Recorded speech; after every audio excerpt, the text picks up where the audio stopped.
Calm down, everybody. Hello, everybody.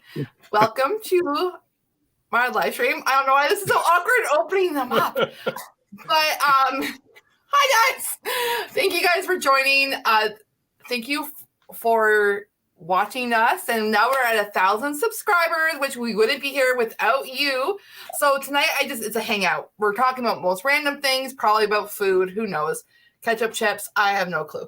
But I brought along some friends, and obviously there's Reese's beautiful face. So you guys have seen her back in the Condowood Mansion episode. So she is back. And then we got obviously Crow, Judas, Jason, and Karen. I do want to do a huge shout out. I've already shouted out Crow before, but I do want to do a big shout out to Crow, because if it wasn't for Crow, I would not be on YouTube. So I'm very, very thankful, because I would not be on this journey without him. He basically, I was just going to do, as you guys know the story, I was just going to do investigations for fun and like record for myself. I was never going to put out into the world of YouTube, and Crow was like, do it. And I'm like, no. And he's like, do it. And then Crow told you to jump off a bridge. Would you do it? I'll do it for the views. Why not? There was a bungee cord, absolutely. Even then, no. She doesn't like heights. I hate heights. So, well, Cassie, little did you know, I get 10%. You just didn't know that yet. So. Yeah. This is when we break it to you. Now we're here with hitting over 1,000 subscribers. Now I was so worried that we were going to dip under 1,000. That's why I kind of like didn't really share it on Instagram, like on a post right away, because I was like, it's gonna dive. That's what happened to me when my channel hit 3,000, and that was like my goal that I was like working towards, of like, let's just get over 3,000. The second hit 3,000, I was like, screenshot post. I'm like, we did it, woo! And then it was like I lost 2 subscribers. Yeah. Come on. And that was like a whole week of this up and down over that line until finally I'm like, I'm almost at 3,100 now. I'm like 10 away from 3,100. Can I tell you a secret? Yeah. You get 10% of mine too. This is how petty I am. People I don't like, I'll subscribe to them just so they hit 1,000 subs. I can unsubscribe. I've only done that twice, I can remember, but I have done that. Laws from Oz says YouTube should give out sashes and crowns for 1,000 subs. Oh. Yeah. No, and I know YouTube gives away things when subscribers hit certain thresholds. And that's awesome. I love the fact that they do that. But, you know, I think the first threshold is 100,000, which is a lot. Like I'm sitting at 3,000. Cassie just hit 1,000. That was a lot of work to get those people and to keep them, retain them, because, you know, we have to keep producing content and do all that kind of stuff. I do love the fact that in this community, we celebrate 1,000, 2,000, 100, because Doof Paranormal crossed the 100 threshold. So that's awesome. And our community that we've built up around our channels comes together and supports us. You guys are there every episode, every live stream. You follow us on Instagram. You like our photos. You donate to the channel when you can. You share the channels to your friends. And when we cross these thresholds, you're as happy for us as we are happy, and for that we thank all of you. Exactly. That is like, I mean, that's the whole why tonight. It's not about like me at all. It's literally hitting, like, you guys helped us get here, so that's why it's just a fun hangout, and I think you guys like watching us, or me, or who knows. I don't know. Exploring Harley says, I'm at 1.26K now. Yeah. Awesome. That's awesome. So I'm just going to do some shout outs just because I want to make sure that I'm shouting people out. So I'm going to, this actually might be chaotic. That's better than calling them out. So, okay, we got like Michael, Paul, Joshua, we got Ali, Casera.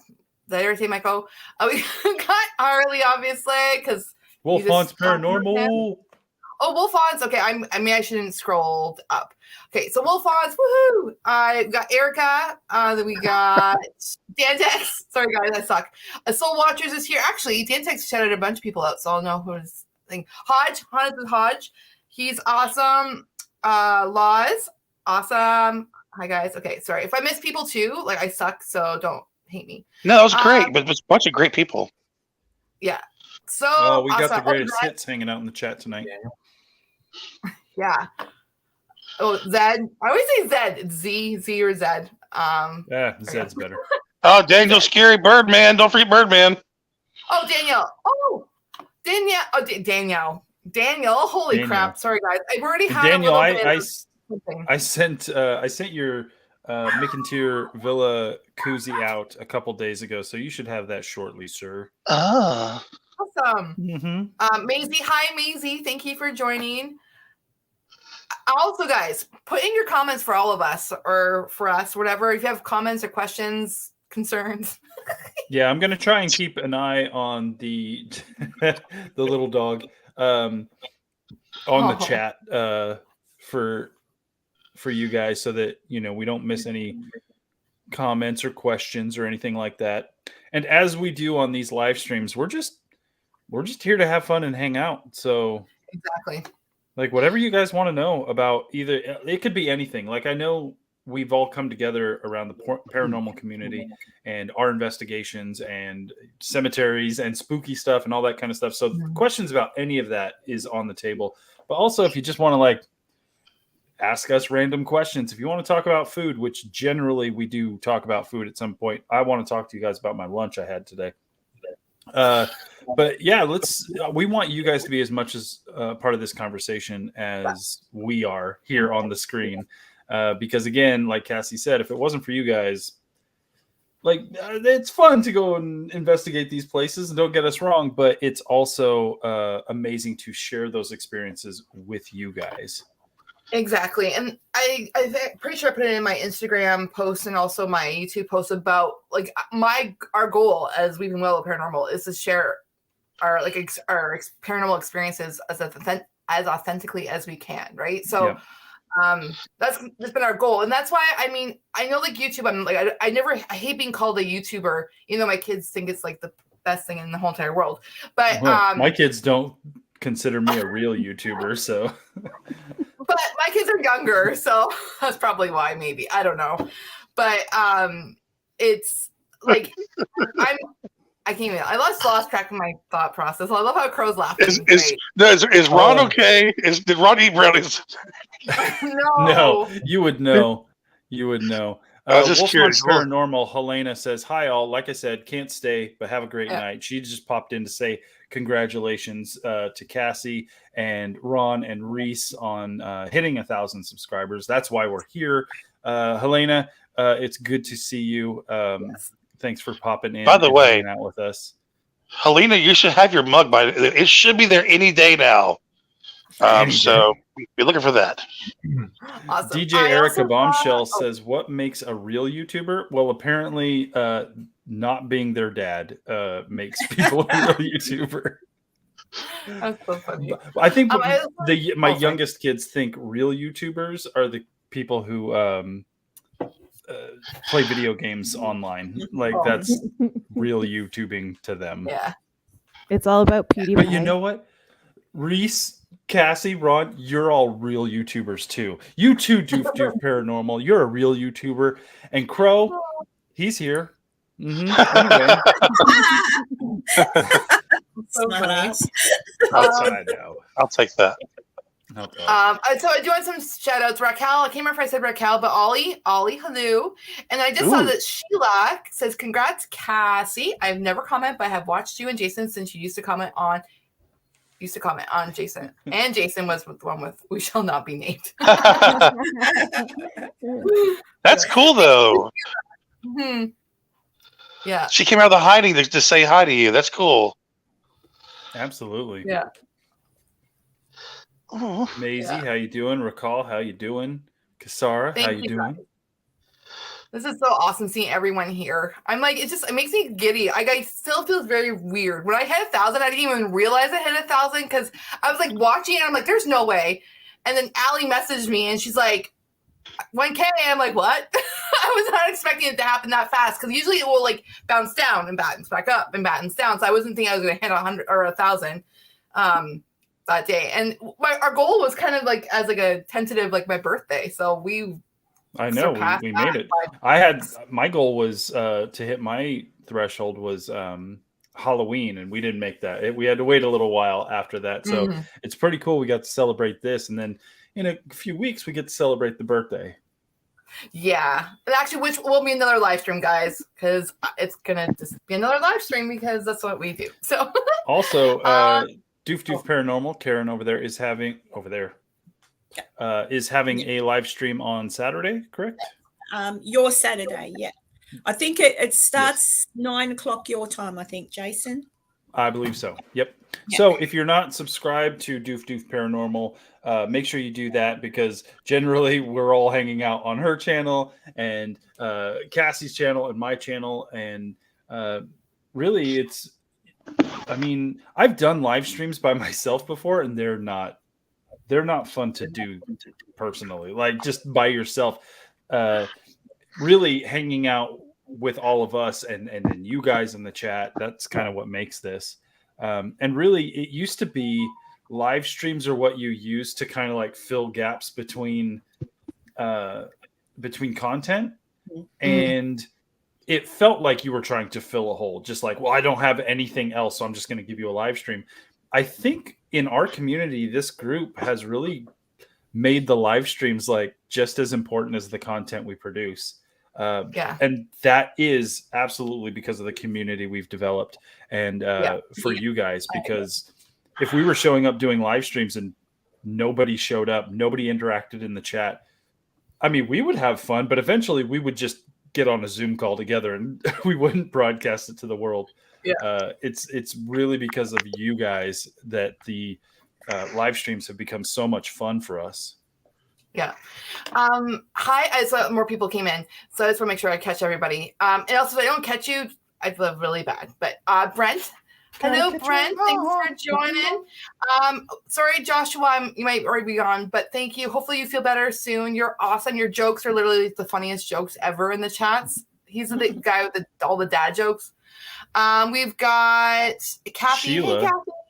Sheila's dropping in saying, "Hi everyone, Crow's right. I've been just watching but not commenting for at least a year." Ooh. Well, you can comment here. You can be amongst us as friends. So we absolutely expect to see your name popping up in the chat at our live streams more often. Exactly. Yeah, please do, Sheila. And Erica, I love you too. Okay, Daniel, do I have you on Facebook, Daniel? I'm not sure. Daniel wants to join. I don't add me to Facebook. You know my name, I think. Unless you're on Instagram. Are you on Instagram? I can. Do you want me to? He's on my Facebook. That works too. Do you want me to cut and paste or whatever you do? Yeah. Guys, I only have a limit of 6 people at a time, so that might we have one space available for special limited guests who can pop in for like 5 minutes, 10 minutes or whatever. Yeah. And then we got to make that space available for other people. Michael. Also, I just saw a question. So how did Reese and me meet? Well, at school. So I went back to school for massage therapy. And Reese obviously was my same program. And I knew she liked creepy things. And Ron at that point was kind of like not really interested. Cassie was like, I'm a creepy thing. Pretty much, no. So basically, he was like not having the whole paranormal thing. It just wasn't working out at that point for him Times as my back. Changed. I just wanted, and it's changed drastically. But like, oh yeah. So it's because I didn't want to go by myself on investigations, and that's why. So Ron was like, nah. So Reese was like, yeah. Yeah, nah. And then so Reese came along and she was helping me for the Screen Tunnels episodes. She wasn't officially, I don't think. Well, the first, because we went there 3 times. And I think by like the second time we realized like you were like part of Weeping Willow. Yeah, I think the second time at the same location solidified it. And then we went back for a 3rd time because, just wasn't enough. Twice, no, 3 times. Well, that's how Ron ended up on the team kind of thing, because he was just like, I'll hold your camera. at the Washoe Club or whatever. Yeah. But the Washoe Club got him hooked, and then the next investigation, he was like, "I'm ready. Let's do this." Yeah. I saw the lights turn on when Cassie and I did a sensory depth, and it was like we were talking to each other at one of the battlefields. And I just saw his face, and he was like, "Oh my God, is this happening? Like, she can't hear you, right?" Oh, Crow's gone. Crow's yeah, gone. and then that was the Battle of Chippewa, and then that happened, and then Washoe was when he had his own like personal paranormal experience. So like, I think the battlefield definitely was like, oh, what's this? And then it kind of went poof, full force ahead. There was a little bit of a light bulb. Yeah, a big one that had lots of voices attached to the light bulb. Daniel, I sent you the link. Oh yeah, Erica, massage therapist in the house. She's a massage therapist in Vegas. Playful Rain, hello, thank you for joining. There's lots of Exploring Harley says, "Can't wait for Wilson Castle with Cassie and Reese." Yeah, we're gonna have to figure that all out there, Harley. Yeah, DJ Erica Bombshell, Ron, just admit it, you joined because of Jason. I mean, it's true. It's absolutely true. Yep. Yeah, He's like, I can't let that cheeseburger go into that spooky place by himself. He needs some bacon. Oh Some Canadian bacon, right? And I was just like, dude, why are you touching me so much? That wasn't Ghost. Just let it happen. I'm like, you're not the massage therapist. Stop.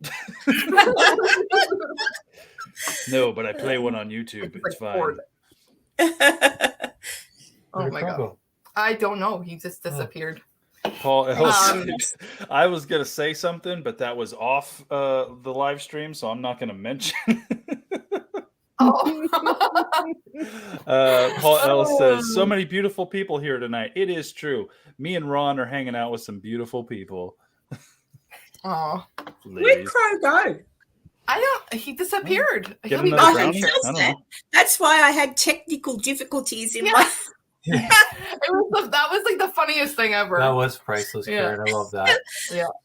So there's Shell Dust I just saw that popped in. Oh, and Antoine. Hello. Thanks for joining. Oh no, Carly. We had to talk. We had to figure it out. That's all. Yeah.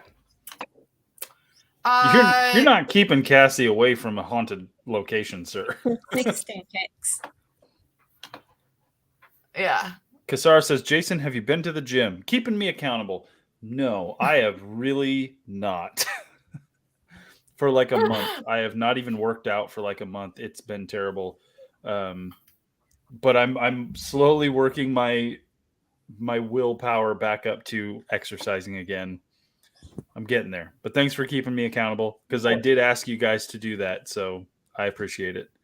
Z or Zed says, Karen, your hair is so pretty as always. Oh, thank you, Z. It is pretty. We also got Kaylee. I'm pretty sure Kaylee. Hello. Hey guys. Hi, Kaylee. Also, with names, people's names, I suck at pronouncing. So if I, did I miss that? Actually, no, I already said that. Who's missing? Raquel's missing. He was driving, or she. Yeah, she was. They were in here a little while ago. Oh, okay. Is Raquel? Driving. I always assume Raquel is a girl, but then I've heard Crow say, "Oh, but he calls everyone dude, doesn't he?" But I just thought, I don't want to get anyone wrong. I try to not. I usually say they or them, or like I try and keep it pretty neutral, because I've been burned before. Especially if your photo is just like a photo of a coffee mug, and I'm like, "Hey, girl," and they're like, "I am a man. I'm a 63-year-old man." Sir. Hi, Forensic Mystics. And that's Cassie. Forensic Mystic is Cassie, but spelled differently. So she's like the oracles. Yeah, she's the oracles too. Like she has oracles and beyond, okay. I believe. Yes, oracles and beyond. Now I'm with it. Yeah. Shirtless Jason begs to differ about the gym. Yeah, well, you can only see me from this height. The rest of me, not so great. Also, check out this shirt, guys. If you want to support the channel by wearing some merchandise, you should go get yourself one. This one, like, this is a good shirt, guys, because I've worn this and washed this plenty of times, and logo pristine, and it's a comfy shirt.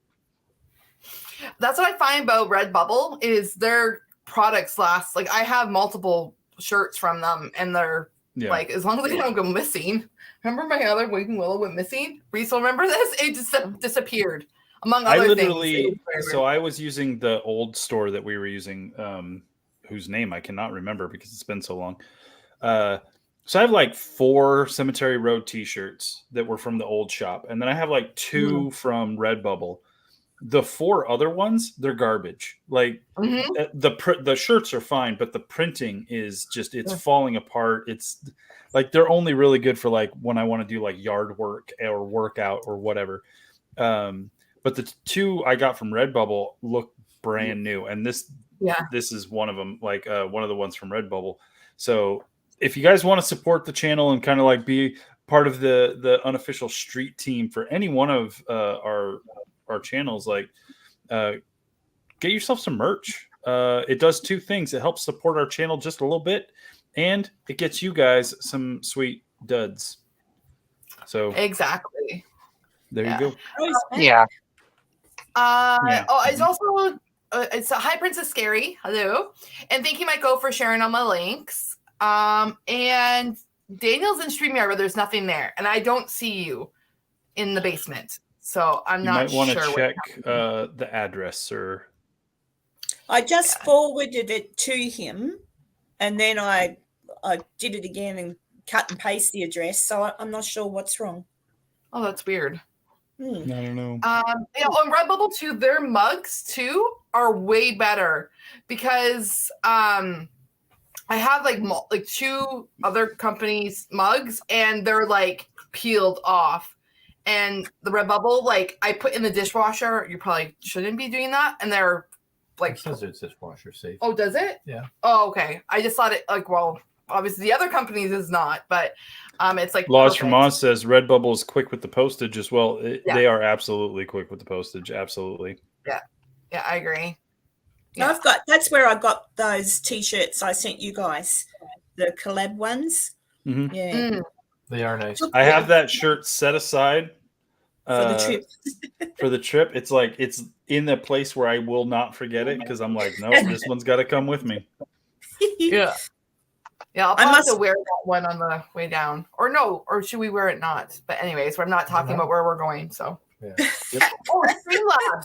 Okay, I did order a shirt from Harley from Streamlabs. It was one day, and I'm not even lying. Like, it was one day. I got it, and I'm like, what? I was like, I don't understand. Are they based in Canada? Oh. I mean, those companies have multiple distribution centers all over. So that's not Mayor McCheese. That is Mayor McCheese. When he popped up before the live started, I called him the Hamburglar. That was wrong. He's even wearing a sash that says Mayor. I screwed up. But yeah. What's a Butterfinger? It's a candy bar. Chocolate bar. Yeah, chocolate butter. Chocolate butter. So good. And it sticks to your teeth like crazy. Bad for your teeth. Let's see. Hi, Pam. Somebody said, thank you. Dantech says, my Cemetery Road logo glass is flaking off. I got to get a new one. This is mine. It's perfectly fine. But I also hand wash this thing. Like any type of glassware or mug that I have, I hand wash everything. Just because I just don't want to screw up the logos. Yeah, I like that. I'll hand wash you. Okay, Raquel is a female. Just so everyone knows. There you go. Oh, then I was good. I knew. I mean, not to say men aren't sensitive or whatever, but whenever Raquel sends me a message or writes something, I didn't know that. Yeah, it's you that made me think, oh shit, is she really not a she? Maybe she's a he, and then I'm like, oh my god. That's all right. I was right. Jellybean says, congratulations on the 1K.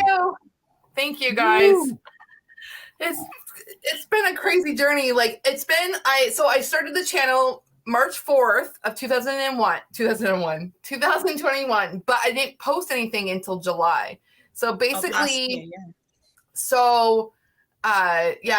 been like a crazy journey. Like I really, you didn't start posting until July of last year. Yeah, Wow. 2021. So like a year and a half. 2 years ago. Okay. 2 years ago. Yeah, like a year and a half. Yeah, 2021. So just like kind of when like COVID was like in its like hype, because like we had other locations planned sooner, and then they got canceled because the hotel closed because of COVID. And then but yeah, so sorry, Daniel is just you can figure that out. I'll start talking because I'm good at that. Hi, Jelly Bean. And thanks, Raquel, for settling our discussion on if you were male or female. Let's see what else. I was going to say real quick, I can chip in here. Memories of Cassie starting her channel is like, I remember us talking about it before she actually started it, and the whole editing thing. And I've helped a few people here and there when the people when they first start on YouTube, and like what program to use and how to edit. And usually, but she picked up faster than anybody I've ever talked to about this. Like within, a couple of days, she was already, editing things, and she catches on so freaking fast. And it's pretty annoying, really. Honestly, talk about a head dive like right into the paranormal investigation. Like, totally. Cassie picked up things and she went from 0 to 100. She did not play around, guys. Like I remember being in class and she's like, okay, I ordered this piece of equipment and this one, and I'm gonna get a better camera and maybe this microphone and this recorder. And I just remember her just being like so all in, and it just made the experience that much more fun. Oh, yeah, and I remember Tahoe Biltmore. It's the first time I met Cassie. We didn't really like connect at Tahoe Biltmore because there was a lot going on, and I've got a lot of social anxiety, so like meeting new people is difficult. So that was one of the first events I was a part of where I was like, in some sense of the word, like a focus of people. So it was a little overwhelming. So I do remember hanging out with Cassie and a few other people and hanging out enough to know like, oh, that's the person that is the physical embodiment of that name in the chat. Got it. Good. But we didn't actually become friends until Virginia City, thanks to Karen over here. But I do remember sitting around a table and having a conversation with you and the other ladies you had gone on the trip with about YouTube and starting channels and getting all that stuff going. And I could tell like you were the most passionate about that idea. There's a few other people that I talked to on that weekend and that I've talked to before, even at Virginia City, where they're like, well, I kind of want to, like, I don't know, it could be fun. But I remember you being like, I got a plan. Like here, like this is what I would like to do. Like, and so it was cool that the next year, again, like I met you the day before PEC started in Virginia City, but before that, almost immediately after Tahoe Biltmore, your name became part of a conversation of, and we'll have Cassie there. And I'm like, oh dang. Like she was not kidding. Like she's doing it. Yeah. Well, the thing is, at the Tahoe Biltmore, I had just started. So that was October.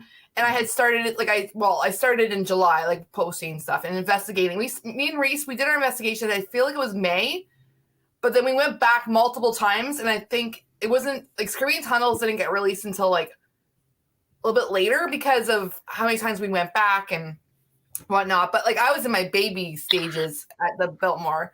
So that was kind of like everyone there, that was kind of like my first, like, like really big event. And then But the thing is, like, I just wanted to hunt ghosts. Like, that's all.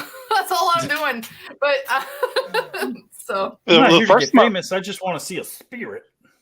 Well, the first time I saw her was on the 12-hour Mackie Mansion haunted site thing, and she was like one of y'all's little guests at first, and she was on camera doing the whole EVP thing, and y'all caught some EVPs, and Patrick sent you the little the recordings on the SD card and stuff, and but because I edited that video that time for y'all, and I just remember like how she was so into that. I could tell she was totally into. That's why I pushed her to be an investigator, because I knew she had a real like hardcore passion for like real paranormal. Yeah, and that was like in 2020. So that was like before YouTube was even a thought. Like I was just like, I wasn't even thinking about investigating even at that point. Like I thought that was just really cool, but I wasn't even like really thinking about investigating, and it wasn't until like I don't even know when the thought came in my head. But the thing about me, guys, as you probably figured out by how Reese was like, I'm full force. I get an idea and I go, I run for it. So, No, you don't say. Yeah. So that's what happens. And I have to usually like slow myself down a bit. And then, like he just goes for the ride. Thank God. I don't know if I do. I would actually, I don't think my crow, if it wasn't for him, like he would not let me, I wouldn't be able to do anything if he didn't let me go. Yeah, I was say where's Ron's things? No, but seriously, like he let. Like, Thanks for watching the kids, Ron. Yeah.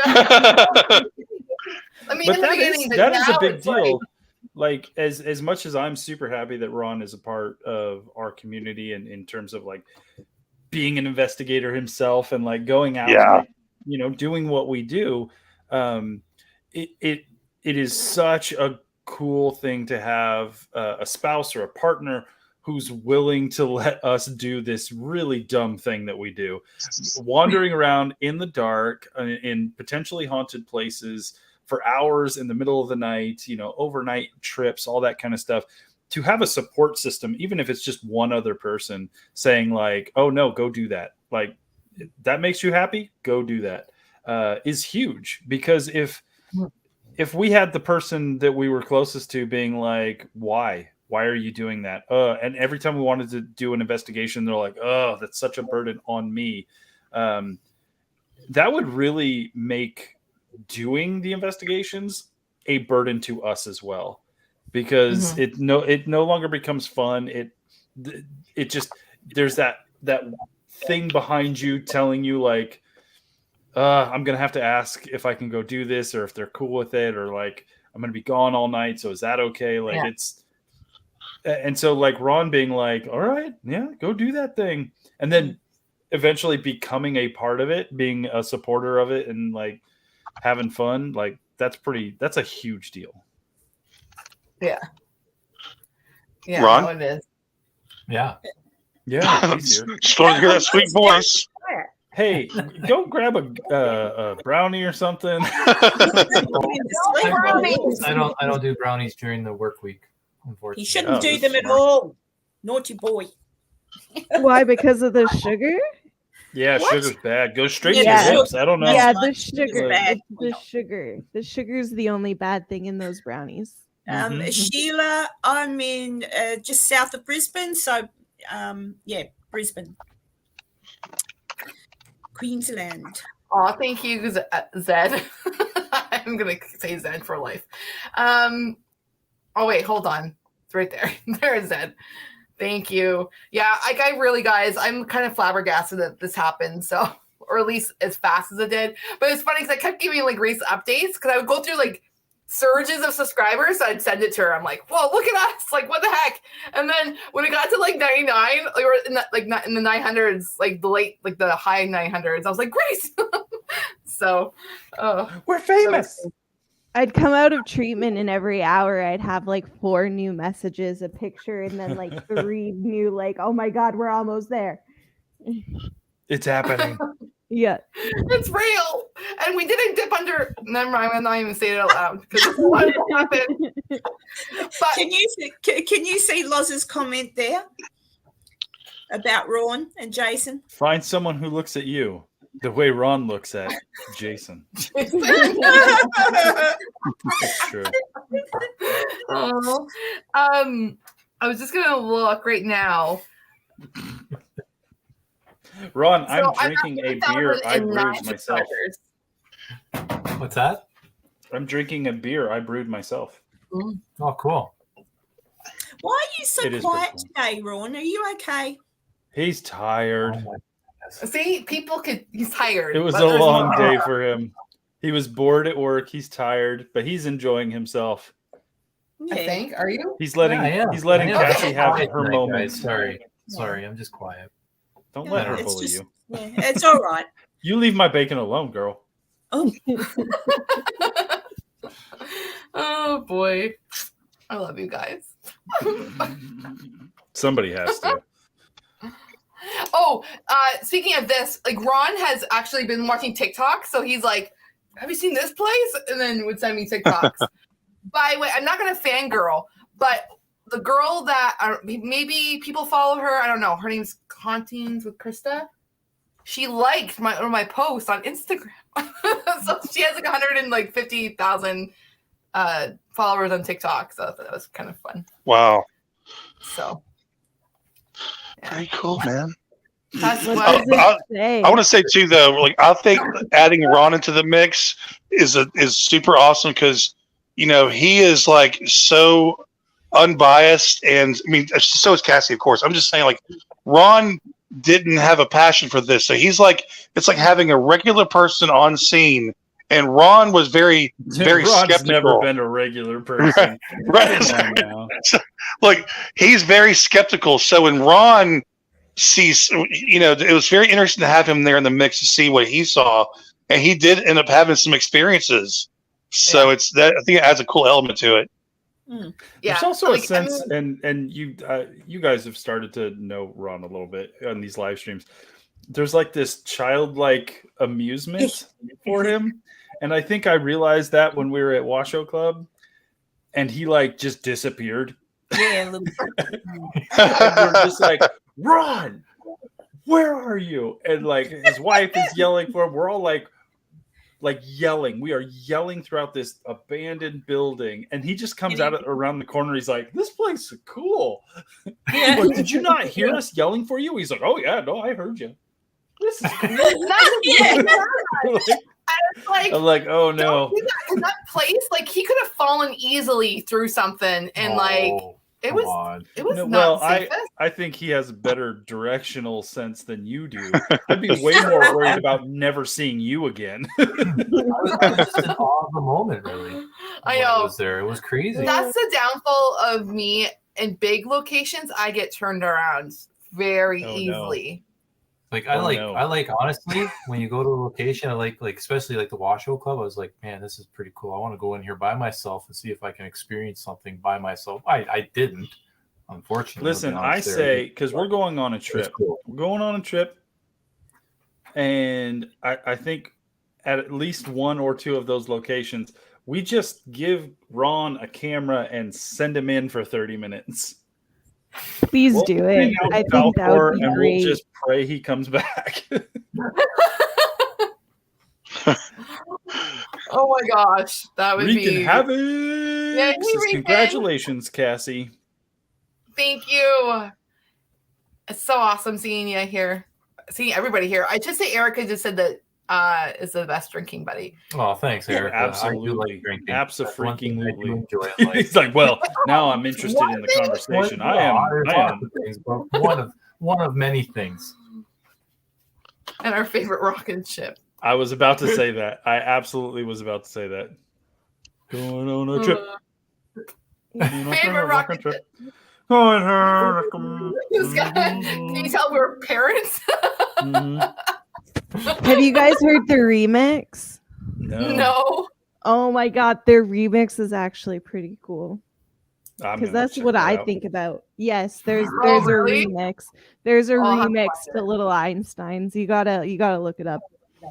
Yeah. And Reese got really good with the camera. She did. Thank Like, Real you. had quick, you they ever said. held a camera before? Got real good, real quick. That's appreciated. Yeah. I've watched the episodes. Like at no point did I ever say like, "Ooh, need to work on the camera work." Your guys' footage has always been super solid, which is great. Thank you. And it's all on Reese because I don't know how to hold the camera. Yeah, not bad for an amateur. Honestly, holding still is hard sometimes, guys. And honestly, I've been around camera work and camera people for a long time, and it's weird how it's like it's so intuitive. Like people don't understand it because, I mean, we all carry around a camera in our pocket all the time, but there's a difference between. There's like some people just understand how to use a camera, how to film something, how to frame something, that it's just like they just know. And other people, they're just like just all over. You're like, no, you just pointed at me, and that's all you have to do. And it's weird because when I take a picture, like I just see it in my head. I take a picture of somebody or something, and I'm just like, boom, there it is. I didn't even have to think about it. That's how it is. I get it. Like if I gave my camera to somebody else, I'm like, can you take my picture? Oh my God. You get a photo that's like this much of me and then like miles of sky and field behind you. And they're like, how's it look? And I'm like, how was that difficult? And it's an intuitive thing. And I think, Reese, you just intuitively understand how the world is supposed to look on that little screen. Thank you. And it works really, really well, especially in the environments we find ourselves in. Low light. Oh my God, some of those staircases, man. Yeah. Just trying. And like things are happening, and so like, and your adrenaline's pumping as well, and to keep a camera steady and focused on what you need to focus on, that's no small feat. But again, I think a lot of it is just natural intuition. I think you just generally have it. Thank you. Yeah, I agree. So Parasolo just jumped in. Hello, Parasolo. And Daniel, I don't know what's wrong because I sent you the link and that's the link. So I don't know. Is there a 5-person limit or is it 6? Maybe. I thought it was 6. 6. Yeah. 6. Even so, he sent me a screenshot. It's just blank. I don't know. I don't know either because I don't know. Sorry, bro. I'm sorry. But we can't sit here the whole live stream trying to troubleshoot some technology. It's sorry, man. Yeah. I'm sorry. Yeah. Oh, Maisie Rose. I said that weirdly in my head. Anyways, where are you from, Reese? Canada. I didn't realize I had an accent. But I mean, I'm not noticing it. No. But I hang out with those two too much. So yeah. I would say if out of all of us, obviously Karen has an accent, Crow has an accent, Ron very much has, in my opinion, the Canadian accent. Ron does? Yeah. Oh, thanks. What's my accent? Am I Southern? Southern. Yeah. Well, see, and that's the thing. You're in Florida, correct? Right. Like I would have never picked you for Florida. I would have been. What the hell, man? I don't have a fucking accent. You're like Mississippi. Yeah, I was raised in Mississippi. I used to try not to talk country, but I did live in Tennessee for a little while, and so I guess it comes through. But I tried for a long time to not talk country at all. I was against it, so I embrace it now. No, you got a good accent. Thanks, buddy. So Wally was just saying that congrats to you and did a great job. Like questions, you are an excellent question asker when it comes to assist or like sensory depth. I have to say, I'm terrible at it. Thank you. So I definitely appreciate the fact that you just seem to effortlessly have really good questions to ask during it, because I find myself asking like the same 5 questions and I'm like, well. I try really, really hard not to ask the same 5 questions all the time, because it's the same 5 questions keep popping into your head. So I just try to take as much of the history and the background, the things that I know have happened to other people, and just kind of like use them. Yeah. I like it. And then also Reese gets Spirits to touch Cassie. That's most impressive. Listen, everybody wants to. Anyway, I'm not sure if Cassie's too happy. Well, it's funny is like I don't like. Obviously, I don't know what you're asking. She so, appreciates but it's the weird how content. She appreciates the content, but in the moment, freaks her out. And if they could stop doing it on staircases, so she feels like she's not going to fall down some stairs and break her neck, that would be great too. Oh my gosh, that's the thing about the stairs. That like everywhere we go, the stairs. I like yeah. Oh my gosh, it's so crazy. Listen, we're going to some places that have some stairs. Oh, great. Hey, I think the award for the most creative Estes method questions goes to Sean from New Reality. People like, are you in this universe, bruh? They're impressive. Have you ever seen a grown man Karen naked? has an accent. Sorry. That's an airplane joke in case you guys haven't seen that movie. Yes. No, I missed it. What? I was like, have you ever seen a grown man naked? Clarence for Clarence. Oh, gosh. If you have Clarence, don't call me Clarence. Clarence. Yeah, I remember when I said I have to run. I said I'm going to run now, and I ran. I was so disappointed. I was like, oh, this bitch is going to make me run after her.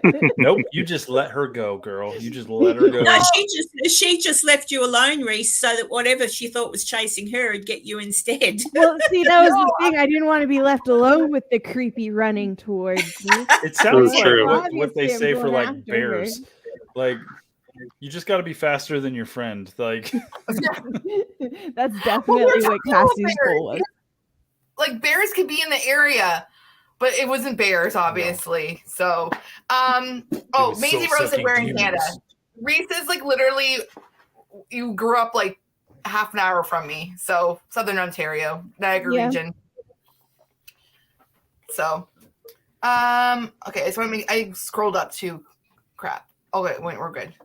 She scrolled up. Isn't Airplane the same movie where they go Roger, Roger? Yes. Yeah. Roger. There's lots of Rogers. Yeah. Here in Australia, they called it Flying High. Oh, did they? Oh. Yeah. That's weird. Oh, wow. What was the sequel called? I couldn't Flying High 2?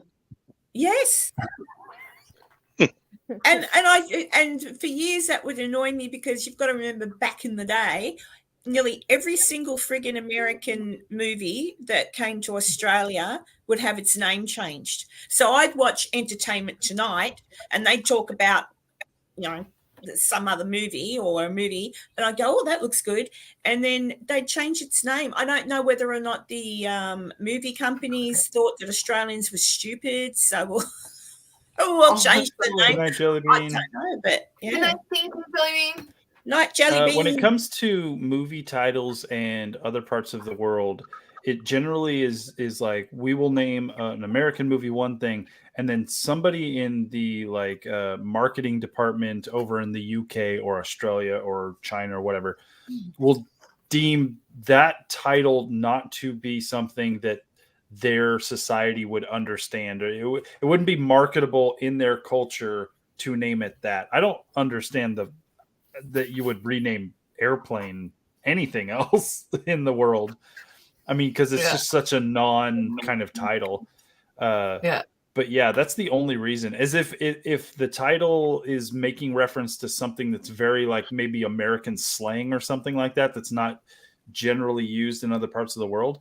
But to rename Airplane doesn't make any sense whatsoever. No, especially since that doesn't make any sense. I would understand Flying High makes sense if it's like, oh, there's this movie where like everybody smokes weed on the airplane and all gets high kind of thing. Yeah, but it's not. But nobody's doing that. It's a spoof movie on Airport, which was a big deal in like the 70s. It was like a big what's it, like a not tragedy, but like disaster film type thing. That's what Airplane was. So I just don't understand why, like, listen, Australians won't understand a movie called Airplane. Like, no, we didn't. That's weird. Funny. Laws from Oz just says Shirley can't be serious. I am. Don't call me Shirley. And don't call me Shirley. I'm gonna be right back, guys. There you go. I have Okay. to use the washroom. You could go. Oh you man, could- she's got the shiny pants on. Oh, has she? It's called fancy pants. She calls them Fancy fancy pants. pants. Laws from Oz says, do you guys have a favorite line from a movie or TV series you try to work into everyday conversations? Too many. Way too many. I just end up looking weird. All of my Yeah, lines Maiko are says Soul Plane supernatural. would be calling Flying High. Absolutely. If you're Oh, going to change yeah. the name of a movie to like make it understood around the world, Soul Plane into Flying High would make much more sense.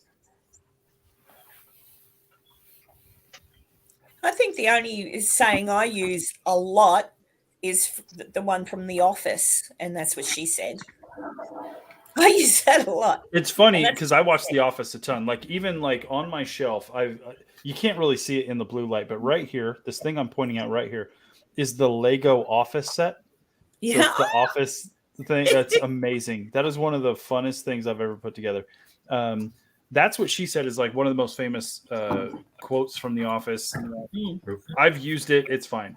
The one I use from The Office a lot that people are just like, what? Is in one episode,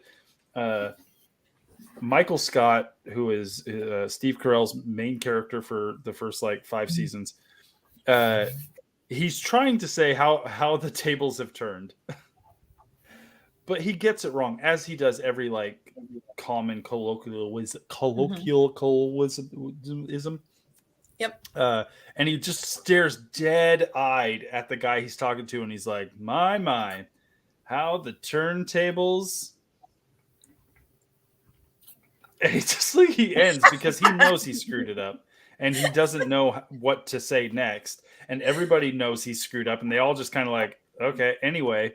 And so in many a conversation, I've like, whew, how the turntables. And I get that same look of like, what? I'm like, never mind. It's good.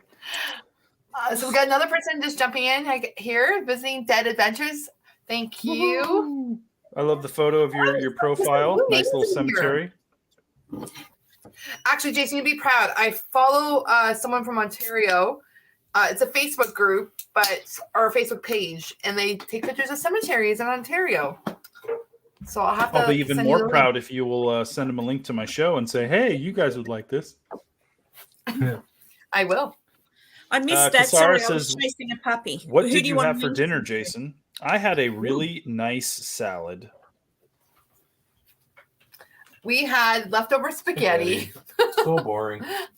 But my The kids lunch, were my lunch, I went to a food truck today that was in my town, and it served like very cool baked potatoes. So I got a baked potato with cheddar cheese and chives and pulled pork like all over it. That's what I Daddy. had for lunch, and it was flipping amazing. And then I felt the need to have a salad for dinner. It was a good salad. It was lettuce and some tuna. I put some tuna on there, and I love tuna. a little bit of ranch dressing and some hard-boiled eggs and just a little sprinkling of some shredded cheese on there. So it was good. I really liked it. Oh man, Dantex, I feel like sloppy joes. I make my sloppy joes from scratch. So like for the Oh, are you sauce and serious? Mm. Oh, I'm a sloppy Joe fanatic. Oh man, I was gonna say something naughty, but I held myself back. But I love some I'm sloppy proud of you. Joes. Thank you. I haven't actually done that in a while. I should make. I haven't had sloppy sloppy joes in a couple of years, I think. Dude, it's Oh, very we un-American just of had them you. recently. We just had them recently, and it killed me because I tried to find it at Walmart, and Walmart didn't have fucking sloppy joes. Sloppy Joe, weird. sloppy I Joe. Sloppy Joe. I was Meatloaf like, why? sandwich. Walmart?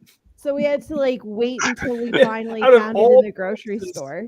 So it out was a of all whole the places, task to try Walmart to should have have some sloppy sloppy joes, joes. but we finally Oh, had geez. sloppy joes. Well, Reese, next time I'll have to send you my recipe. I make it like off the Yes. top of my head, so I'll tell you the ingredients. So you can On your decide. head? Yeah, she What does pulls it them say? out of her brain. it comes off my head, like out of my brain, I guess. There's just like receipt paper out of the ear. Okay. That's like, there's some stuff I just don't know how to make without like. DJ Erica Bombshell says, "I'm so happy I cooked in time for foodie talk." Absolutely. Kaylee Love says, "How did you get into the paranormal, Cassie and Reese?" So we heard the story about how you guys met, and then Cassie's like, "I'm weird, you're weird. Let's go to a creepy tunnel and film it." But Reese, I don't know how. Why are you interested in the spooky or the creepy or the paranormal? I guess because I am spooky and creepy. Uh-huh. I don't know. I mean, I wasn't going to point it out, but if you're gonna, I don't know. I guess when I was a kid, I just fell in with the crowd that didn't fall in with other people, and our thing was doing seances and Ouija boards and studying Wicca instead of going to hockey games. So I feel like we made the right decisions in our youth. There you go. And I was like complete opposite of that growing up. But I was always interested in the paranormal. I used to get as a young kid. I wrote in grade 3, grade 4. I wrote a ghost story. I used to write short stories. I love reading and write. I used to love writing. I don't write anymore, but I wrote like a ghost story about a doll that brought this girl back in the past to solve a murder mystery, but it was like the ghost. Basically, it was doll was haunting the ghost. I was like grade 4. The doll was haunting the ghost, or the ghost was haunting the doll? Yeah, the ghost was inside the doll, and the doll brought the girl back, like a live girl, back into the past to solve the mystery of how she died. Oh. Yeah. So that was like, I wrote that in like, grade 4 or something like that. But I used to read all the Haunted Canada books, the Haunted Ontario books. I didn't know paranormal was on TV. So that's also kind of brings me to what the heck. So I didn't watch Ghost Adventures. I still haven't watched Ghost Adventures or anything like that.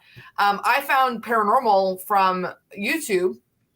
And I stumbled upon a group called Who Shall Not Be Named. And and then I started watching them.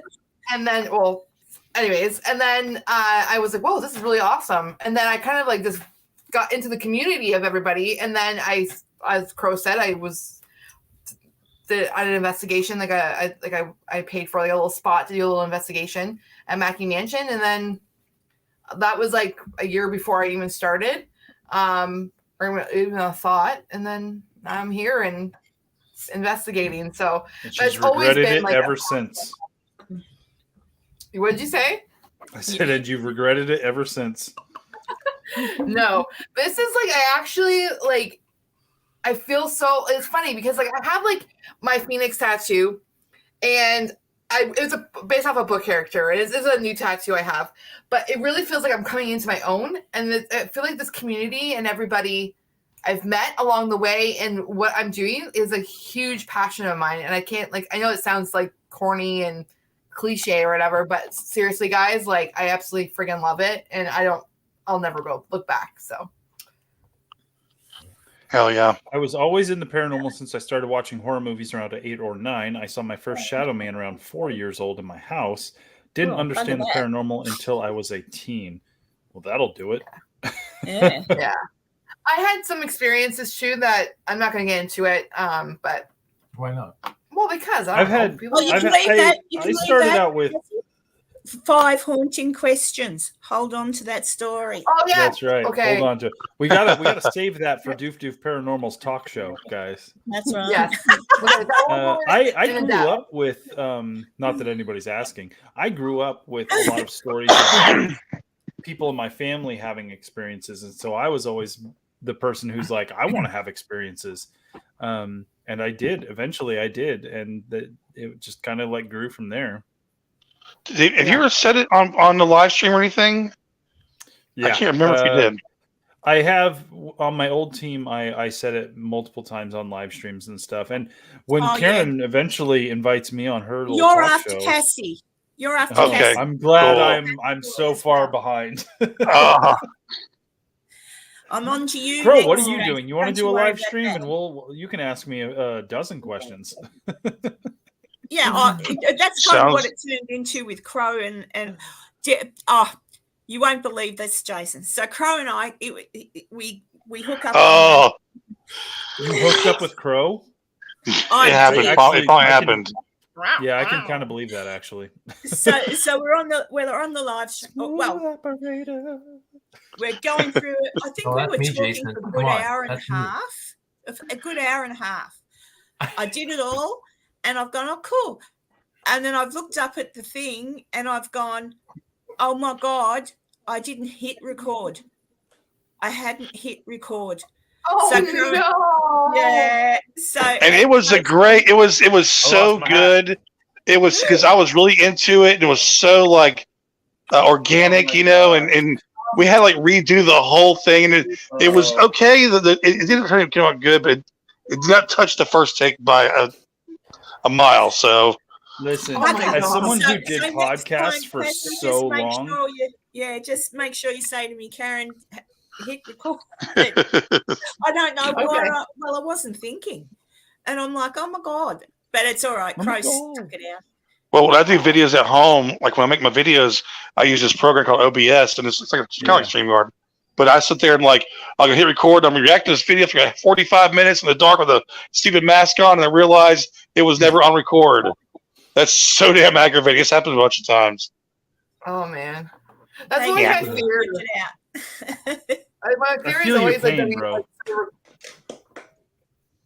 like we start recording or not haven't started recording, but thank God I'm not going to give it away. But something happened in Chase Manor, and thank God the freaking camera was running. That's all I have to say. Oh, is this for the next episode? There would be actually so part 4, it'll be Conwood Mansion. Then we have, if I can recover the footage, I'm like 90% positive, or maybe like 80% positive it's corrupted. I think because I was looking at the link, all look broken, like they have like a broken image. Oh, no. So, which is so weird because we did it properly. We like stopped and I don't know why, but I don't know what happened. Like normally I've lost footage. Who knows? Maybe your place, like, or who knows? I don't know what's going on, but then it's going to be Chase Manor. Awesome, Jason. But I just look, it's Crow Jr. So Erica just said Cassie, you, Jason, and Crow are definitely some of the reasons why I started my team. Awesome, Erica. Oh wow, Erica.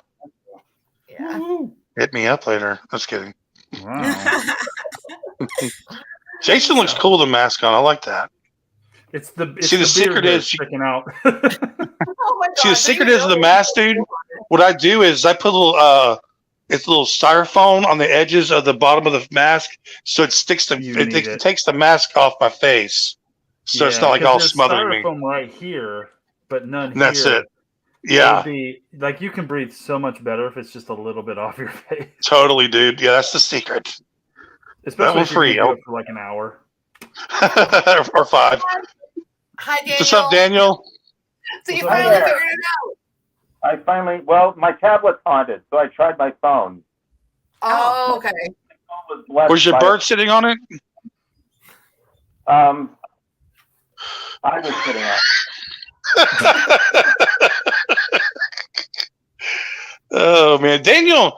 I saw your pictures you posted. Man, Daniel wears some like fancy outfits and shit. You know, he's a pretty fancy guy.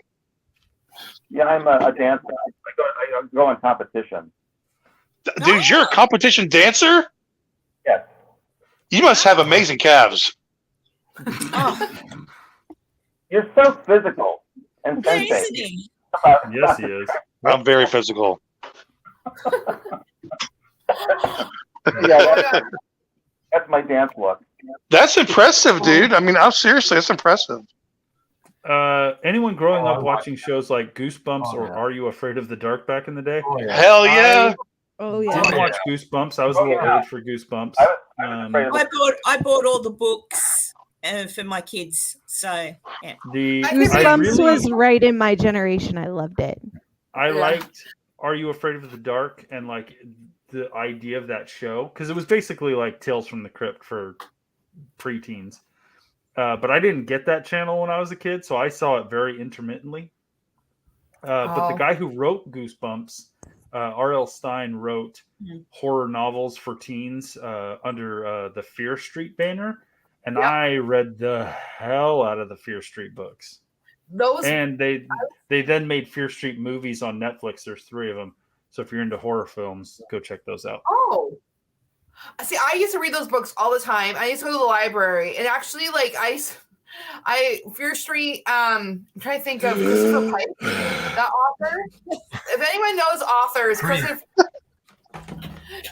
Pike. Anyone? Anyway, Christopher I used Pike, to read. Meg Cabot. Yeah. He R.L. Stine really just kind of like spearheaded that teen horror genre. Yeah. And there were a bunch like what I Know What You Did Last Summer. Was based on a book in the teen horror genre of books. And then what Goosebumps was R.L. Stine being like, well, I'm writing horror novels for teenagers. Like, what if I wrote them for like preteens? And that's what Goosebumps became. Yeah. And man, I grew up on those Fear Street books, and I still have like at least 20 of them sitting in a box somewhere. They were really good and really, really scary. Sorry, Kisara, you can get, I'm pretty sure you can get some of those books on, but you know, the audio books, I'll guarantee Goosebumps and all that sort of thing are on it. Yeah. Yeah. I used to actually read because I love reading. Like my kids keep asking me, like, what are my 3 favorite things? So reading is like number 1. I read a stupid amount, not as much as I used to, but I used to read a Goosebump book in an hour. Yeah, the Goosebump books are pretty simple and quick. The Fear Street books, or anything that R.L. Stine did that's for like the older teenagers, I would not be surprised if you were able to read those super easily, because they're made for younger audiences, but they're just so simplistic in terms of like how they're written, because he's really just trying to get to the core of like who are these characters, what are they doing, and why is it scary. There's not a whole lot of like fancy floral descriptive like filler, if you will. So I think you wouldn't have a problem reading any of those at all. Hey, can I ask you a question, guys, real quick? Because No. I wasn't a big reader, I have to admit. But my thing is, well, I used to read a lot as a kid. But for me, man, choose your own adventure books. I still read them online. I love choose your own adventure books. They have a special place in my heart. I'm trying to buy the original, because you can buy the paperback versions now. But I'm trying to find the original, like old school ones you had in the library, the hardback. But anybody else they started not re-releasing, but they started printing them again 6-7 years ago. Right. I think they did like 10 more books, and I got all of them for my kids, and they really no way them. Jason, seriously? Yeah, dude, I can't find anybody. I mean, hardly anybody likes Choose Your Adventure. Oh, I love them. Choose Your Man, I love Choose Your Own Adventures. Me too. Like, just we see the cover, it just brings back, because I just, one thing with them books is like, when you're young and reading those, it's like your mind goes crazy with like, there's one on UFOs, there's one on a submarine, then you're a pirate. Well, one of the first ones was like a haunted house book. It was like Murder at something manor or something like that. That was one of the first Choose Your Own Adventure books. So you went into this manor that like supposedly was haunted and stuff, and that was the story that you dealt with. And they made a sequel to that like 20 books later or something, because there were so many Choose Your Own Adventure books. Yes. But there was a sequel where like your character then returned to that manor later. But yeah, Choose Your Own Adventures was what about was everyday reading for me. The R.L. Steins were everyday reading for me. I did a lot of Huckleberry Finn, Tom Sawyer when I was a kid. Stephen King, people have been mentioning Stephen King. Paul L., I think, mentioned Stephen King. Like, I own like every Stephen King book out there. I have a whole bookshelf of Stephen King books, so I read a ton of Stephen King. What about the Time Machine series? The what? Sorry? You ever heard of the Jason in particular, the Time Machine series? It was They came out around the same time as Choose Your Own Adventure, and they were called Time Machine. I need to send you this, dude, or have you look it up. Yeah. It's the same thing as Choose Your Own Adventure, but a little different. But they had, man, it was equally as cool. They had one about being a pirate, and it was. I mean, you saw if you look it up later. I think you'd be pretty interested in seeing these. They're very close to Choose Your Own Adventure. Yeah. I think I remember those books. Yeah. Yeah. We Yeah. had them in our library at the school. I used to read books on, oh my gosh. Like grade 7, I did a speech on the Bermuda Triangle. I was like, oh, I loved it. But Erica was talking about Babysitters Club. So I used to read the Babysitter Club mystery books because there was a mystery. And I used to read a lot of Nancy Drew, like R.L. Stein, Christopher Pike, all those books. But now, like, yeah, I read a heck of, I mean, I've only read like 15 books so far this year. One year, I read over 200 books. That's Nice. a lot. Well, you're too You're busy fast. hunting ghosts and having live streams. 200 books. Wow. Yeah, that was like my biggest year. That was like I have it because I have Goodreads app, so it tracks like it tracks like how many books I read. So like it will like it's I like doing that because that way I'm like I'll like read a book and it'll like I finish it whatever. So it just keeps track. So I like it that way. But yeah, no, I read a heck of a lot. Like right now, it's a lot of fantasy books with a lot of like. Right now, I'm in like the fairy theme, like fae or whatever. So. But fantasy with powers and like phoenixes and what else? Wolves and dragons. When I was a teenager, it was Twilight. I was a huge Twihard, and that is going to date myself because, yeah, that came out when I was a teenager. When I would travel up the West Coast, I would travel through the town where a good chunk of Twilight was filmed and like literally drive through it. It's a tiny, like blink and you'll miss it little town.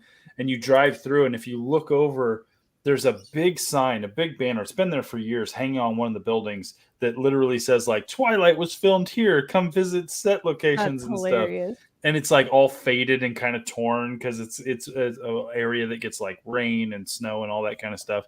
But I've never stopped there to check it out because I'm not a big Twilight person. But absolutely, I think you would be the one to be like, what? Honestly, like looking back, I'm like, whoa, those were some horrible movies, but the books were good. The books were good. It doesn't really matter as long as in that moment they spoke to you. That was part of your life, your childhood, because it doesn't matter. Like as long as it affected you on a personal level, yeah, there's going to be a lot of things like later in life you look back on and you're just like, oh, I cannot believe I thought that was good or whatever. But you respect and appreciate the fact that at the time you needed it, it was there and it brought you joy. That's all that matters. Absolutely. Every teenage girl needs a good love triangle in their life. You know? Absolutely. I used to read. Put that on a shirt right there. Right. I'll date myself. My favorite books as a kid. My first book that was ever read to me before I could read. What? What? You just want that was cold. Bro, why would you say something like that, Crow? Oh my god! We were thinking the same thing, though. I absolutely. Karen, you might have to cut them out of your trip. Karen says that. Oh my god! Peter Pan was read to me by my dad. Peter Pan, yeah. That book, it's nothing like Disney's version. It was the most beautiful book. And then my grandmother was a school teacher, so she would give me books. So Little Women and Little Men, and then The Faraway, anything Enid Blyton. Crow, shut up. Anything Enid Blyton. So Folk of the Faraway Tree, The Faraway Tree. So anything magical. And then it was all of the Enid Blyton books. And that's why you're now a fairy. That's you're right. A fairy princess now. Yeah, that's probably where that all came from, deep-seated. And the Hardy Boys, Nancy Drew, and then on from that big grown-up books, you know. So North and South. The Boxcar Children? I know what it is. It was a little after my time. I was a little older when those started coming out. Okay, I just Karen jogged my memory on that. Oh, Boxcar Kids. I don't know. But yeah, I love those books. Just all, you know.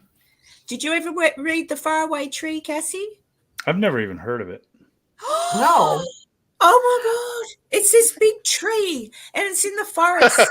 You don't say. Clouds. It goes up to the clouds, and Moonface lives in it, and the old washerwoman, and a fairy, and a pixie, and you can go up the tree, and then there's clouds at the top, and you climb the ladder, and you go through to another world. So one day it might be Candy World, and it's full of lollies, and you can eat all you want, and then but you've got to be careful and leave before the cloud turns, because then you can't get back down the to the tree. It's all magic. So I'm going to mention a book that I grew up on, and it's like one of my favorite books ever. I read it like every couple of years. It's a thin book, so it doesn't take long. This is like Cassie could read this in like 45 minutes. It's a book that my mom got from school, and she just kept it. And it literally, she wrote her like name and phone number in it. And then underneath it, I put a line and I wrote my name in it. So this is a book that I've held on to. I'm going to pass it on to my kids, but it's called The Secret Raft. And it's literally about these 3 kids who they live. It's awesome because it's got a map in the front, so you can kind of figure out where the everything's going on. This is the town. That's cool. And then down here is like a swampy area. And so the kids who live in this town, these 3 kids, they build a raft. Like by hand, they build a raft and they float down and they go into this marshy, swampy area. And they go down there, and what they find is like a group of like scientists from the local college kind of thing, who are checking out the local life. They're like environmentalists, like scientists kind of people.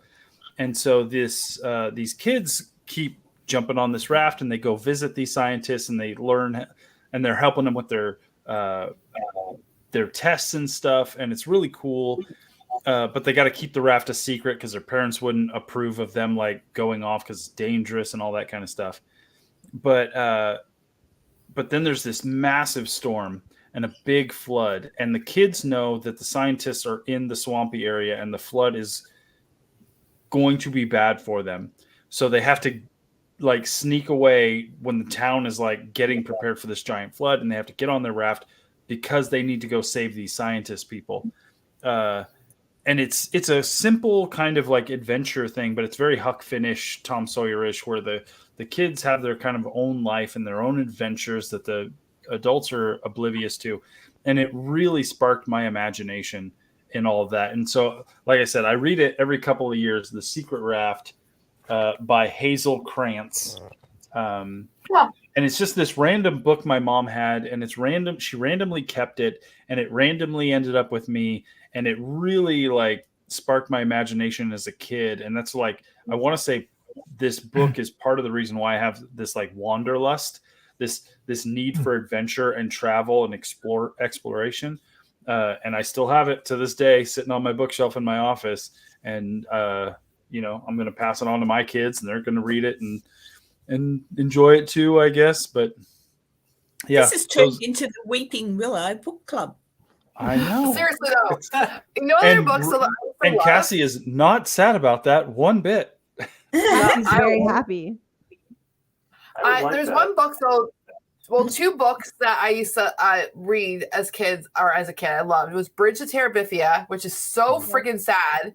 I've read that. Tuck Everlasting. I love Tuck Everlasting. Oh no, you did not mention Tuck Everlasting. I have a first edition of Tuck Everlasting. You do? I flippin' love that book. Yeah. I remember reading that in school and like loved it. Like I remember loving that so much. Yep. And then you have me who doesn't read at all. I haven't seen him read in 18 years. And then I haven't read since like college. I don't know about their tails, Erica, but I love their chocolate. Peppery Tales. Oh yeah. Peppery Tales is not. Hold on. Although I hate to say it, but it's past my bedtime. guys. I got Who's it. that? Reese. Reese, Bye, yeah. Reese. Yes. It was Have good a good hanging night, out with you. guys. Thanks. It was nice hanging out with Bye, everybody Reese. as Thanks for well. Bye. Have a good night. We'll see Congratulations everybody. on the 1,000 subscribers. Thank you. No, It's no, all Reese. Cassie. All Cassie. No. It's absolutely You you as well. All right. We'll talk to you guys later. Have a good night. Bye. Bye. Hi, Reese. You've got a new subscriber, Cassie. Woohoo! Is it Thank the you. bird? It's Mrs. Sister Donna Carter. Mhm. Thank you. Hey, thank you. Whoopsie. I shall return.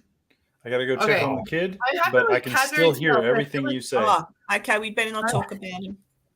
I mean, you Cadbury can. Tales for some reason is Canterbury. Hold on. I know Canterbury, but I Cadbury's think Canterbury Tales. Yeah, Terry Bithia was a sad movie. The book, I remember reading that. It was so sad. What's your bird's name, Daniel? Whoopsie. Yes. Oh, What's the bird's name? Huh? Minnie. Minnie. Yeah, she's very cute. Is it a little pigeon? Yes, she is. Yeah, she's pretty I cute. found her on a place where I go to have coffee, and she was a mess, and so I brought her home. And now she's like living happily ever after, one of my BFF birds. Oh. Hi, Allie. Hello. Allie joined the Hi, Allie. Hi, Daniel. Hi, Karen. Hey, Allie. Hi, Crow. spell it wrong. If it's Canterbury Tales, I think, because that like Canterbury, yeah, that makes sense. Yeah. So now I have a new drink I'm drinking. It's root beer, but it's like not sweet at all. It's just like sparkling water, but tastes like root beer Has vodka in it. with vodka. Oh, can I say something real quick? By the way, people in chat, if you're saying stuff to me, I can't see it all, so I'm so sorry. Don't think I'm ignoring you. I'm just not looking at the chat right now. I'm trying to eat meatballs off my stomach, and I got my phone to the side, so don't take it personally. Do they get stuck in your belly button, Crow? Oh, I wish. No, I got it in a bowl this time. The last time I learned my lesson. It's meatballs cooked in Alfredo sauce. It's a whole new world. Ooh, that sounds interesting. Ah. Good Alfredo I'm gonna have sauce. to try that. Yeah. Hi, I Allie. like the, Hi, Jason. butter chicken. You ever had butter chicken? I was in from and out. Costco? Ooh. It was great. Great. I've only ever had In-N-Out once when we were in for the Tahoe Biltmore. We stopped there. No. Yeah, What's because in and out? In-N-Out is a fast food burger place. Yeah, it's a burger. It's a we were burger so joint. hungry though that we literally, I was like, it was gone. So I didn't say. How'd it go? It's like Cookie Monster eating cookies. I had the animal burger or whatever it's called, and then Animal I had style. fries. Yeah, animal style. That was like so delicious, but I ate it way too fast. But we flew into San Francisco, and I had to get back then you had to do the COVID test at for at least for me coming back to Canada. It was a whole adventure, so we were running out of time, and we had to scarf food down. So next time I want to savor it. I want There to you go. savor. You see Cat that, Crow? Lady 858 Ollie says, "I know Crow won't see this, but I bought some corn dogs the other day, and I thought of him." Aw. That warms my heart. I love that. I love how people tag me into posts. It comes about wieners or sausage. They think of me. We suddenly have That's an how I echo like going it. on. Who's got our echo going on? I don't know. Oh, Betty! Hey. Hi, Betty. I'm sorry if I missed you saying hello, but hi, Betty. Oh, Betty. Now she's going good night. saying Hi, Betty. Good night. Good night. Night, Betty. Allie's been kind of flying, so I've missed some people who've come in and stuff. So Where's my Joe? son have In and Out, and he's Joe is going to see Scream with his son. Oh, really? That's cool. Yeah. I probably won't watch that until it comes to Netflix. I just don't go to the movies. Netflix. You can mention it. Hey, Just hey like Cassie, Laura. can you mute yourself for a hot second? Was it? Is it Cassie? Check. Yeah, it's Cassie. Yeah, it's Cassie.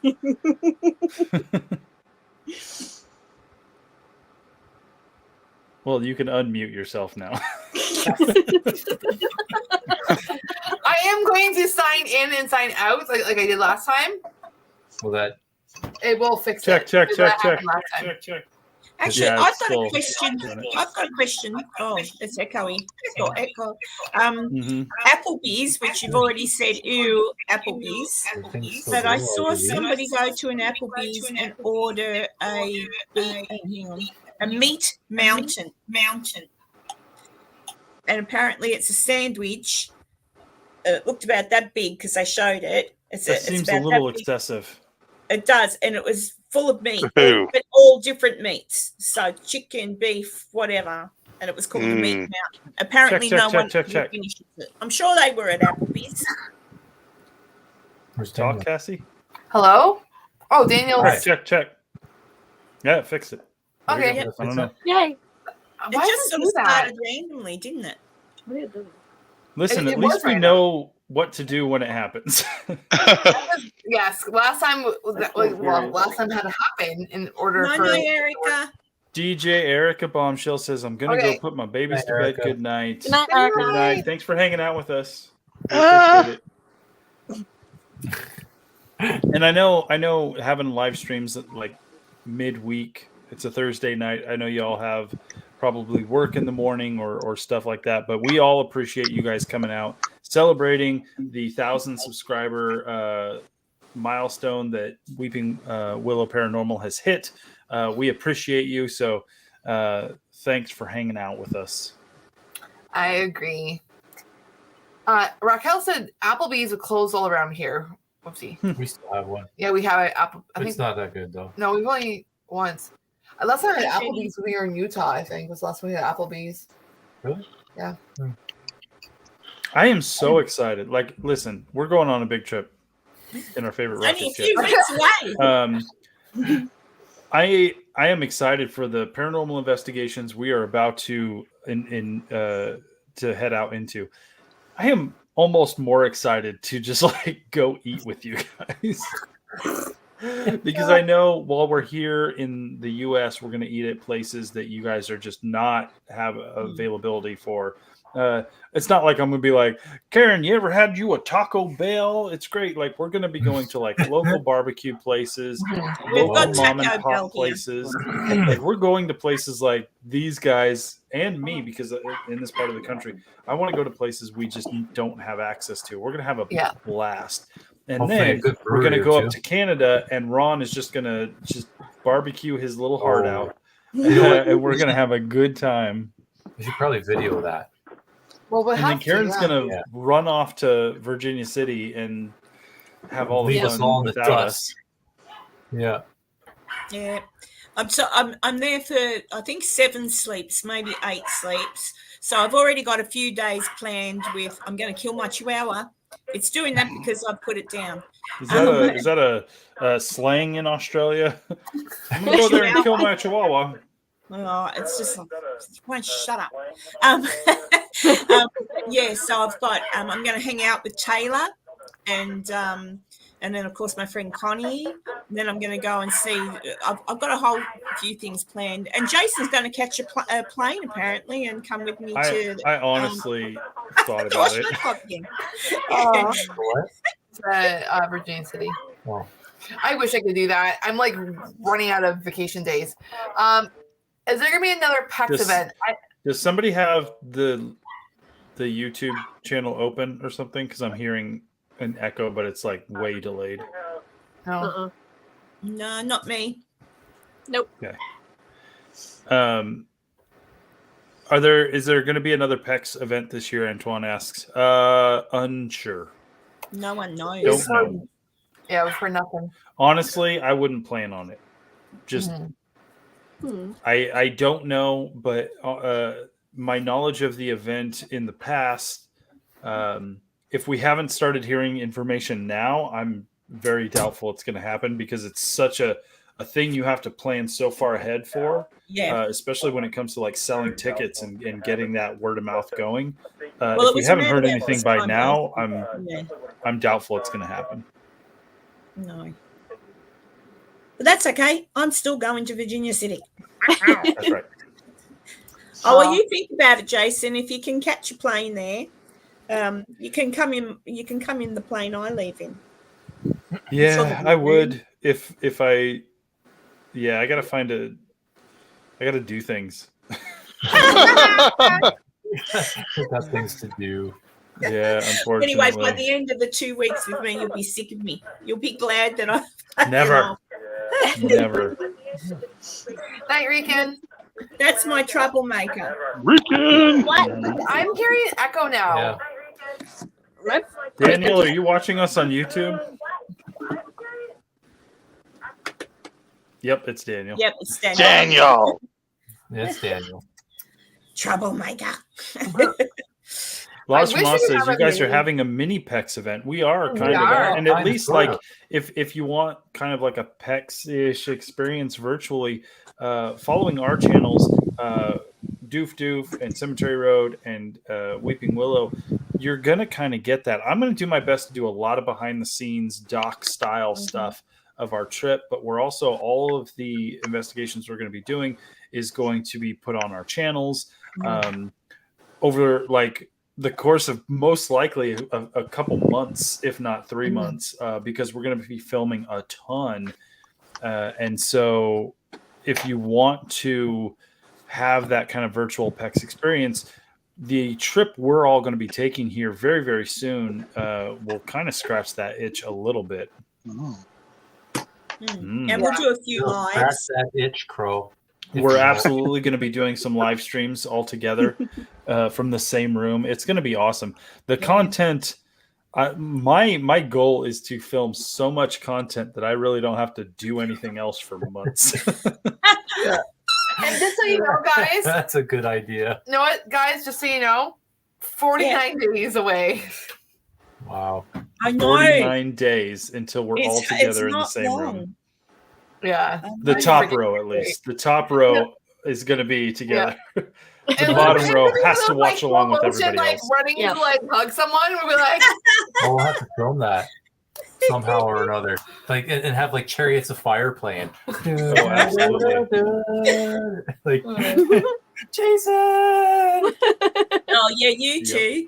You two, it can be. Paul it L, can you be definitely have to go sub to Cemetery Road. I am 10 subs away from 3,100 subscribers. But also, you do want to subscribe because if you're going to keep track of all of us during that time, like literally subscribing to all 3 channels is your best bet. Oh, yeah. Laws from Us says, could people come along and meet and greet if you are in their location? I don't know. We can't bring people on our investigations, so that's not a possibility. But we're going to be kind of in the around-ish, the same area-ish kind of thing. I don't know if I don't know. Honestly, we haven't talked about that idea of like kind of announcing where we're going to be because we've been kind of keeping it on the down low as kind of like a surprise. But we'll keep that in mind, definitely. Unfortunately, we won't be on Australia. So sorry, Laws. Oh, okay. Yeah. Hey, Black Cat. Black Cat Paranormal.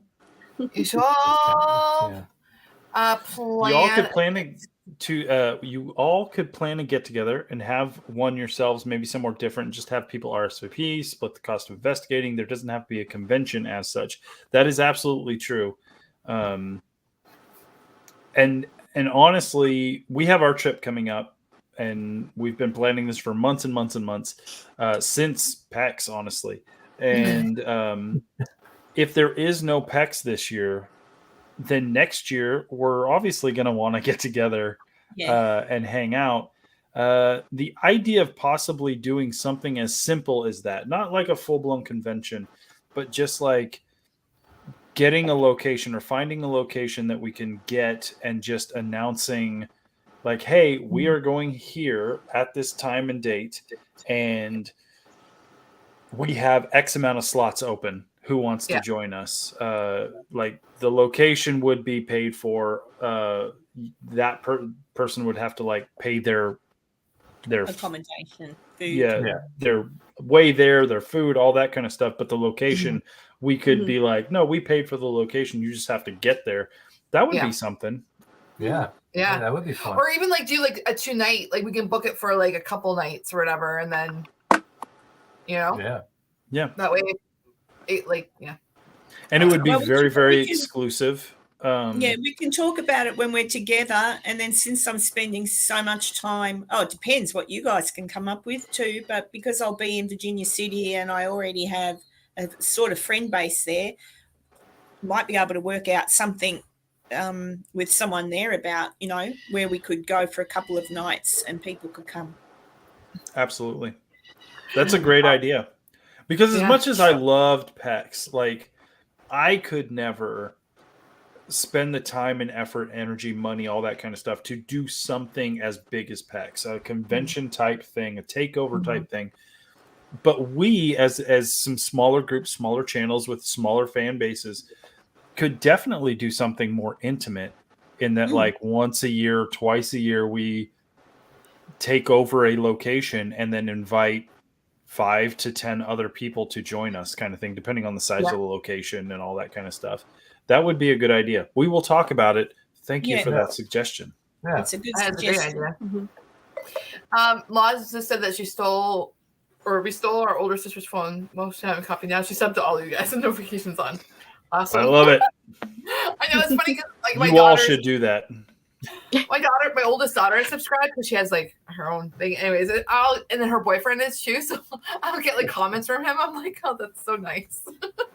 I had a night where my middle son, he went over to visit some friends, and they went down into the basement of their friend's house, and they were all hanging out playing board games and stuff. And then they all were like, we should watch something spooky. And he's like, oh, my dad does ghost hunting on YouTube. We could watch one of his videos. So they watched me doing ghost hunting for like 3 episodes on the channel that shall not be named. And so like they subscribed. It was like super weird. Yeah. Cemetery Road is at 3,093 subscribers. So, just a few more of you if you aren't already subscribed. And then it'll be the road to 2,000 for Weeping Willow Paranormal and the road to 500 for Doof Doof Paranormal. And then we'll make it happen, guys. I know you guys share the channels. I'm actually at 2,962 or something. No. So I'm almost to 3,000. Well, as soon as your episode's ready to go, let us all know. We'll all share it. And it's getting there. I'm looking forward to it. Yeah. My first episode in like 6 months. I know. I have my last episode of the McIntyre Villa coming out next week. It's going to be about an hour long. I know my last episode was like 15 minutes. I couldn't find a natural break in the footage. So I just said, okay, everything in the attic, 15 minutes, boom. And then everything else, the next episode is just me and Paul in the basement of the McIntyre Villa. Awesome. And we had a really, really good time. And there's like a cliffhanger ending-ish kind of thing. I'm super excited to bring you guys. And then I'm going to be all cemeteries all the time until I get content from our trip. So I'm going to go back to kind of like natural Cemetery Road where it's just cemetery videos and hanging out, live streams. And then once we go on our trip, then like content like crazy. Yeah. Hey guys, in chat, Crow's not asleep or anything. He's just not looking. No. But hey guys, I do need to jump off for quick. If y'all are still on in a little bit, I'll jump back on. But if not, I appreciate Cassie having me on, and congratulations on the 1,000. But I should be back on. I've seen a few minutes. Got some things going on here with some animals. So but I should be back. Okay. Bunch of pussies to take care of over here. Oh, Crow. Sorry, Cassie. All right, love you guys. He means his cats, people. Calm down. Pussycats. I thought I read something. Or maybe it was a thought I had. Shoot. Anyways, okay, so Kaylee said, Allie, are you going to join their investigation? Not this time. Yeah, not on this big trip. Not on this big one. But someday, yeah, that would be Yes. totally awesome. Open Yeah. invitation for Allie. Thank Yeah. you. Here you go, Jason. You like this one? A cinema nearby is starting an 80s classic comedy film festival showing The Goonies, You can Back have to the Future, Airplane, Ghostbusters, Spaceballs, Big, Ferris Bueller's Day Off, and The Blues Brothers. That's Man, awesome. that is a hell of a lineup. Oh yeah, that's I would absolutely go and watch all of those on the big Me screen. Oh too. my gosh. Blues Me too. Brothers? I have a thing for blues music, just saying. Do you now? Calm down, fancy pants. Blues music? What's wrong with blues music? I didn't say. I'm just saying. She's like, I have a thing for it. Oh, Blues. Just ask her about Blues Brothers 2000. Oh my gosh, Blues Brothers 2000 Listen. I love. That soundtrack is it, as the kids say, it slaps. I love. Shut up, Allie. I love the Blues Brothers 2000 soundtrack. It is a solid damn soundtrack. And the thing about that movie too is part of it was filmed in Niagara Falls, Yep. and our music pastor at our church, not we go anymore. Anyways, he was the FBI agent. He's an actor. oh, And I didn't know that. Like we met him years and years after, and he's like, I was in that movie, and I'm like, what? And I'm like, who were you? And I had it on VHS, so I used to watch that like on VHS, guys. So, So it then was we a while watched ago. it, and it's like, holy cow, there he is. Listen, The I'll be FBI. honest. I've watched Blues Brothers 2000 probably like 10 times. I've watched Blues Brothers once. Yeah, exactly. That's the thing. I like Blues Brothers 2000 the most. Plus, because like Paul, the guy from oh my gosh, David Letterman, Paul, what the heck is it? Schaefer. And then Schaefer. yeah, when he was in like the New Orleans and Erica Badu, and then Johnny Lang. I love Johnny Lang. So Big Johnny Lang. I've seen him twice in concert. I've met Johnny Lang. I love Johnny Lang. We did that. That was our Christmas gift, wasn't it? Yeah, 1 year. yeah. Klein booked us in here as a bluegrass band. Bluegrass. Duck, give me a mountain tempo and A minor. Riders. Like I can like picture all the themes in that movie. Oh my gosh. Oh, I love that movie. I do. I'm a big Goodman fan. So his entry into the Blues Brothers, because obviously we're missing a brother of the Blues Brothers. John Goodman always I enjoy him. And so him in that role as like the proxy to Belushi really worked for me. Yeah.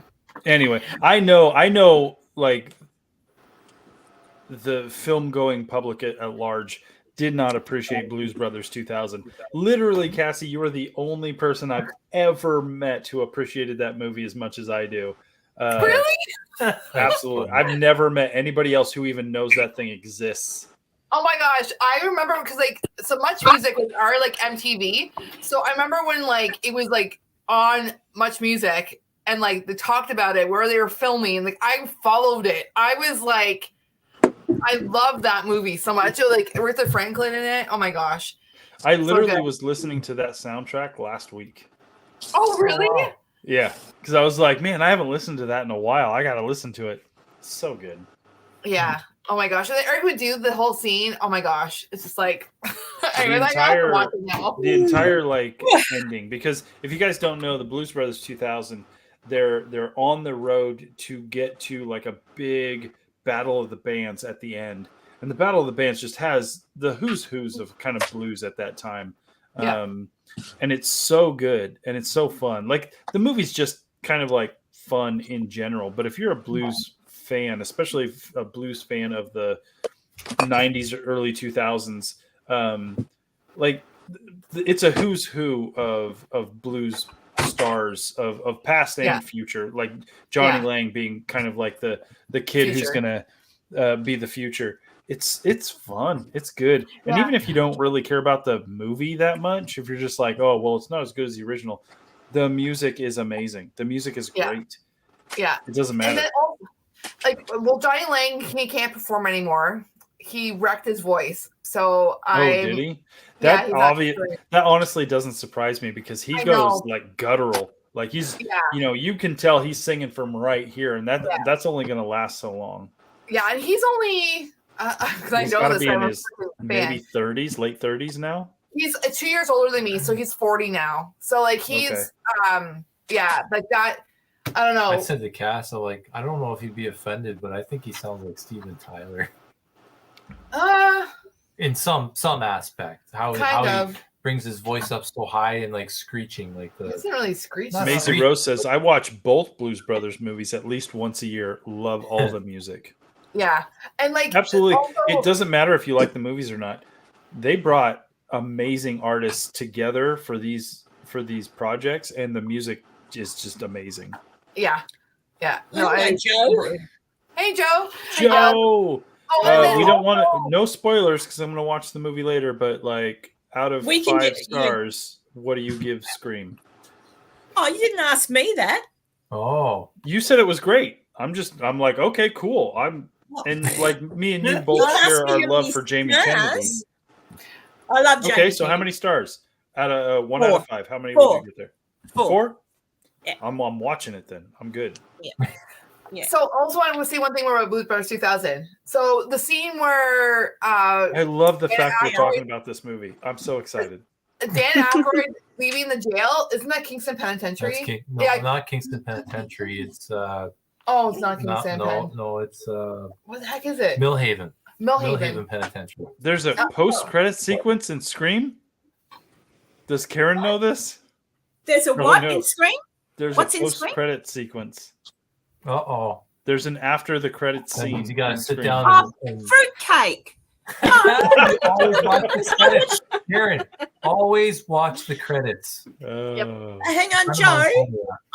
The credits roll. They do the cast. No, but then it just goes to the normal black screen. Was it right at the end of the normal black screen? Fuck. At the end.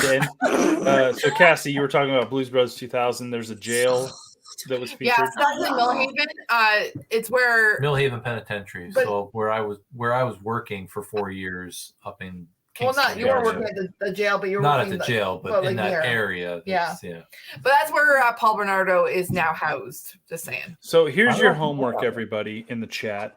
You need to go watch Blues Brothers 2000, or at the very, very least, if you have like Spotify or anything like that, Apple Music, listen to the soundtrack this week. It is good times. Very good times. Have you found the accurate soundtrack? Because I've been looking for it and I can't find I have the CD. I own the CD. I had it on VHS and then I had it on Blu-ray. I bought it on Blu-ray because John the Revelator, tell me who's that writing? John the Revelator, tell me who's that like BB King. Like, oh my gosh, I love BB King. Wrote a book of the 7 Seas. Oh, so I want a whole half chicken and some plain white toast. So good. Literally have never talked to anybody else who have watched that movie and appreciates it till tonight. I guess this is why we're friends. I know. Oh, maybe that is the accurate one, but it's actually people singing it from the movie, or is it just? Yeah, it's not. What? Yeah. I've listened to it on Spotify, and it's the whole album. Is it? Okay, I'm gonna have to look this up later because like I have to burn a CD. This one. I'll bring it on our road trip. That's the first one. Oh my gosh. Yes. Because I still have that CD. It's literally in Falcor right now. No, it's really funny about actually when I met Johnny Lang. So I brought his Lie to Me album CD with me, and I got him to sign it. And it's the original CD from like 1998 or whenever he released it. And he signed it, and then he's like, "Wait, is this the actual original CD?" And I was like, "Yep." And he's like, "I have like." Where is that CD now? It's like, in my I don't room. even have one. Can I have this one? So like he was on that thing. I know he like, is the fact that he can't sing anymore. Yeah. Come on, that's gonna be some big. He's so good. It's funny because I don't listen to blues music like as a choice. Me and music is like I just listen to what I think sounds good, so I don't like seek out music specifically. But I used to watch David Letterman a lot back in the day when I was in like high school, and Johnny Lang just randomly was the musical guest for an episode, and he sang, and I was just like, man, I really enjoy that kid, because he was a kid. I was like, I really enjoy that. And then I didn't really think about him until like 2 months later. I watched Blues Brothers 2000, and he was on there. I was like, holy crap, I know that guy. Like, I know that everybody else, but everybody else is like old guys. They're the grandpappies of Blue for my generation. But this is like a kid who's just like on the big guitar and just like, you know. And so like that's one of the reasons I felt a connection to that movie is I was like, they're trying to bridge the generational gap in the blues music in this film. It's crazy. I don't even know how I'm sitting here talking about Blues Brothers 2000. It's really weird for me. I literally was thinking about Blues Brothers 2000 yesterday. That's so weird. Super weird. Johnny Lang CD was the very first CD that I ever bought with my own money for my first job too. So also that has a little bit of like, so I would have been in grade 8. So that was 98 for me in grade 8. One of the first things I bought with one of my first paychecks was a CD, and it was the Lois and Clark soundtrack from Lois and Clark, the New Adventures of Superman. Just because it was Superman, but it had some good music on it too, guys. Yeah. I can now I'm picturing Johnny Black Cat Paranormal says, "Hubby found soundtrack. Look what you've started, Jason. It was her fault. Her fault. No, her fault." I'm all thrown off trying to like point at people, but yeah, it's a fun soundtrack. I like listening to that soundtrack while I'm cleaning on a bright summer day with the windows open. Like it's one of those like it gives you that energy kind of soundtracks. Lois and Clark? No, sir. Blues Brothers 2000. Blues Brothers 2000. Do you know what? I watched the first Blue Brothers movie. Boob Brothers, yes. Yes, Boob Brothers. Because that's where we feel it. And I didn't like it. I'm not a huge fan of Blues Brothers, the first movie. That's why I'm surprised. Like Blues Brothers 2000, I'm like, I've seen the second one. It wasn't horrible, but yeah, I don't know. So, listen, so you won't get excited in a conversation with me then, Jason, about the Blues Brothers. I am not going to sit here and defend the film itself, because the film is like you're just gonna like it or you're not, or you're gonna feel ambivalent. It doesn't matter. I'm not gonna like try and convince people like, man, Blues Brothers 2000, you need to give it a chance. I'm telling you, the soundtrack is good. Like, it's fun. It's probably the soundtrack. It's a good time. And that's with me in musical movies. I know, because a lot of musical movies are crappy, but it's the soundtrack that gets me. Like Moulin Rouge, I love Moulin Rouge. One, that is not a crappy movie. That is a great movie. And two, soundtrack is great. That's what I mean, though. I meant like in the sense that people like are like, ooh, like musicals. Well, but like, I think there's a generation. There's a generation probably around my generation that just is like, ew, musicals? That's terrible. Like, we're just so like ready to pass judgment on something that either seems old or hokey or whatever. Yeah. It's just like when there's a bunch of movies in my generation that are super, super good, but they were in black and white. So we're not going to watch those because black and white movies are stupid. It's just this casual, ambivalent, like dismissal of a piece of art just because we think we have this preconceived notion of whatever it may be. Either it's in black and white, or it's a musical, or it's a foreign language, so we have to read subtitles. Ew, gross. I love plenty of musicals. Absolutely. So like I'm not going to sit here and defend movies, or I will defend a movie, but I'm not going to try and like push a movie on people. I've learned in my years that trying to push art onto somebody, trying to make someone appreciate art that I appreciate, is never going to work because art is subjective, and art is going to touch who it's going to touch in terms of their heart song kind of. I don't know, but if a piece of art doesn't resonate with somebody, like say Karen is like, yeah, I don't care about this specific film or music or whatever. It just doesn't resonate with me. I'm It not doesn't mean going it's to not like. good. Yeah, I'm It not going just- to be like, well, Karen, you're uncivilized and don't know what you're talking about. Like, I'm just like, oh, well, that it does for me. So, like, cool. What does like? Then I want to know what resonates with her. Like, then tell me what resonates with you. I think that's part of the problem of our society is that we're so quick to be like, you don't like what I like, well, then you're stupid.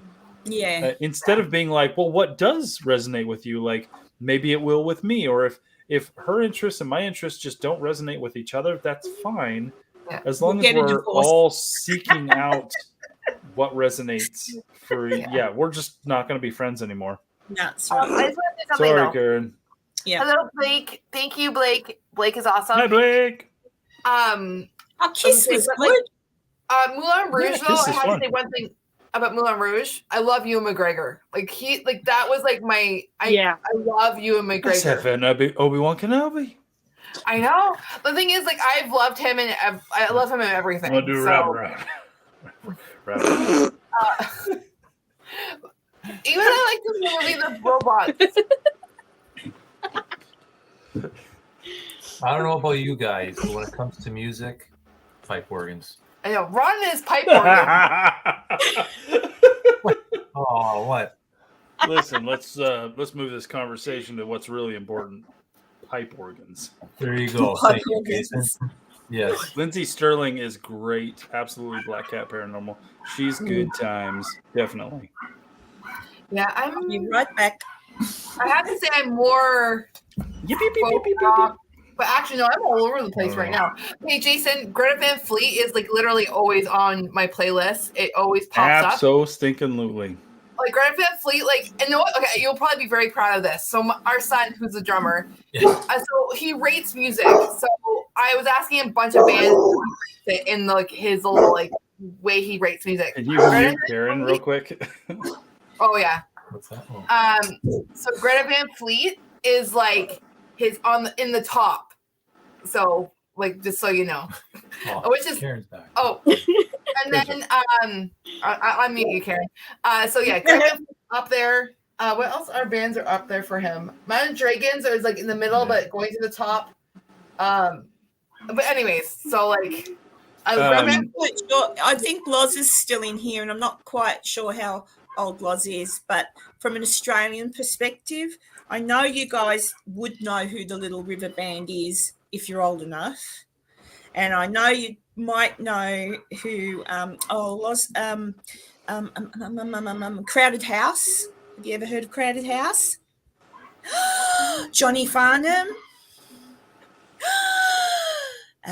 Breathe, girl. If anybody's wondering what I'm listening to, like currently, like all the time at the moment, if you have Spotify, there is a playlist that I found that I literally, it's almost all I listen to. It's called Indie Rock Road Trip. Indie Rock. I'll be right back. Let me. I was gonna say, oh yeah, if Come What May, that's a very interesting song. I have to know. That's one of my favorites. Indie Rock Road Trip on Spotify. I literally, it's all I ever listen to anymore. It's just the music is it speaks to me, if you will. It's good. Oh, there's a lot of good bands in here. I'm gonna take your word for it because I'm not like a big. I don't know music very well. I just like listening. I like listening to Arctic Monkey. I knew. But I literally, anytime I'm turning on music, I just hit that playlist and I just hit random and I tune out the world. That's all I listen to these days. I'll be back in a minute, guys. I've got to go and sort out the Chihuahua, the Rottweiler, and the Cockatoo. I'll be back in a sec. Okay. Is it a playlist I like? There's the Old Crow Medicine Show. Oh, they're good. Oh, I love them. I listened to that playlist constantly. Like it's Yeah. all I've listened to for like a month. I'm saving this. So I made my playlist, but I don't know if you can see it, but it's a picture I took of Cemetery in Virginia City as the album cover for like. Oh, that's a nice one. And the playlist name is called Walking Through People Gardens. So, but I love it. So my playlist has like Amigo the Devil. Shout out to Vivian Noor. So mine's like Amigo the Devil, like Greta Van Fleet's all their albums. I got like the White Buffalo. I don't know if Allie knows who they're probably. I haven't heard of them. The White Buffalo. It's just one guy. He's freaking. He's White actually Buffalo. Oh, he's so good. Good.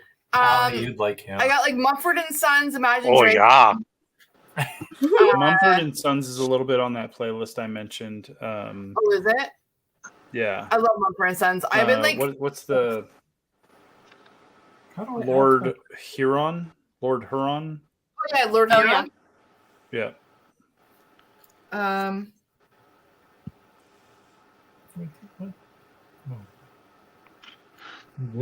Yeah. Kaleo I have on mine. Hoser, but my son and Hurricane, which I can actually go see in concert. They're local. I feel like you need to share with me like a playlist of some sort, because I think the music I've been listening to really is a lot of the stuff that you and Ron know already, or at least or like familiar with the type of music that's really been like in my head right now.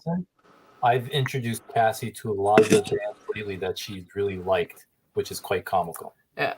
And then also I have the playlist from Red Dead Redemption 2. Because and then I have another movie soundtrack. Oh, what? Across the Universe. It's all Beatles songs. Across the Universe. Yep, so good. Then the U2 is in there, like old Bono.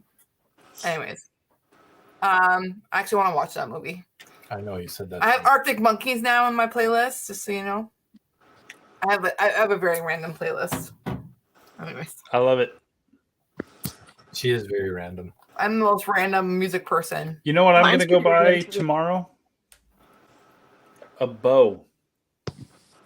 Oh, I'm going to start doing archery with my youngest son. Nice. So I need to go buy a bow and arrows. Scorpions. Are you talking? Yeah, Scorpions. Like Soul Watcher Paranormal says. Anyone know the Scorpions? Are you talking Scorpions, like old 80s rock band? Because I've been to like 2 Scorpions concerts. Cool. I went to 2 concerts with Scorpions, and it was both Scorpions featuring Alice Cooper. Wow. Cyndi Lauper. Yes, Cyndi Lauper's awesome. Crow. Sorry, Crow. Hello. I know in the world Sorry. of music, I've learned that there's Beatles people and Elvis people. I like both. I'm I love a both. Beatles guy. I like Beatles. I appreciate Elvis, absolutely. But if you hold 2 albums up and say choose one, I'm going to choose Beatles. You know, in the metal, You know, hell yeah! I would love to go to Graceland and go to Elvis's mansion and actually Let's go. investigate there. I actually know somebody. I'm friends with somebody who worked there for years. Really? Yeah. Wow. That'd be a cool place to go to. So what were did you they saying, do, Crow? Jason? What did they do at Graceland? I want to say they did they like handled all the like social media and social relations. That house was amazing. Like one thing that stuck with me from that house is his living room with like the 20 TVs in there. Yes, yeah. Seeing that many TVs in one room was pretty crazy. And they don't let you in his room, his actual bedroom? Yeah, his bedroom. Right? Or upstairs really at all. Yeah, upstairs. I read recently that like nobody is allowed upstairs. Like nobody ever goes up there. But Nicolas Cage got to go up there. Well, he was married to Lisa Marie, so yeah, but it was like that's what it takes to get up there, guys. You have to marry into the family to like be kind of given an escorted like don't touch nothing tour of that. Like you have to marry in. That's how serious they treat the upstairs. Well, you know, the movie they put out, I was really looking forward to this movie Elvis they put out, and the actor did a great job. The guy, I don't like the guy's directing style. From what I understand, is how he does his movies. But it was and I wish they would have done it like how they did Great Balls of Fire and La Bamba, like more realistic. If you watch the Elvis movie, now look, it gets better towards the middle and end, but the whole first part, it's like watching a YouTube film. Wow. Oh, See, I loved it. I've seen Really? it. Yeah, I loved it. I watched it twice myself. I do love it, especially they do. Tom Hanks is pretty good, but the middle and end gets better. But at first, it's like he's trying to mix like too much crap together, and it's just I don't know, man. I did not expect that to. You have to watch it to see what I'm talking about. I wasn't expecting that style. But I haven't watched it. So if anyone's seen Moulin Rouge, that's Baz, and that's how, or Romeo and Juliet. Yeah. That's Baz Luhrmann. That's just how he does stuff. Yeah, I don't like that. I loved it. I fell in love with Elvis after watching that movie. I'll be right back. I gotta go put a kid to bed. Continue on. Oh, okay. I mean, I'm mostly leaving because Crow's here, but I knew it. I felt it. I knew it. I'll be right back. I'm gonna go do a wraparound. A wraparound, okay. I'm gonna do a wraparound now. I'm gonna do a wraparound. Actually, does anyone know who's? What I'm talking about. I know what you're talking about. Does anyone know who's inherited the estate now? Because I know it's not Priscilla. Nope. Because it belonged to Lisa Marie. It never belonged to Priscilla, but Priscilla was sort of the one you'd see all the time. Elvis left everything to Lisa Marie, and then she passed. So I'm assuming she's picked the right kids out of her little tribe to carry. That's right. Yeah, man. Yeah. My heart broke for her when her boy. Yeah. He looked a lot like him too. Yeah. He looked like Elvis, didn't he? He certainly got the genes, but yeah, I thought So it doesn't surprise me any that after he passed away, she had a lot of problems. So it wasn't when I saw her at the Golden Globes. I think that was the last time she went anywhere before she passed away. That was just a day or two before she died.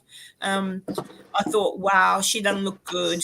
Like she looked sick. And then sure enough, a couple of days later she passed. So, but yeah, Elvis is like one of the things. So when I grew up in Mississippi, like I grew up like 5 hours away from where he lived or grew up from, or maybe 6 hours. But my family, they worshiped Elvis and Jesus in that order as well. Like we had an actual shrine for Elvis with all of his like collectibles, and Elvis was a big deal. So like when I watch a documentary or certain songs, it just makes me cry. Like I cry every freaking time. It's crazy to this damn day. Because he was such a big deal in my life growing up. But I used to walk around as a kid with Elvis playing my radio everywhere I went. So I was a huge Elvis fan. And anyway, but he's from Mississippi, so I thought I had a connection with him. Yeah, I mean, my grandma loved Elvis. My grandma had like an album, like, because my grandma was born in like 1945, so she was young. But like she was in the prime like Elvis like stage. So I know that she had like an album that was all Elvis like paper clippings and stuff. She loved Elvis. I don't know if she ever saw Elvis in concert. I don't think so. But I like Elvis and Beatles, but if like I'd probably pick Beatles. Right. Like, at work we had a music therapy guy come in. He did all Beatles, and I was like singing along. But I love all the obscure Beatles songs, so I don't like the most popular ones. Like, yes, you're a true fan. I requested like Rocky Raccoon, and he was like, "What song?" But he didn't know the words like as like off the top of his head. Or Rocky Raccoon. Oh, blood, life goes on. Only to find you. See, my friends, I have a lot of metal. I have a lot of metal friends, like my heavy metal guy friends. They're always, why do you like the freaking Beatles, man? They suck. I'm like, dude, you guys have no idea what you're missing, first of all, and the way they wrote their music and how they did it. And I understand if you're going back now and you've ever heard them, it's kind of some of the stuff is pretty quirky, especially the White Album stuff. But but Beatles can write songs like nobody else can. I mean, so if you're a musician and you don't like the Beatles, you're really missing the whole fucking boat. Or like the Sgt. Pepper Lonely Heart Club Band. I had that album. Yes. Oh my God, I did. And I grew up on that. And that White Album. Those are like the two mainstays in my like music. I like, as you guys know, probably I love music. Like music comes, it's like music then reading. Like it's like that's in the order. Like music is life. If you talk music to me, it's my love language. Just so. You know, man, while we're on music, I'm a real sucker for 80s pop, like that band Like back in the day, I didn't think. I mean, I used to watch all this crap on like MTV, but like now that band and fucking all that pop music that was from back then, like the songs you always hear in the movies all the time from God dang REM and all those poppy type bands. I know they're alternative, but still, I have a really soft spot in my heart for all that 80s music, Culture Club, and Look, Crow, aren't you and Joe going to do that song for me? I told Crow, I said as a joke to Joe, and then I told Crow, you've got to do a cover version of "Wake Me Up Before You Go Go." Oh my God! Blake McKenzie Joe says laughed, Depeche and Mode. then Joe I love Depeche Mode. Oh shit, yeah. Depeche Mode's good. Lost from Oz says I read a book set in the 70s and the lead character was obsessed with Fleetwood Mac's Rumors album, so I had to go listen to it. I have that album. Like I have it on vinyl in my records. I want to grow up to be Stevie Nicks. I think she's awesome. I saw Fleetwood Mac in concert in Sacramento a few years back. It was a great. I was in the nosebleeds, but it was still an amazing show. Oh, was that Fleetwood Mac? Yeah, Fleetwood Mac. Yeah, I saw him here too. Except I'm trying to remember what's the guitarist's name. Johnny Guitar. Yep. Mm-hmm. Oh no! In Fleetwood Mac, the one that she. Yeah, I know. I have no idea. I don't know. He's got a name. Was he Fleetwood or was he Mac? I have no idea. No. He wasn't there. So Neil Finn, one of our. I never listened to Fleetwood Mac. The ex-wife she's the one that was like super into him, so that's why we went. But the show was great. Like they put on a really good show. Like I said, I was in the nosebleeds. But I literally know nothing about Fleetwood Mac other than this song is associated with Fleetwood Mac. Beyond that, you got me. We actually just bought a new album for our record player, The Animals. Yep. Great. I love this. Speaking of records, I'll show you this because I think it's really cool. So for Christmas, I love records. I cannot wait. Bro, that record player I have is awesome. Oh, dude, I'm so fucking jealous of that. Don't even go there. Was Stevie Nicks on Fleetwood Mac? Anyway, so for Christmas, the ex-wife got me a record subscription thing. Oh, cool. It was like 6 months. You get an album, and it's a compilation album of just random musicians, like just random folks.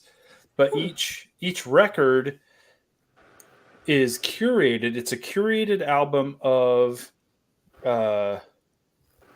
random songs, but there's like a semi-theme to them, and it's paired with artwork, photography, and like painted artwork, and like a story and all that kind of stuff. So I've gotten 3 albums so far. And it's really nice. It's really. I got one today, but it's super weird. Who are the monkeys? The monkeys. Oh man! Oh my goodness! Look at this album. Wow! And check it out. That's the artwork. Hold on. It looks like a Where's Waldo cover. A little bit, but it's spins. Oh, it's changing. Yeah. Oh, neat. Is that the record you're spinning? No, it's the case. Oh. But like if you open it up, it's like you took mushrooms. LSD. Wow. I haven't listened to it yet. But then it comes with descriptions of where the music came from. Each track is from an album of an artist. and so it tells you about the music and Oh, all that's that kind cool. of stuff. I've got this one. I think. Well, I'm jelly. Karen would appreciate this one. It's like animal-based artwork. That is neat. Oh. I was gonna The say, bids. I thought Dolores was from the Cranberries, but it's really cool. I can't remember what the Vinyl Moon. Oh. If anybody else is interested in, it's a subscription service for like these random vinyl records. But I have a little record player that I have, and I love just putting some records on and playing. I've got a whole thing of records down here, but I got that for Christmas, and it's been really, really cool. So if anybody's at all interested, if you're a vinyl fan and you just like random music and discovering random artists and stuff, Vinyl Moon, she got me a 6-month subscription. So that's 6 records. And then I honestly like it so much that I'm going to, after my 6 months is done, I'm going to renew it for 6 months. Kisara, you don't have to be sorry for not knowing who the Monkeys are. They were way before you were ever thought of. They were a band made for a TV show. Yeah, they were. I think the only one. No, they were all musicians, but they weren't like that's not. They were hired. Just they were cast. For the show. They were cast to build the show. Yeah, it was kind of much like in the way of first, like the Partridge Family. Yeah. And although the eventually Partridge Family, only one person could sing. Daniel, is that you making all that noise? Yeah, it's Daniel. Goodbye. Well, Davy Jones was from Monkeys. From the Monkeys. Yeah, I had to say though about the Cranberries. Our son Everett. Oh my goodness! You know that little like I radio really enjoyed whatever. His favorite song in the top is Cranberry Zombie. Just saying. So. And Cassie can apparently sing that song, which is very hard to do, by the way. Cassie, she gives us a little sample of that. Karaoke. Jason, remember that for our karaoke night. Okay. We're doing a karaoke we'll have night. To do it. Actually, Paul, I'll argue with you on that one. They did play instruments. Davy Jones can play. Oh, Davy Jones couldn't. He can just sing. But the other 3, they could all play instruments. All of them. They just, I don't know if they actually played on the songs they made. Yeah, they did. They did. They were good too. Yeah, they were all like musicians on their own. Yeah, in merit, their own but they were cast as musicians in the show. Correct. Much like again, Partridge Family, the Brady Bunch, when they went all musical, they were cast obviously. And then like if you look at that, it was the building blocks of like Backstreet Boys, In Sync, where we're going to build a band, we're going to build a musical act. And the musical, like it still happens to this day where we're just like, we need a super group. So let's cast for various people who are going to fit the mold of what we need for this group kind of thing. Do you see Joe's messed down? True story. I wrote a song and the Cranberries stole it before we had a chance to copyright it. It was called Heavy. They changed a little and called it Zombie. Swear on my mom and brother's grave. I don't know if I believe that. But I would need more clarification on that. Could be. Yeah. But given what Joe's swearing on. Hey, Joe, you have to send me what I missed. I can't believe I missed a thing at the end of the movie, and I'm not going to go back to the cinema to see it. So tell me what I missed. I've got an idea, but tell me what I missed. Just message me. I'm very impatient. I know you guys are all music fans. I wish y'all had a chance to be a part of creating a song because it's so fun and there's like nothing like it. And I wish everybody could see the behind the scenes of how it's actually done. I can write music with my friends, and we're in different states across the world, across the country or across the world if I want to, and we can do it now by sending tracks through email and stuff. It is crazy, man, to see how it's done, but it's totally doable. But I think you guys would have. I mean, I know if y'all are musically inclined as well, but it's so fun I'm not. create music. Don't lump me into that. I love music. I sing in the shower really well. Me too. Yeah. I've been in that shower when she's been sitting. Wait, no. Never mind. Bombshell. Hang Never on. mind. Who? Ellie or me? Yeah, wait a minute. Both. No, I'm not Wow, talking about Jason. it anymore. Let the chat speculate as they will. Daniel too. Was it me? What It was about Ron. Daniel, It was too? Ron. I was in the shower with Ron. He sings like an angel. Yeah. That's fine. Yeah. Only when Jason's there. What about Daniel? Oh, Too? he's singing like an angel when Jason's there. Sorry. I thought you were in the bath of the shower with Jason at one time. A shower chaser? That was my nickname in high school. What? Oh no! Watch out! Shower chasers here. Oh, Spice Girls. I was definitely have to say I wasn't like it. I was more Hanson, but my sisters. Oh hell yeah, Hanson! Do you know they have beer? Pardon? Yes, they do have a beer. They have a beer? Yeah, Hops. No. and they're from Oklahoma, Tulsa. Oh my. No. Yeah. Yeah. So They produce a beer called Hops. No, is there? Yes. Yeah. Wow. I love Hanson. So we got Backstreet Boy tickets. This is back in the day when Backstreet Boys was a thing. But Hanson was also happy at the same time frame. So I had to go to Backstreet Boys, but because I like Hanson so much more, I gave up my tickets to Backstreet Boys to my sister. Oh so my goodness, Raquel. Yes. What? Right. But I love Barbie world. Aqua. But- I had that CD.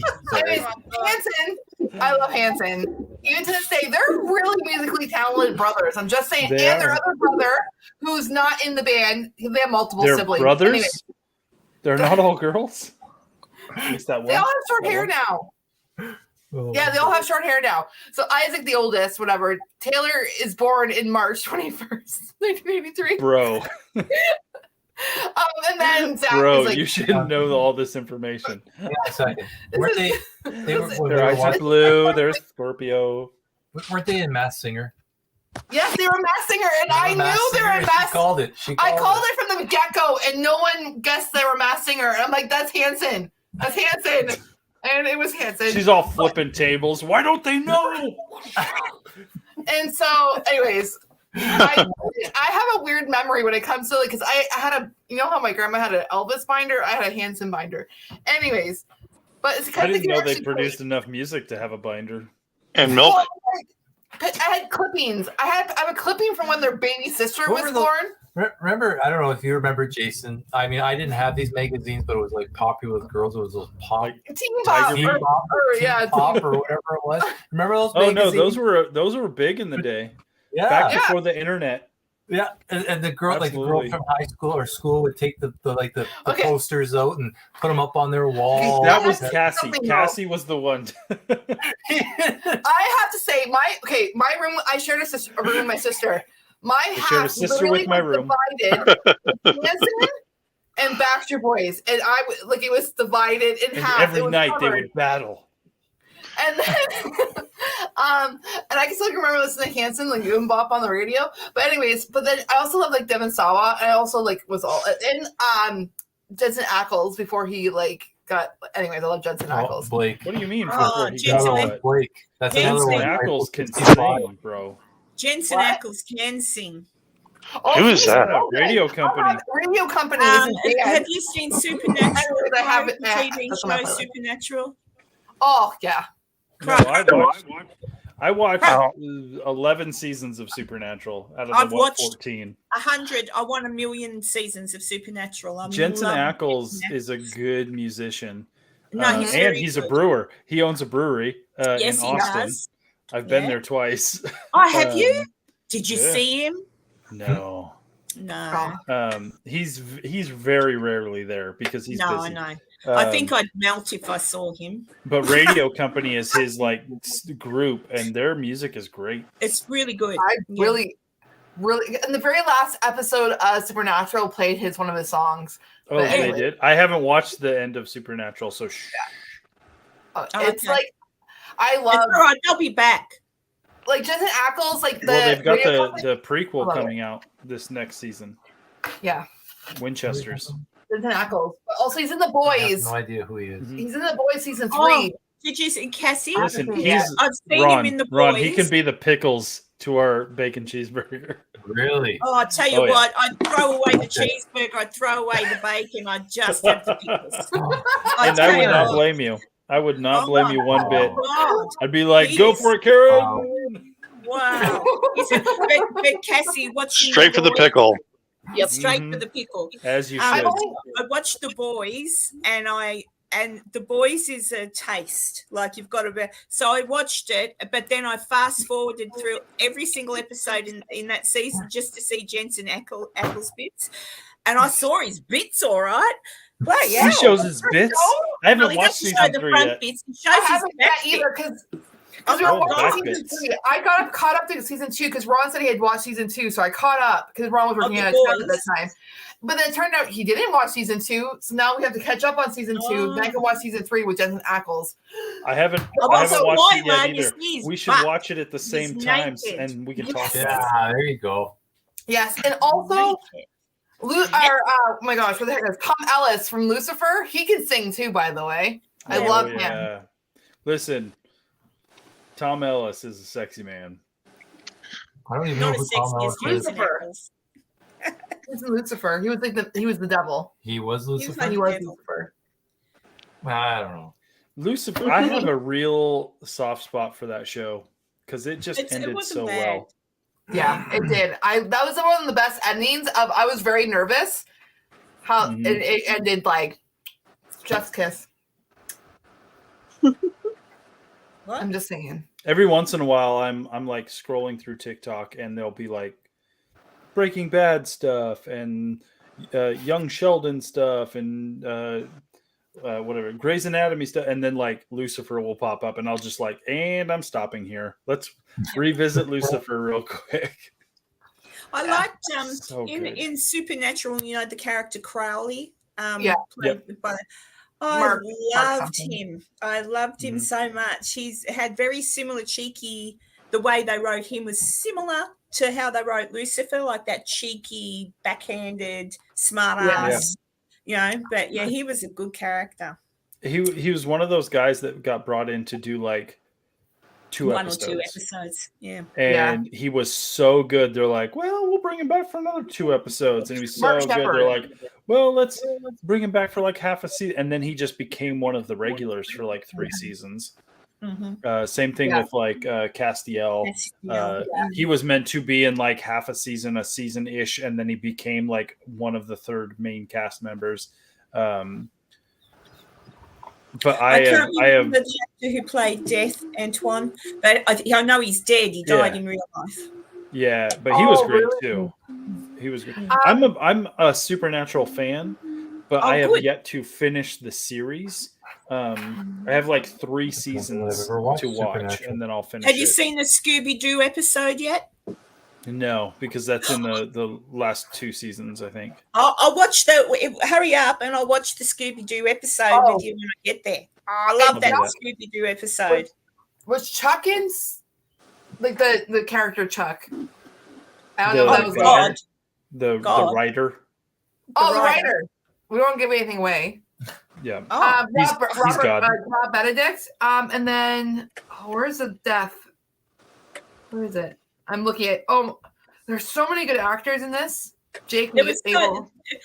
and there's a ton of actors in it. If you go right back to the start, there's a ton of actors that you'll be watching it and you'll go, "Oh my god, that's so and so," because they've come away, they've come along now, and like you know. Well, the that show was- just lasted forever. it just lasted, yeah. Well, it It's was funny nice if you want a supernatural reference for or a connection with Cemetery Road, Stoll Cemetery. Yes. In Supernatural, the very beginning, their main bad guy was the yellow-eyed demon. Yep. And they had to get the revolver, the Colt revolver that could, if you shot anything, it would die. It doesn't matter what it was. If it got hit with that bullet from the Colt revolver, it would die. The final showdown with the yellow-eyed demon, which was the main bad guy, the original main bad guy of Was in Supernatural, happened in Stoll Cemetery in Kansas. I've been there. I did an episode in Stoll, Kansas, from that cemetery. because there was so much like urban legend around that cemetery. They used that for the show. And it's one of the reasons why you really shouldn't really go to Stoll Cemetery, because the people around there just do not appreciate people visiting because of all of that.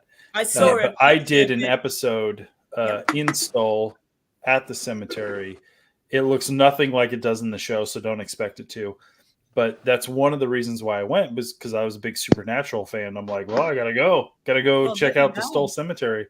Yeah, not long ago, a couple of weeks ago, Jensen Ackles went by there. He did a Instagram post. Yeah, he said something about first season memories or something like that. He wrote something, and then it was Stoll Cemetery. Yeah. I don't know what he was doing in Kansas, but there you go.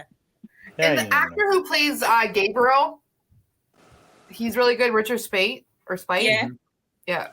And they're all pretty good musicians. So when they do their what do you call it?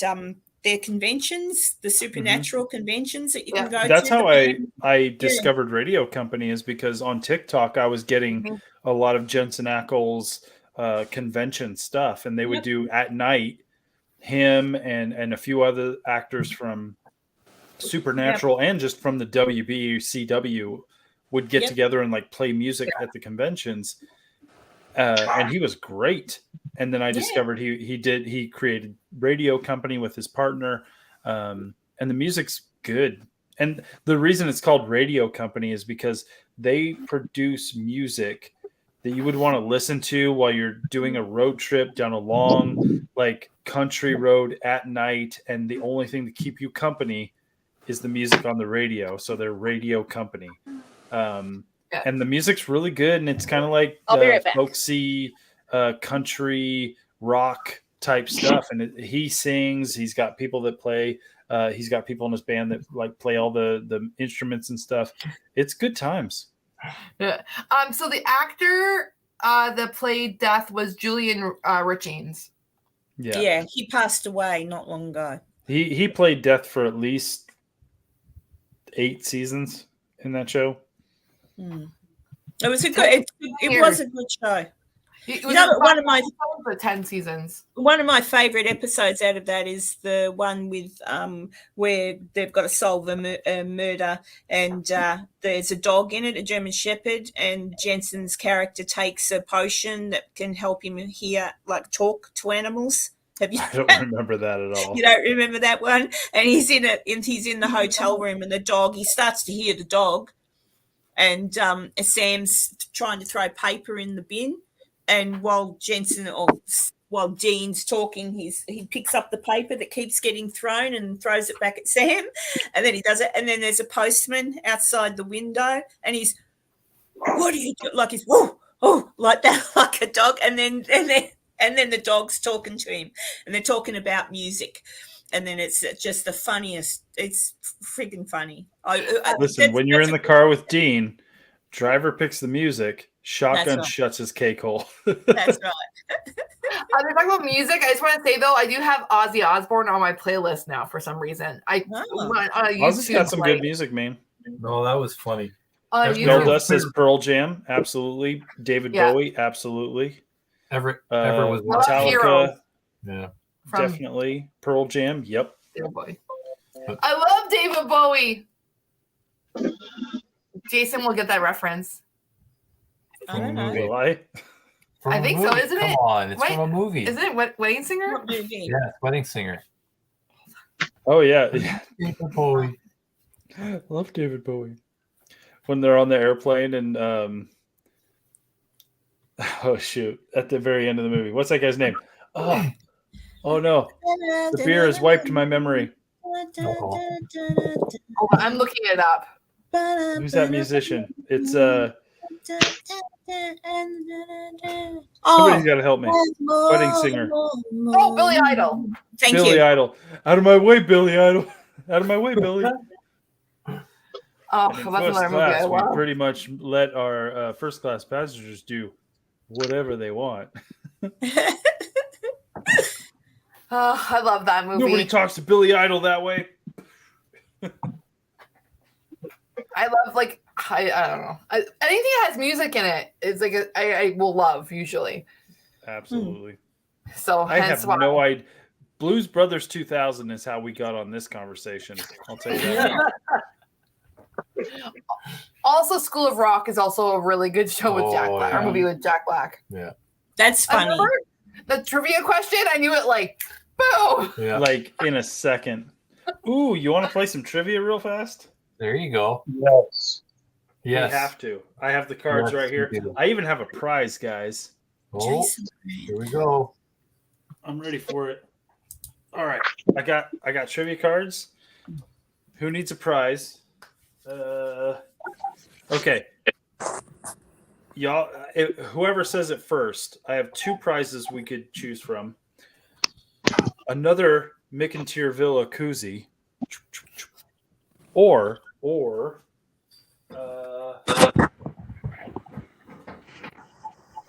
Oh, not this again. I'm going to lose again because I can't see my mouth. a Nope Jason T-shirt in the extra large blue. Oop. This Put again. that down. My Nope Jason shirt is like rubbed off. It's Hang like on a sec. hardly I don't there. even have a Jason shirt, so I think I should have it. It's the only one I got. Nope Jason shirt. All right, so who's gonna say what we're playing for? Koozie or shirt? Koozie or shirt? Shirt. First thing I see, Koozie. Tarnia, welcome. I don't see Tarnia. koozie. Yes. Oh. It's a stubby holder or a shirt. Stubby holder for Stubby Australians. holder? Stubby Someone- holder. That was my nickname in high school. The other one? Shower chaser and okay. Shirt. I see Laws from Oz says shirt. So whoever wins this. So here's what we're gonna do. As usual, I'm not gonna send the shirt amongst us. We're all gonna play for this shirt. So we're going to choose somebody in the chat that we're playing for, and whichever one of us wins, the person we're playing for gets the Nope shirt. I'll play for Kasara. So, Karen, you are playing for Kasara. Let me write this down so I'm not Karen. Sorry in advance, Kasara. I'll probably lose. Kasara. I can't see the chat.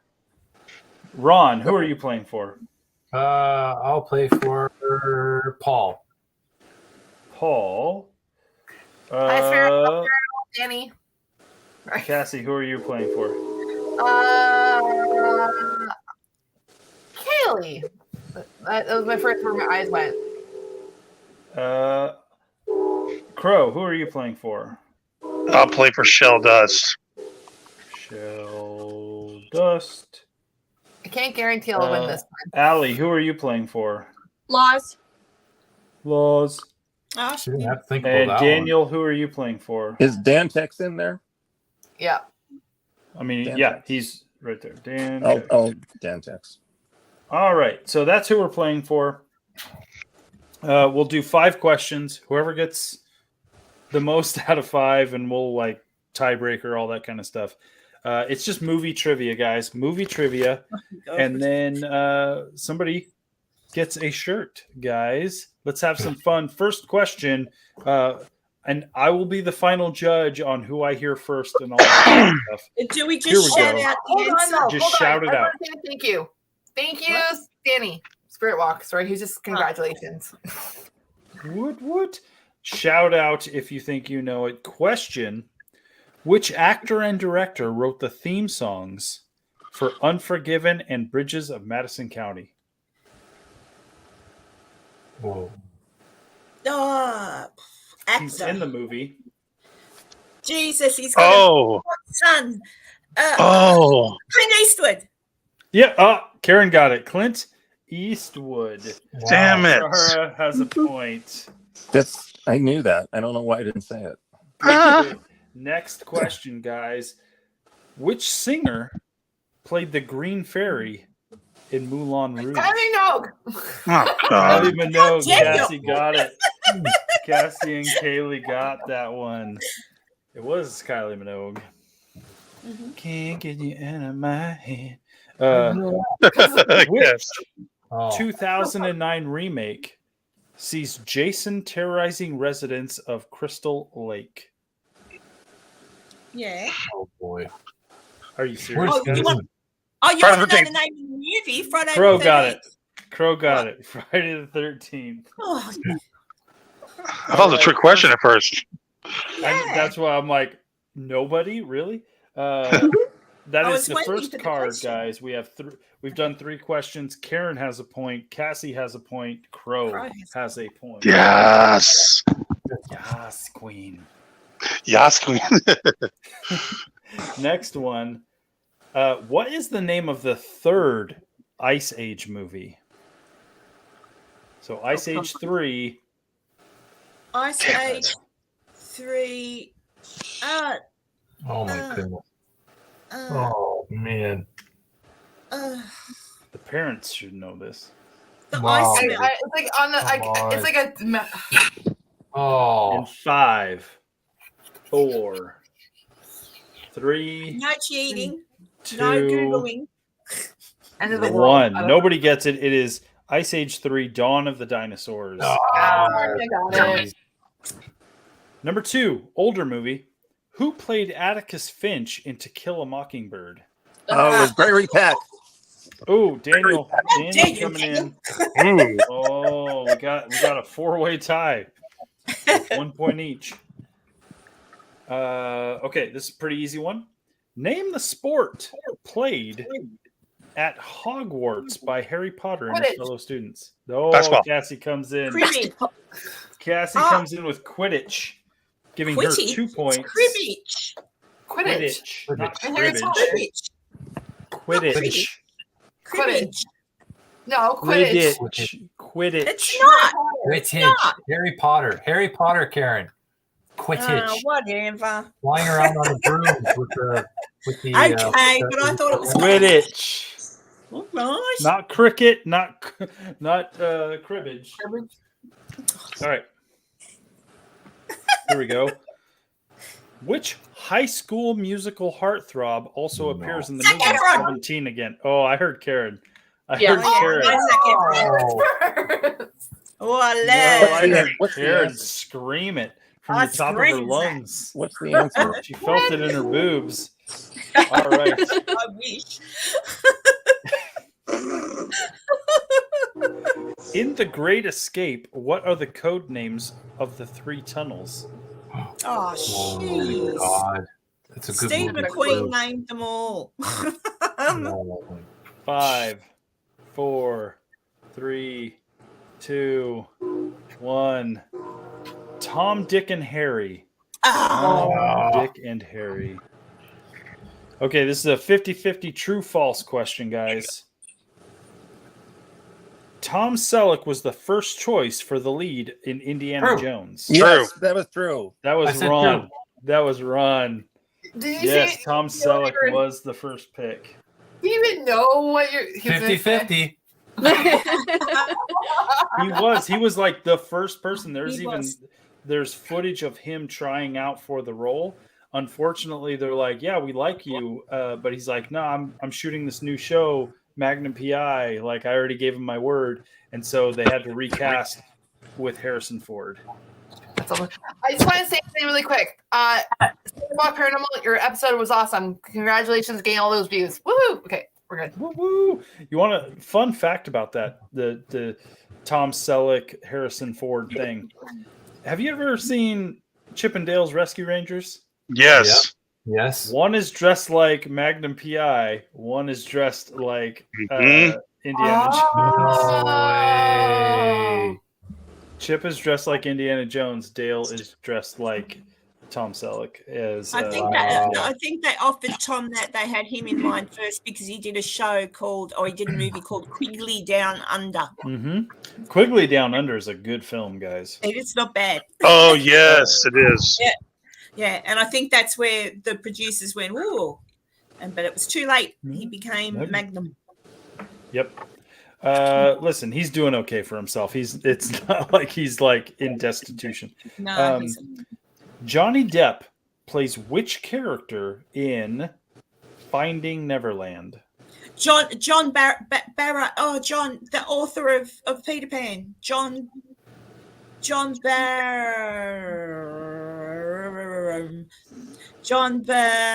going to give it to Karen. I'm going to give it to Karen because nobody else is saying anything. It's J.M. Barrie. Barry, that's it. John Barry. Karen is in the lead with 3 points. Wow. We have I'm Ron sorry, guys. trailing with 1. Cassie I got has 2 That's points. 2. Yep. Crow has 1. Daniel is sitting at 1. And Allie, I think she forgot that she was playing. Yeah, you know what? Here we go. I'm just waiting I for believe- my Pirates of the Caribbean question, man. I believe in you, I believe in you, Allie. You got this right here. In which movie did the phrase "Show me the money" first appear? Oh my gosh. Jerry Maguire. Jerry Maguire, yeah. And I like Crow Maguire. gets that. Bam. Take that, Cassie. Right? This next one's kind of like an older film question, so good luck. Name the actress who appeared in the Hitchcock movies, The Birds and Marnie. Oh, she just Fuck. died. I'm That is picturing not her. her name, Crow. She just died. I love that one geez, too. we just watched a documentary on her 2 In days ago. 5, 4, Blonde, pretty 3, Kim Novak. 2, Kim Novak? 1. No? Tippy Hendren. Oh, Oh, that's right. Thingo's mum. I would have got it wrong anyway. Thingo's mum. Bird's classic though. mhm. It Tippy, is. Tippy Hendren, isn't she? I'm sure she's what's that blonde thing that's got the web page called Muck or something, and she was married to Coldplay's. What's her no name? idea. Oh, Gwen Paltrow. Gwyneth Paltrow. That's her mum. Oh, Chippy I Hendren. didn't know that. Yeah. See, I'm True full of- or false? 50-50. Here you go, Ron. This is your kind of question. In the Bourne movies, Jason Bourne is agoraphobic. False. False. False indeed. He is actually suffering from amnesia. Booyah! So right now, Karen is in the lead with 3. But right behind her, Ron, Cassie, and Crow are sitting with 2 points, with Daniel sitting at 1, and Allie still just does here. not know she's playing. Name the cult classic satirical movie about yuppie nihilism taken to its murderous extreme, Huh? What? starring What's Christian yuppie Bale. nihilism?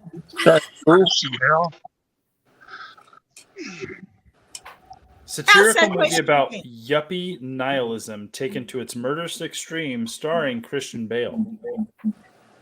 Oh, American Psycho. Boom. Damn it! What? Oh, Karen, American Psycho. damn it, man! Shoot. Karen is now at 4 points. A bunch of people have 2. Jeez. I know I only said 5 questions, but I'm going to keep this going for just a hot minute. I'm going to read one more question on this, and then we'll do the 3 questions on the next card, and then we'll be done with the trivia section of tonight's live cast. Okay. Name the only Batman movie that does not have the word Batman in the title. The Flintstones. The Dark Knight. Flintstones. Dark Daniel Knight. Scurry. Daniel comes in, joining the other people with 2 points. The Flintstones really threw me off there, actually. I'm just thinking, right? Let's see. I think this is an older game because obviously the Dark Knight Rises exists. But we'll keep it going anyway. I would have taken either one. Which movie about a clueless fashion model has the tagline 3% body fat, 1% brain activity? Oh my goodness. Clueless? A fashion model has the tagline 3% body Oh, fat, oh, 1%. Zoolander? Boom, Zoolander. Damn it! Gosh, Karen's I sitting suck. at 5, guys. I don't think there's a way for anybody else to win, but we're gonna do the last 2 questions anyway. Actually, I think I grabbed 2 cards, so we're gonna do all these cards. Here we go. True or false? Gene Kelly had 103-degree fever when he danced to the title song in "Singing in the True. Rain." True. Karen comes in with 6 points. I give up. He had a fever I'm out. during Singing in the Rain. Wow. Last card, 3 questions, guys. I mean, there's a way to tie it. No, there's not a way to tie it. There's a way to at least somewhat redeem yourself. Brad Pitt took 5 hours in makeup for the lead role in which movie based on a short story by F. Scott Fitzgerald. Every the Vampire. Benjamin I Button. heard Karen say Benjamin Button. The Curious Case of Benjamin Button. Someone's getting super mad. It's good to know Cassie doesn't like to lose. Trivia is usually her thing. At least I knew. Yeah. Like, listen, Karen isn't even breaking a sweat on this stuff, guys. Question: which silent actor said in his autobiography, "All I need to make a comedy is a park, a Charlie Chaplin. pretty girl"? I said Charlie It was Chaplin. Karen. I heard Karen say it first.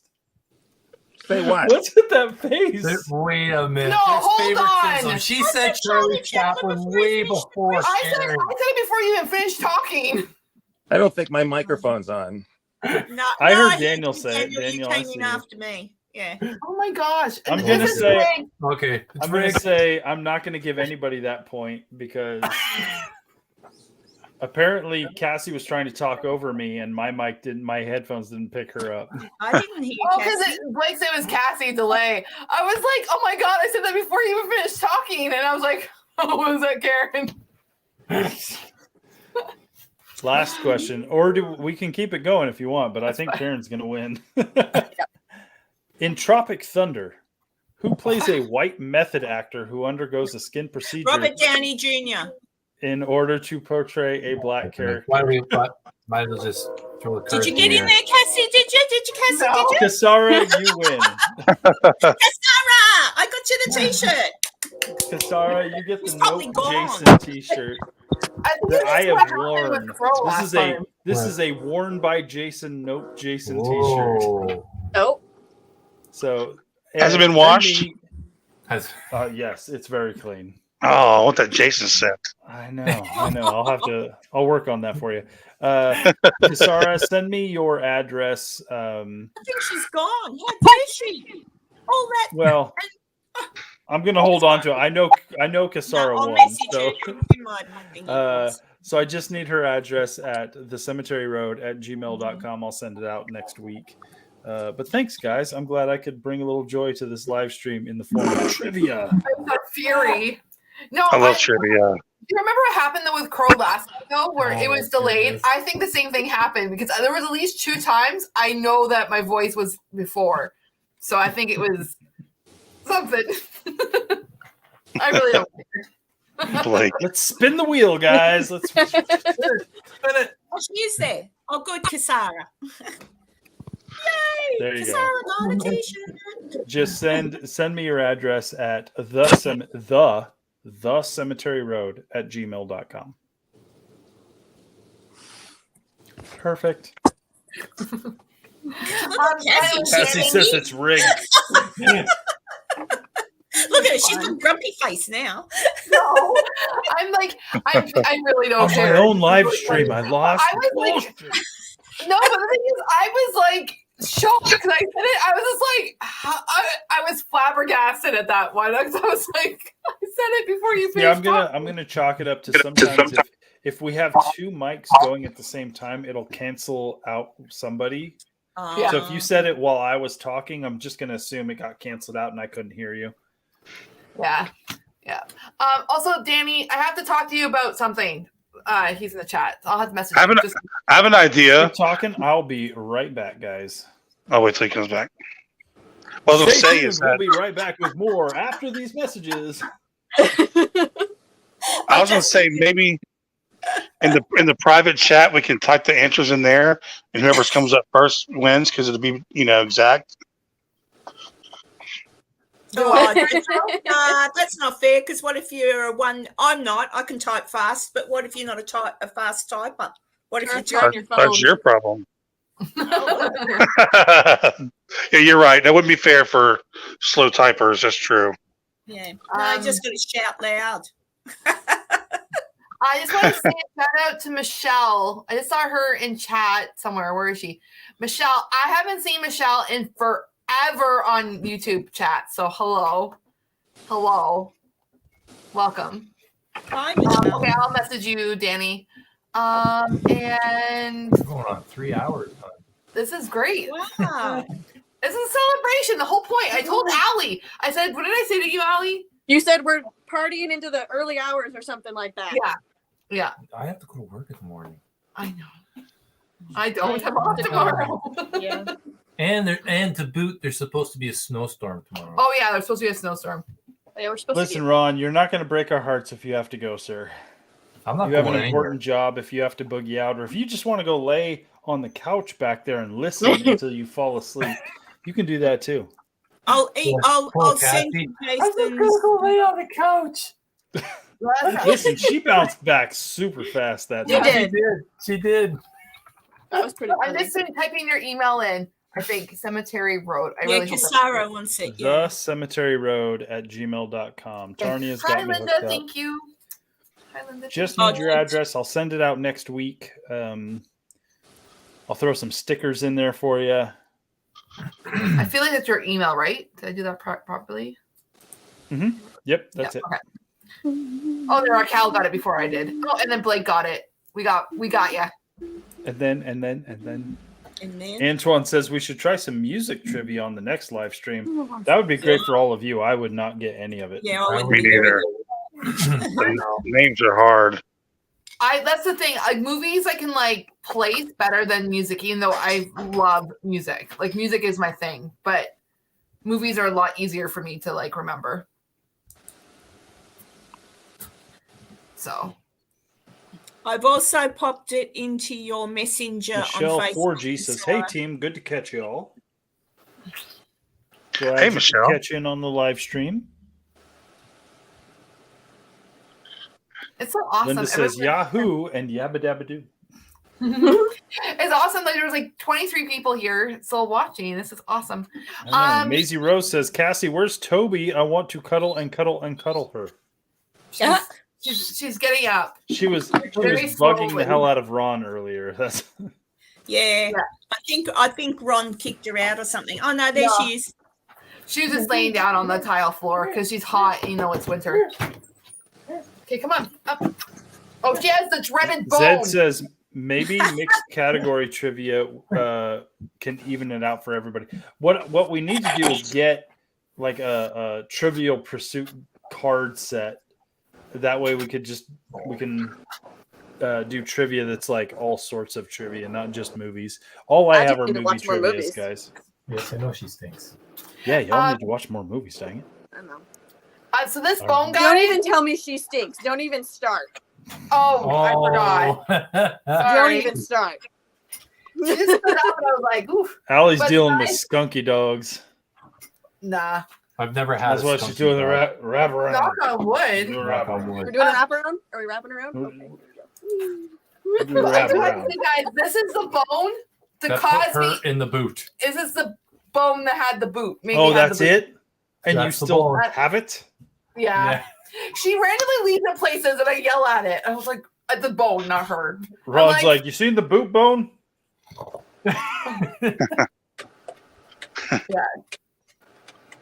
Toby's our little shadow person. Yeah. She's She's like, so cute. That She's dog following loves me me. everywhere. Oh, Toby. yeah.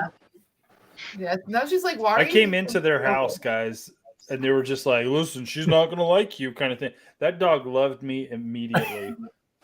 We were petting and That's a good giving thing. her belly rubs. That's a good And thing. you talked in like the baby like dog voice, which she doesn't usually handle Yeah. well. And she was fine. And like she's one of those dogs you have to kind of be careful with when you meet because like she won't bite you, but like she might be like not like angry. Like Aggressive-ish. yeah, she's just like no, completely fine. So we're like, okay, Jason's allowed here. Mhm. He's allowed, guys. So yeah. All right. Oh, wait. What next, Cassie? What next? I just want to say thank you, Paul. He just said I support real paranormal investigators is why I'm still here. We appreciate you, sir. It's good to see you. Thanks for the sub on my channel, and thanks for hanging out and celebrating Cassie and Ron and Reese's achievement in hitting 1,000 subscribers. Really, not even trying. Like, that's the thing. Like, all you guys did is went out, did your thing, and put it on YouTube. It's not like you didn't have like a following. You organically created a community that just supported what you did. And I know there's content creators that have millions and like, oh, I've got millions, and it's like no real big thing, or hundreds of thousands or whatever. Yeah. But for someone as like you to just like, I did this thing and I'm presenting it on YouTube and I've managed to get 1,000 people who want to keep up with that. That's a big deal. That's huge.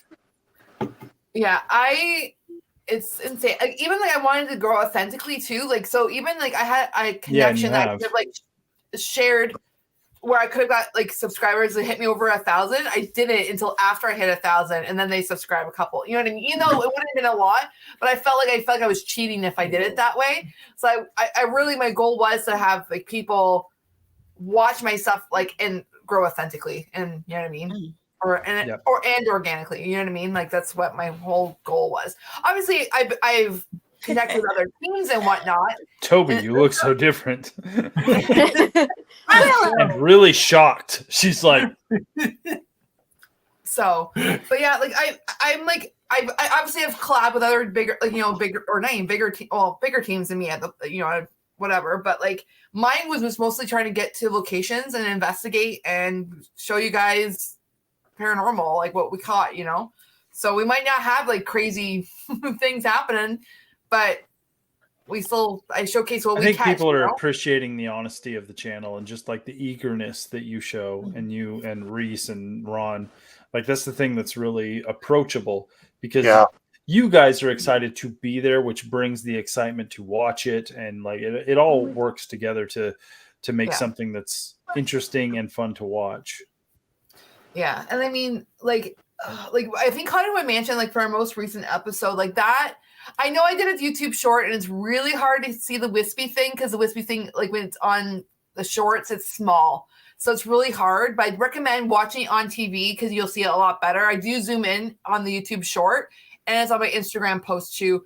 So it does blow it up a bit. But that wispy thing was really bizarre. The EVPs you can catch, obviously, if you have headphones and watch YouTube, but part 3 had a heck of a lot of stuff. So, and yes, we are, Danny, Spirit Walk. We're definitely collabing in the future. So, but yeah, no, I'm like down to like, I just want to go to places and investigate. I just wish I had more time off, like, or more vacation days. Yeah, and that's one of the things, like my situation's changing a bit where I'm going to have a little bit less free time, like the ability to just kind of like pick up and go. Which that's the thing. Like, we can save up some money and pay for locations. That's one thing. It's being able to find the time, because you're not just talking like, oh, there's a location to investigate. That's one night. You're going to go, you're going to pay a fee, and you're going to investigate one night. For a lot of us, especially Karen, who wants to investigate over here, like travel time is a huge factor. That's why you have to try and like get as many places as possible in as short amount of time as possible, because at some point, like, yeah, you may have haunted locations near you. You have 2 or 3 that you can hit within an hour, maybe 2 hours, but then you have to keep widening that circle to go to these places. And like Cassie is always fond of saying, it's like bucket list. Yeah. The bucket list tends to extend around the globe. And that, you know, the farther away that place is, the more time you're going to need, et cetera, et cetera. And we all have real lives. We all have families. We all have things to do, responsibilities that we need to focus on first and foremost. And then for fun, at our own expense, to do this other stuff, which costs not just money, but time, lots of time to do. We all want to get to more locations. We all want to bring you more and more content. But the fact that we cannot just like have all the time in the world is really a factor in all of this. Yeah, and I mean, my job, in a sense, I have like 3 vacation days left. I can book off. Like, I have like 3 days left after all the trips. That's after all. I still have 3, but I can like ask for like I just did this recently, so I can ask for like on my normal day off. Can I have like so? I'm gonna see if I can kind of do that to get more time. Not more time, but just to be on my instead of asking a vacation day. So we'll have to see about that. But yeah, and honestly, you could just say like, "Hey, I have to go away for 3 days," and you go away for 3 days, and that's one thing. But you're not getting paid for those 3 days if you've used up all your stuff. And you know, as people who have children and families and responsibilities, taking away pay for 3 days, that's a big deal. And so I guess that's my thing is I'm saying like your guys' support of our channel, even when we can't give you just constant content, is huge for those reasons, because we have to sacrifice in order to do this. We have to sacrifice our money, which is one thing, but the time is a huge deal, because not only if Cassie and Ron and Reese want to go investigate Haunted Manor number 73, maybe one of them doesn't have time off to spend. So Cassie, she's got 3 days, so she takes 3 days off, but Ron, he's got to take 3 days without pay or something. But they also have to pay out of pocket to pay for the location, and then the gas to get to the location, the food they're going to have to eat at restaurants and or fast food places while they're on that trip. And, you know, maybe they have to pay for a babysitter. And then you're talking about the time it takes they got all of that. They've spent the money, they got the time. But then when Cassie gets home, she's got to sit down at a computer and edit all that together in 1 or up to 3 or 4 episodes. Like, that is where the commitment to these channels comes from. And it kind of sucks sometimes, but the fact that you guys are willing to support our channels when we're not creating weekly content is huge, guys. Don't think that we don't appreciate it. When I am either like super busy or I'm just like mentally not in a place to deal with like cutting time out of my life to edit a video for you guys let me slide for 2-3 weeks, because like I'm like, hey man, I can't do it, but I'm bringing you something. You guys stay subscribed, you show up for the premiere, you show up for the live streams. Cassie does basically episodes every other week because that's her kind of schedule. But if she skipped a week, you would understand it. That's huge for us, because in the world of YouTube, consistency is king. And, you know, we bring you what we can when we can. You guys accept that, and that's awesome. Yeah. And I mean, the main reason why I have it every other week is I knew I didn't want to commit myself to every week, because I'm like, if I don't have I can't get the locations, I can't get episodes. So at least if I do every other week, it can kind of push me a little bit longer for investigations if I can't get to an investigation. And obviously sometimes, guys, like life happens and I haven't been able to like get one out. So it might be like 3 weeks in between episodes. But the fact that you guys are still here and still subscribed to me, it means everything. Like Jason said, like I wouldn't be here without you guys. So I really, really appreciate that. You're the real MVPs, guys. And another thing too, I'll probably be doing a little bit more live streams, just like kind of fillers, because this is like super fun and getting to know you guys more, and like I just love it. So just hanging out. There's a thing about the live streams. It's one, we get content. Great. We can provide content for free to do these things. It's just time. We're spending time. We get to hang out with you guys in the chat, because you guys are as much of this family as the people on the screen. And we get to hang out with each other because we're all friends. And by doing that in a live stream thing, we satisfy all the needs we have in hanging out with our friends, hanging out with you guys, and providing content, which we love to do for you guys. It's huge. Yeah. But, you know, we obviously understand you guys are tuning in to watch us hunt ghosts. And we're going to give you that thing as much as we humanly can. Exactly. Yeah.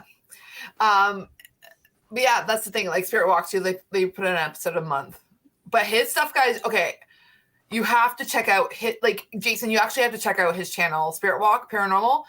Like his intros and are like movie quality. It's insane how good it is. Just saying. What do you mean? What about my let me just bobblehead? say real quick, Kasara, I got your message. I got your address. I'm going to send this shirt out. If not tomorrow, then at least Monday. So, awesome. I love you, girl. I'm going to give you a shirt. I'm going to throw some stickers in there. You are good to go. Awesome. I love that. I just wish my shirt wasn't all destroyed. Do I need to send Kasara a weeping? Yeah, I'll do it right now. Hold on. I'm going to send you a Weeping Willow Paranormal t-shirt too. Oh, what? I meant buy it and send it your way. Shirt. What is happening? We're on your live stream, girl. I'm gonna send this stuff, and then I will send you a Weeping Willow shirt. All right, Jason, we need more trivia, and then that way Cassie can send the shirt. Yes, actually. No, next time we do a live stream, doesn't matter whose channel it is, whoever wins gets stuff from our channels. That'll work out real good. Karen's is the next live stream. Yeah, on Saturday night. Sunday lunchtime for Australia. But listen, I just cleaned out a bunch of stuff. I've got a couple shirts. I've got some stuff. Like I've still got this koozie. Koozie. And absolutely, when we go on our trip to the random places we're going to that you will find out soon, my plan is to buy like stuff from the trip. It may be from the places we went to. You may get like something like this was like the haunted McIntyre Villa. It's from the place we investigated, or it might be a shirt from the barbecue place we ate at, or it might be just like something I saw in a gas station, plus a couple photos of us together. Like I'm going to be collecting a bunch of stuff so that we can start giving away stuff in live streams. And you know what the great thing about what we do in our live streams and giving to you guys is you don't have to give us $100 for this koozie that I got for free. That is the difference between our live streams is we want to give to you without receiving from you. We want you guys to get something from what we're doing. I know you guys are getting something in terms of entertainment from our channels, but we also want to thank you for supporting our channels. Not bleed you dry. Nope, not going to do that. Exactly. Blake just brought up the thing about and then people are commenting about I need 4,000 watch hours. Good question. So I am 1,600.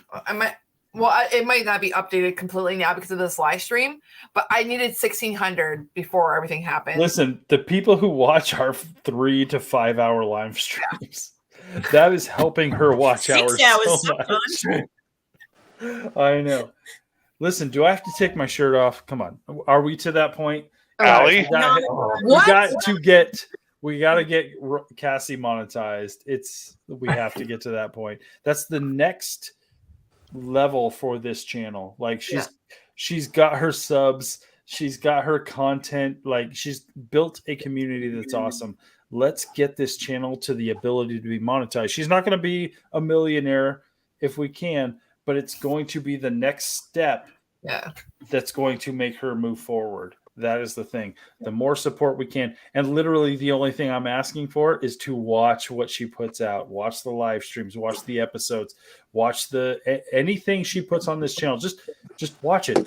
Or if you can't be bothered to watch it, just put it on and walk away. Go do your house stuff, go to work, whatever. But let that YouTube run. Give her those watch hours, guys. Yeah, I was going to say, you can do that.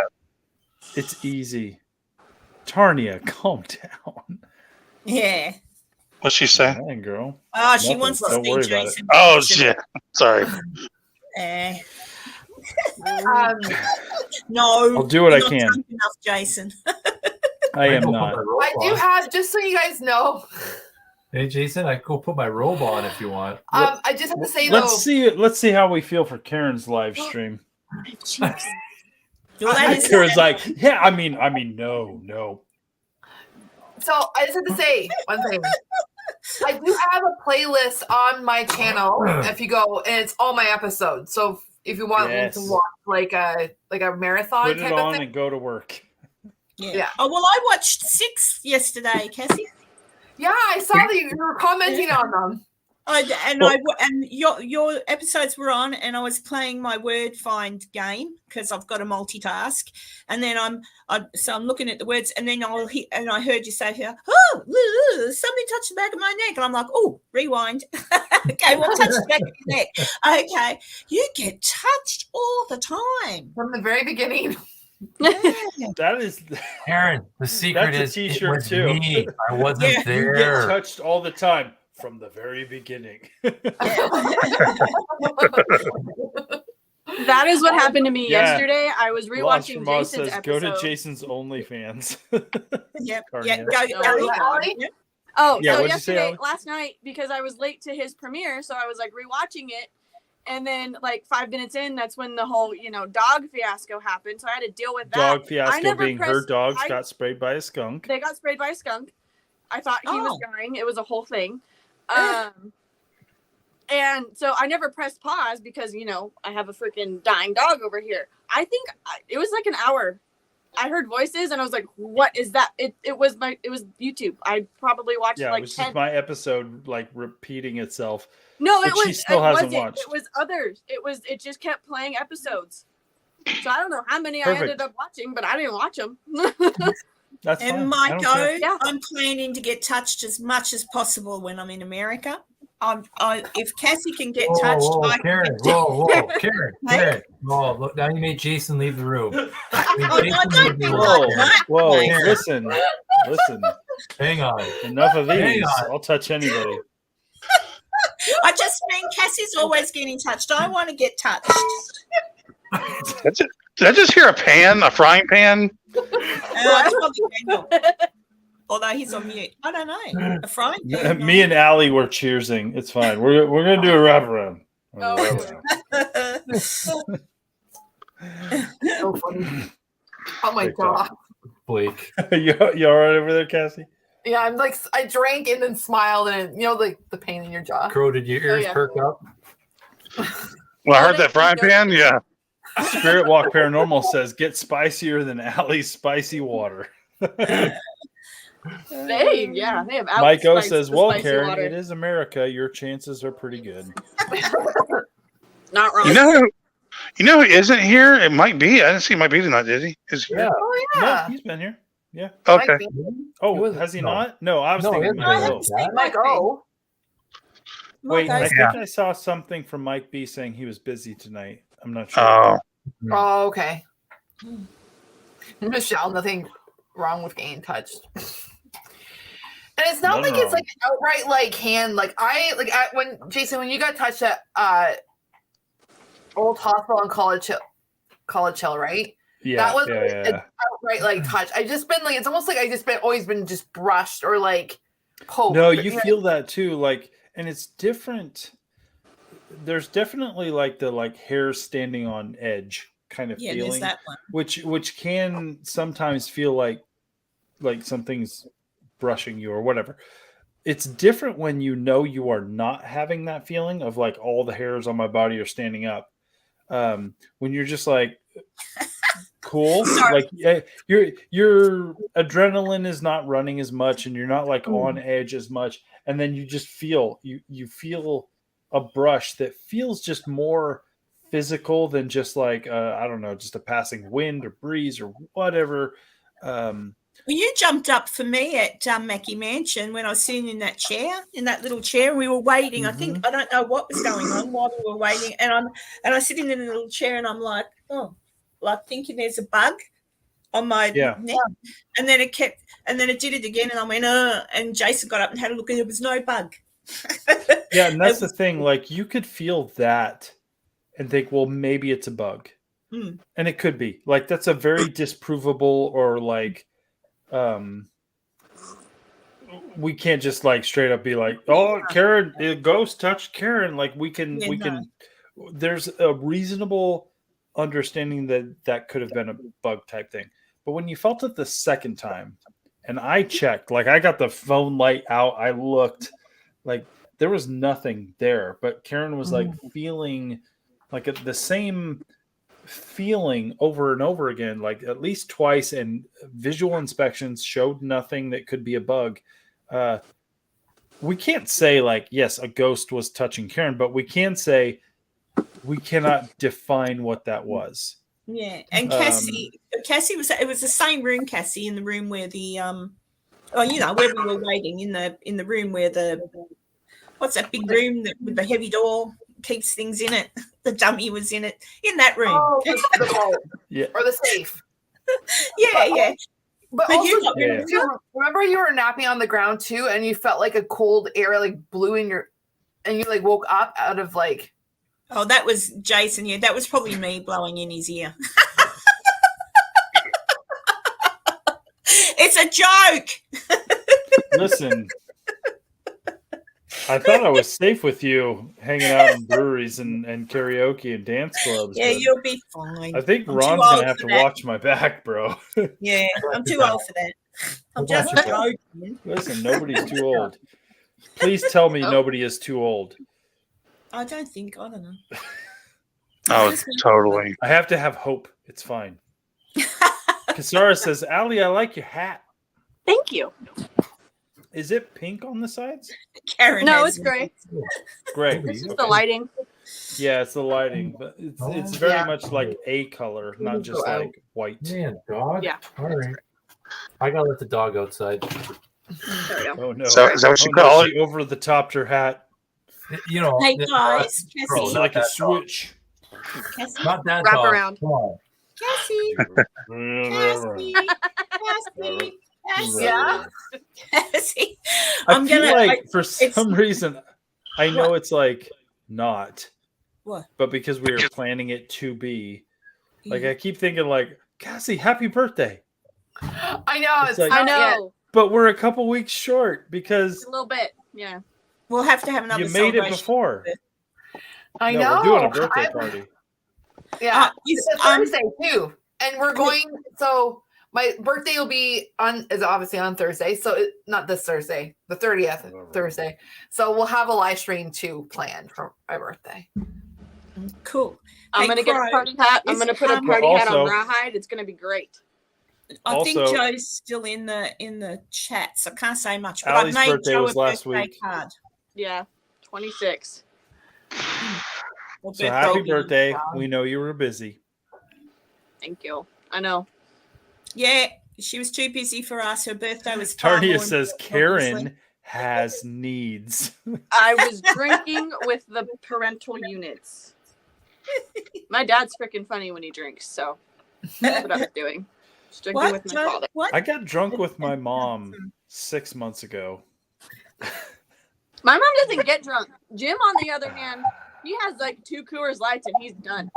It's great. Listen, getting drunk with my mom was really fun. It was the first time since I've been born, so it's fun. Hey, Joe from Entity 7 Paranormal. Oh, Joe. God. I haven't got a Oh, message on God. my phone yet to tell me what it is I missed at the end Wow. of the movie. Move it. Yeah, Oh, you wait. won't get your Did birthday I miss card. it? What did Joe say? Oh, One Joe. of out of 5 stars. What do you give Scream? Huh? What? Oh, I went If to Joe wants to join, I have to. Oh, go Joe home said if he the wants same to as take my me. spot. 4 out of 5. Joe said 4 out Joe of needs 5. to jump in here. You Okay, said I 4 can- out of 5, Karen. I said 4 out of 5, and Joe said the same.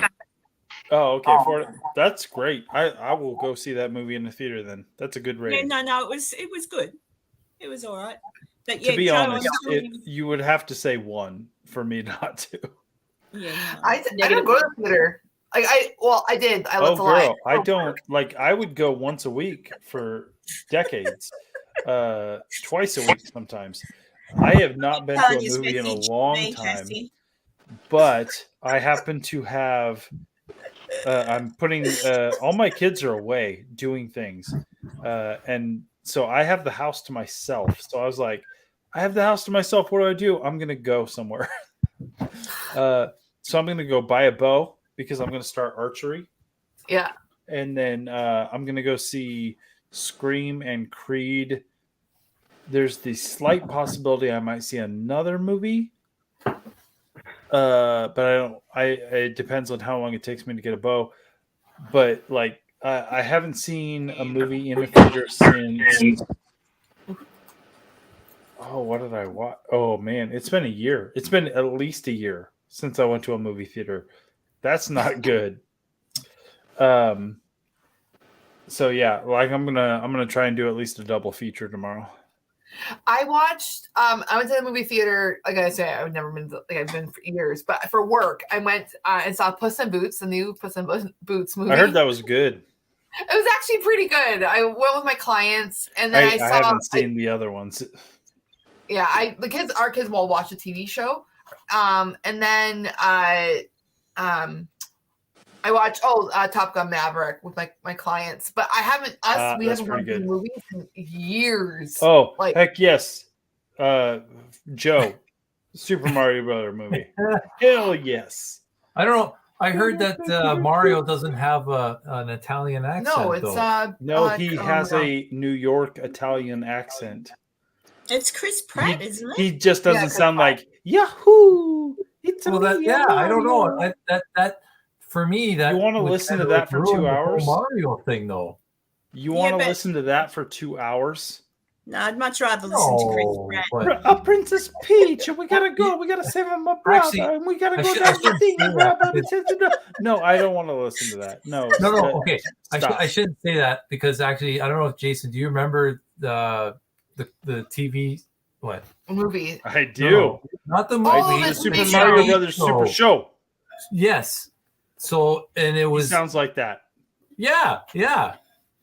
In the movie, he sounds like that. Okay. Yeah. All right. That's fair. Yeah. Dude, with whatever his in the during the Super Bowl, I didn't watch the Super Bowl. There's a Mario Brothers movie Super Bowl trailer. Look it up on YouTube. Yeah, I've seen it. It's an advertisement for the Mario Brothers plumbing company. Yeah.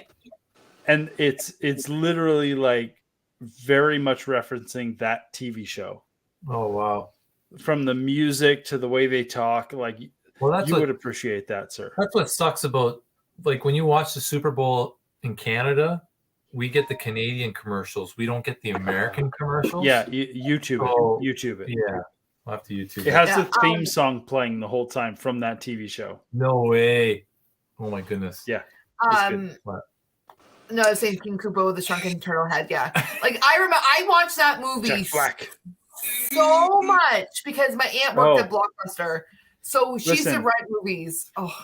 I've watched the live action Mario Brothers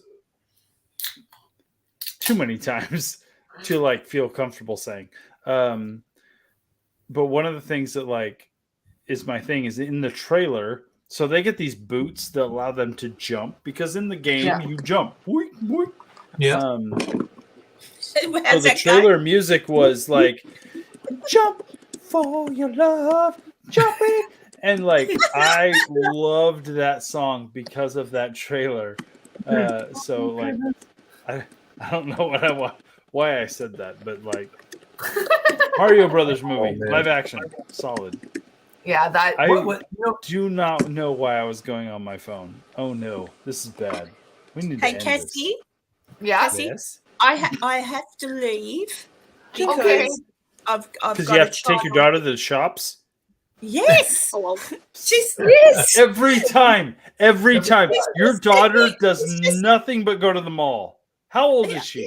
17. Okay, that tracks. Anyway, she's just sent me a message, Mom. I need this, and this, and this. When are we going? Literally, chat, guys. The very definition of literally. Karen has left a live stream every single time because her daughter needs to go to the shops. Karen, I'm telling you this. Go to the shops is not an American or Canadian thing. I'm going to go out on a limb. Like go to the mall, go to the stores, go whatever. but go to the shops. It's an Australian I've thing. only gotten from you, and that's because you've said it 90 times. Your daughter goes to the shops too many times. And you need to tell her there's a dude in middle America, a 42, 43-year-old dude. I don't know how old I am. It's a thing. I'm always a year off. You're old enough, Jason. Old enough for what, Karen?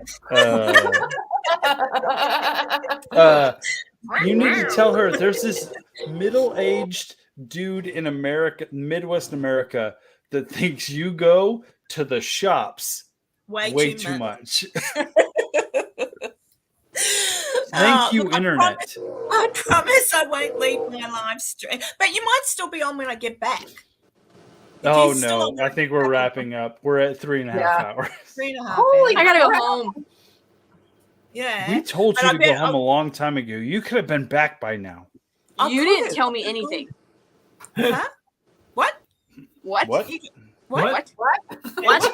What are we wanting? Pardon? But yeah, I'll have you got there's nothing, you guys, Jason, Cassie, you got nothing else coming out this week, have you? Only yours? I will be hanging out with Karen on Saturday night for the Americans for another live stream of nonsense. And then next week, I will have the final episode of the McIntyre Villa investigation, where me and Paul go down into the basement and hopefully find some sort of connection with the paranormal. Cool. And Cassie, I will message you later, and I'll try and catch up with you before my live stream, maybe, and we'll do my 5 haunting questions. That I have not been asked because it's fine. I'll just keep waiting. I didn't get asked either. Well, I can do you. No, on the see, weekend like as me and well. Ron can come on after Twin Paranormal and the show that cannot be I named. think not. Jesus. And then, when you're slumming and don't have anybody else to ask and nobody wants to come back, me and Ron will come in and talk to you. Now, see, Maisie's from Scotland, and Maisie says going out to the shops as well. Yeah, So- well, there's nothing wrong with the term. It's just like we don't say that here. And that is all I've heard from Karen is like, blah, blah, blah, 4 hours. And then like, well, I have to go because my daughter wants to go to the shops. She needed to go her damn self, girl. Her mom is popular around the world. She needs to recognize that. Oh, my God. Oh, God. Yes, I'm going to go and have fun at the shop, Raquel. And and it's not really fun at the shops. It drives me mega nuts. It's like, what do you want? Just get what you want. Just get what you want. I want. Listen, here's the credit card. I'm going to go to the car. I've done that You have before. an hour. I've done that before, sat in the car and gone, just here, take my card. Just go. Get what you want. All right. Have fun at the shops. Say hi to your daughter. I'm going. I love you. Tell her Bye, Jason everybody. did not appreciate the fact that you We all love you, away. Karen. Oh. Yeah. Bye, Karen. Bye. Bye-bye. Oh, On that I'm note, I so have to go glad home. she's gone. Oh my gosh.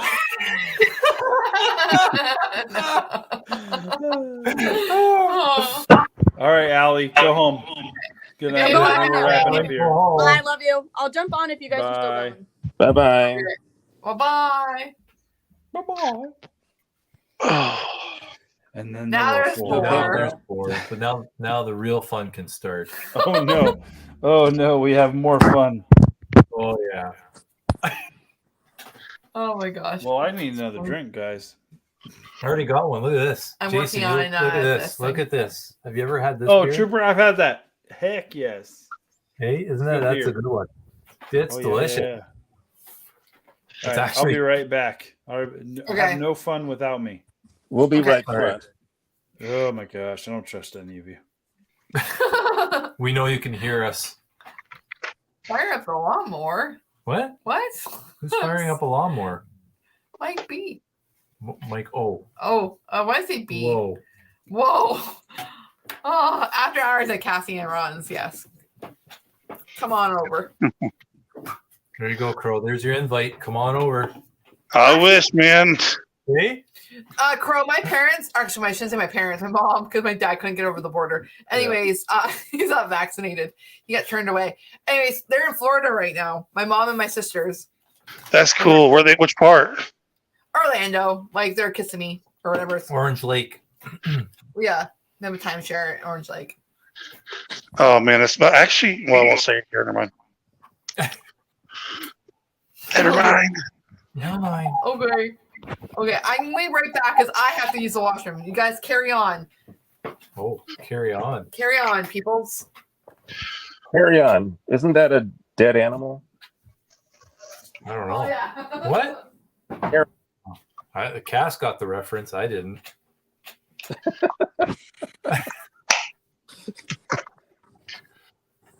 I'm lost. Carry on is dead meat. I did not know that. No, I didn't know that either. Oh boy. Just like I feel right now. Daniel, where do you live at again? Oregon? I believe I had to come save you. Jokes. San Francisco Bay. The ladies leave, and you're just like, I can't talk about nothing. Oh my gosh. I had to get back here so quick. Jesus is frustrated. I gotta get in here. I'm sorry for the noise. I'm opening some. I'm so hungry right now. I'm not from Oregon. Go get my snack. Where are you from again, Daniel? San Francisco Bay Area. Oh, cool, Yes, man. sir. That's a cool. Yeah. Yes, I have been to the Haight. I mean, it's a cool. Well, it used to be a beautiful city. It kind of is, but like other old cities, it's I don't want to talk about. I don't want to talk about negative things. Yeah. But it's got some cool streets, man. Like the roads, like the hills and shit. Yeah, it's pretty neat. It has a beautiful skyline. Yeah, the Bay Bridge, as long as you don't look down. What? As long as you don't look down at the. Oh shit! Crispers ketchup chips because we're Canadian. And they're delicious. You don't say, hey. Hey, yeah. Hay's for horses. Listen, I thought ketchup chips would be disgusting, and I have since tried Canadian ketchup chips and American ketchup chips. Canadian ketchup chips are so good. Man, I like ketchup chips and all dressed, but that's also Canadian. I didn't even try all dressed, but I'm going to when I come up to visit you guys. Yeah, we'll have to stock you up again. We'll get you the good ones, Ruffles. I just last week used up the last little bottle of the syrup you guys sent home. Connor, who is a big waffle lover, freaking loves Canadian syrup, not American thick sugar water. We should take Karen and Jason to Bush. No. We should take them down. That's what maple syrup is supposed to be. It's not supposed to be syrupy. It's supposed to be. It's not. But the unfortunate part is we can get America's version of maple syrup for $2. But if we buy authentic Canadian, in here, it's thick glue type substance. Canadian syrup is watery. Yeah. So it's weird when we use it. We're like, oh, there's something wrong with this. Yeah. It's like water.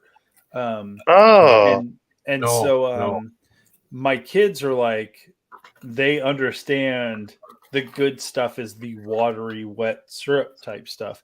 But a small jar of that is $7 here.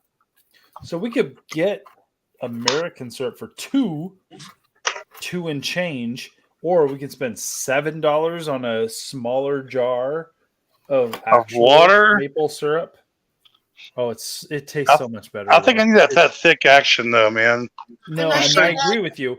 I agree with you that the thickness, because we were raised on the syrup should have a gluey thick feel to it. The taste of the watery, sticky stuff is so much better. Ooh, okay. I'll take straight into your. You guys are making me hungry. I just had dinner. Listen, I just did the same. I had to have something to eat. Canadian maple syrup. Nothing It was like probably the gummy, but who cares? I just started a whole new yesterday. Really, I'm starting out on a journey to lose 50 pounds in a month. In a month? And yes, bro. If you need like a workout buddy or like just someone to keep you accountable, man, I need to lose some weight. I need to too. Don't even raise your hand. No, I don't need to. No, listen, I don't need to lose weight, but I know I need to like work out and be healthier.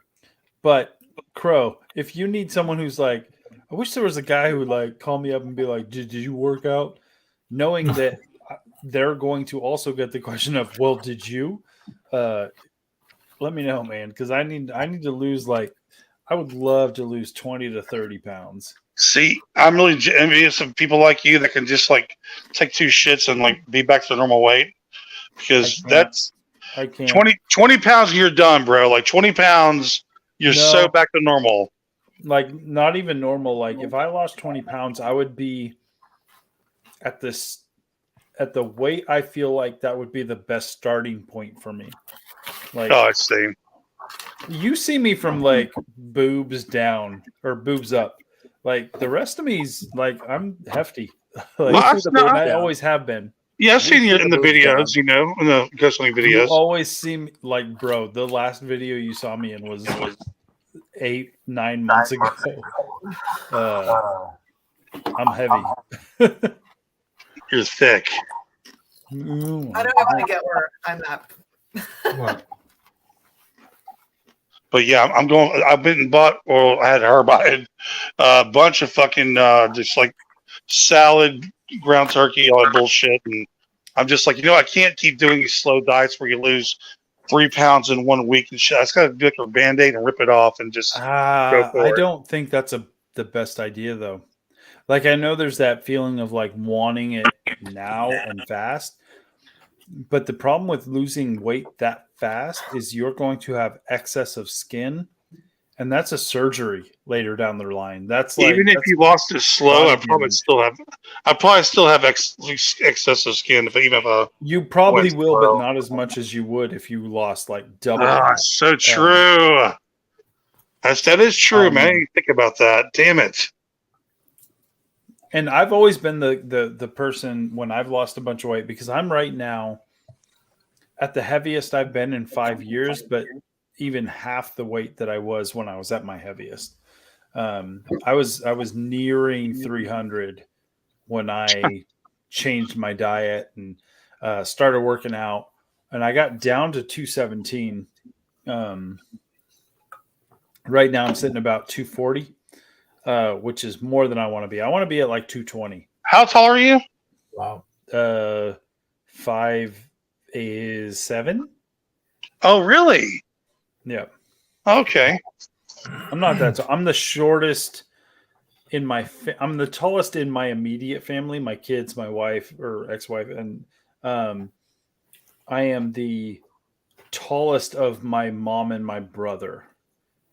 But they are super short. So like even I feel tall, but to the normal world, I'm a short dude. I'm 5'7". You're 6'3". I know. I can't honestly. I think me and Cassie are probably the same height. If not, there's like 1 inch difference between us. I'm 5'9". But Ron's a beanpole. I can't put weight on. What's up, bro? Yeah. Sorry, guys. You can't put weight on because you have. Yeah, but I can't You're not on 160 anymore. It's not in his genes. The problem with us short folks is when we gain weight, we either gain it all over or like in one spot. The problem with Ron is he can gain some weight and he just evenly like moves out like a 2 centimeter. Like it takes forever for us to notice he's gaining. So true. It's so evenly distributed, and the start point is here. Like he's like, man, I gained 30 pounds per. I'm like, oh yeah, you totally did. He actually has because you feel like you're standing closer to me, though. I don't even know why, but like. Well, Ron you've gained 30 pounds since we've been married. But now he's at a healthy weight. No, well, Right? No, Before was you happy. felt sorry for him, and now he looks like a human being. He's not like marry me. Like my You're pants like, okay, size. you'll probably be dead in a week. I'm sorry. Yes, I will. My pant size for the longest time was I had a 30 waist for the longest I'm so time. glad we're talking about Ron's pants. Why is there smoke coming up And now everywhere in now your I'm, shot? What is 34. happening here? I Hold just on. turned. I threw a candle out. Hold my candle. Oh. I went straight to like, oh man, he gave up them brownies quick. He's like, no, we're going straight to the source. No, this candle is smells Ghost, delicious. man. It smells Yeah. like No, it's not a Cheech and Chong moment. No. If that's what you're thinking. no, it smells like Ghost, cinnamon, man, bourbon, and musk. Phantom's not here, man. All I have to say is, for me, Dave's not here.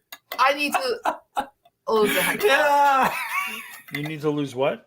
a heck of a lot. So No. I know you are guys. great looking. Ron's great looking. We're all great looking. We just want to be healthier. That is the point. We want to be Yes. healthier There we go. so that There we you can go. make it to 120.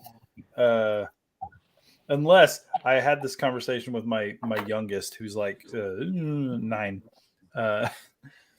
He said something. He's like, I want to live to be like 92, blah, blah, blah. And I was like, well, I'm not going to be there. And he's like, don't talk like that. I'm like, oh, I'm sorry. Like, but unless there's like miracles in science, I'm not going to make it till 92.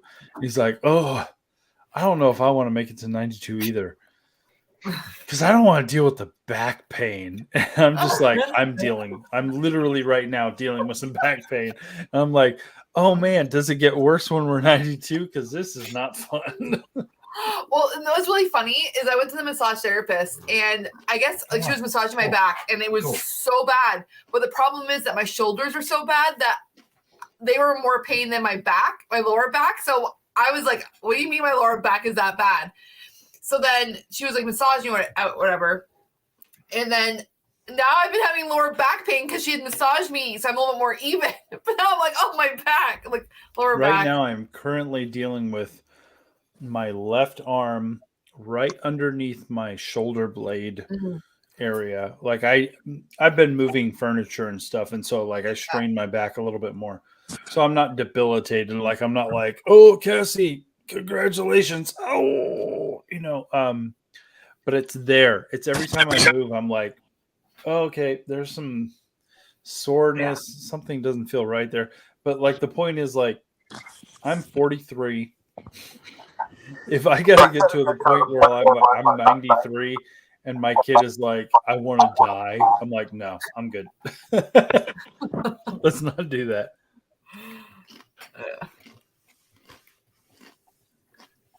Your lights went out.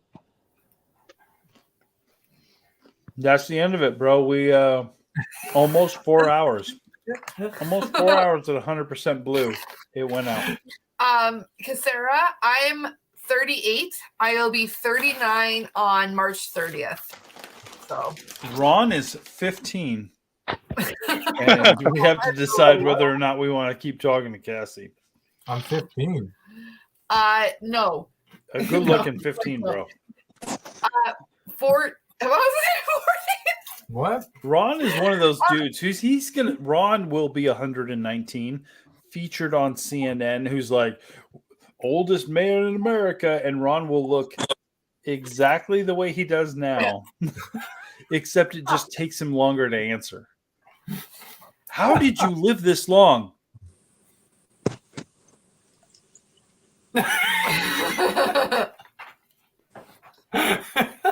It's vodka. Funny question.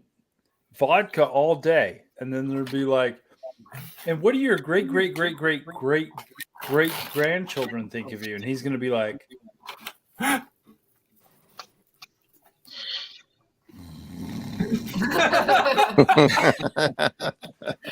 see you, that's Danny. right. And he will look exactly like that. Perpetual youth. See you, Danny. I'll message you tomorrow. So Ron is 42. He's exactly to the day 1 year younger than Jason. Birthday brothers. Which is so bizarre to me. It was meant to be. I'm going to get deep real quick. I'm going to get deep. It's weird. But listen, 1,000 subs. Weeping Willow. Me and Ron met at a time in our life where we needed to. Where neither one of us had like a friend like that was that close where you could just like say the stupidest shit and we would be like, I get it. Like, we're good. And we don't talk a lot. We just understand each other. It's super weird. And I love Ron. And so, yeah, it does not shock me that we were born on the same day 1 year apart. I mean, I'm older, but I'm wiser. So, like, I'm not jealous that he's younger than me. Like, just calm down. Calm down. That's not how it is. Anyway, that's not how it is. Hernia. What? Star-crossed lovers. I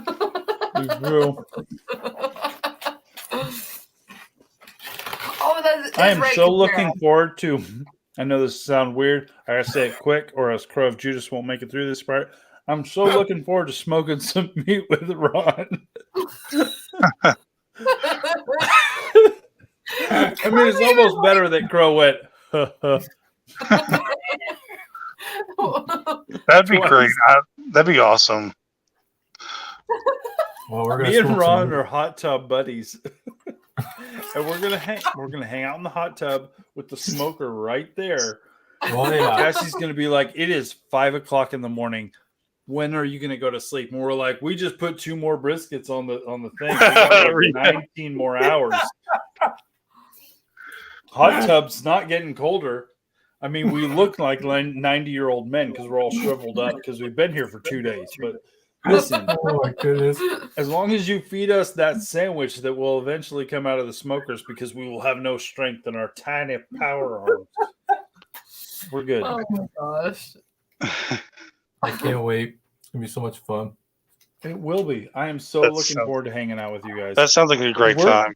We're going to be investigating, which is great because I think we all investigate very evenly. Like, we just work well together. I am so looking forward to hanging out with you guys. And then especially when we go to your guys' house where it's literally just us being friends and hanging out, and the world of YouTube and content creation kind of like slips away. I am so looking forward to that.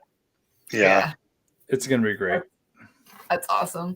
I also wanted to shout out to Paul. He is 6 years old. Yes. From heroin. Yes. Awesome. Oh, awesome, sir. Awesome. Keep it up, man. Paul seems like a very cool guy. Yeah. He does. I literally have never seen your name or interacted with you in the chat. Beyond and like he subscribed to my channel. Like, you've been super active in this chat, which is exactly what we want. You're awesome, sir. I appreciate you. Yeah. And Kaylee. Me and Kaylee are friends now. I just want to check something because I've been I want to check something. Keep talking. So one of the things I love about this live stream, sorry, I was mid-chip, is I've talked a lot in this evening about the community we have built and the support of the community we have built. And that's awesome. And the whole time I've been doing Cemetery Road, I've been wanting like a thing to champion or a thing to support in whatever I'm doing. And mental health, suicide prevention, that's become kind of our thing. I'm really looking to, in the future, doing a live stream, a long live stream. Maybe I'm thinking like a 12-hour live stream. Whoa. Where I have friends. We do trivia. We hang out 12 hours of just like craziness. And then any money raised during that 12 hours would get pushed towards a certain charity in the realm of suicide prevention, mental health kind of thing.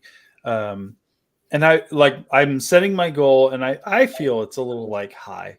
Hopefully you guys can change my mind. I'm like, if we could raise $500 that night, 12 hours doing crazy fun stuff with my friends, raising $500 for mental health awareness, suicide prevention, all that kind of stuff. I think that would be freaking awesome. If you guys think it would also be awesome, I would love to hear that you guys like that, because I would like to plan it for like maybe 2 months out, 2 months from now. So like right after our adventures in where we're going with Karen and Weeping Willow, I would like to do like literally a 12-hour live stream of like chaos, much like tonight, but like, 3 times, 4 times that much. And then if we can raise $500 to donate to suicide awareness, mental health awareness, I think that would be awesome. And but that's like, I feel like that's the heart of the community that we have developed. So they used to call that a telethon. Yeah, the Jerry Lewis telethon of Cemetery Road.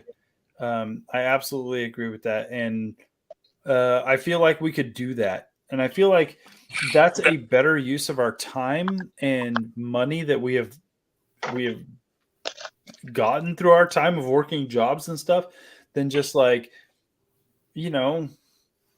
the unfortunate truth is I was part of a team that was just like, give me money, give me money, give me money. I want to do things and I don't want to have a job.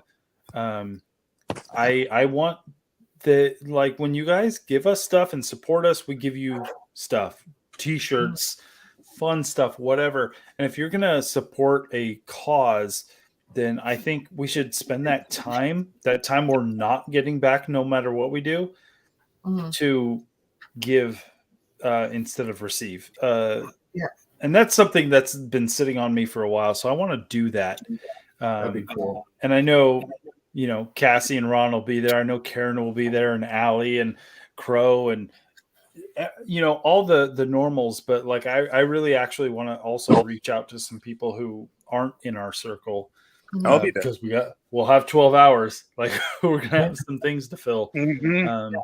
But that would be fun, because I think if we're going to build these communities, we got to build these communities to help others and not just ourselves. Exactly. Yeah. That's a great idea. Do you see about Maiko? Maiko, Jason would be great. Soul Spirits Crystals will be willing to donate. Absolutely. Because I want to do giveaways. I want to do, we'll get a charity that we're going to give to. So all super chats, all PayPal donations, that'll all go towards that. But I also want to give back to you guys. So if everybody brought something or was willing to pay for something to be donated, to Blake, like, we could have a good flipping time. Did you see Blake, Jason? I own a vacation rental management company on Vancouver Island. I could donate a stay. Hell yeah, I would do that. Wow. Hell yeah. If I was given the option to, like, hey, I'm going to give you $20 because I feel like your guys' mission is good, and maybe get a chance to stay in Vancouver on an island for free, done. Like, you're a legend. Wow. Yeah, that'd that's be awesome. cool. Here's the thing about, and I know most of you know what we're talking about. If you're going to give, I want you to receive. Yeah.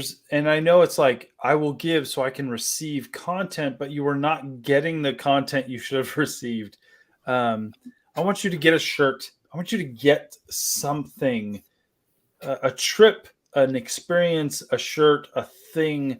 And even if it's like, oh, all of us signed a thing and we sent it to people, the experience of getting that envelope, ripping it open, and seeing that the people you follow, you think are deserving of your time and effort, recognize you. That's an experience.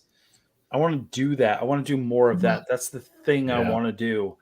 And then we get to do what we want to do because you guys support us. Like, don't discount that. And honestly, like, you guys' support gives us a high. Like, we love the fact that we got these people and this community that is willing to give us their time, because we understand time is fleeting, and we don't earn more. We don't get more back.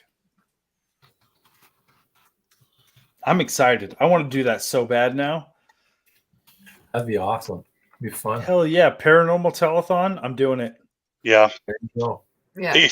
There was actually one back in the day that Paranormal Encounters did. It was a suicide prevention. Yeah.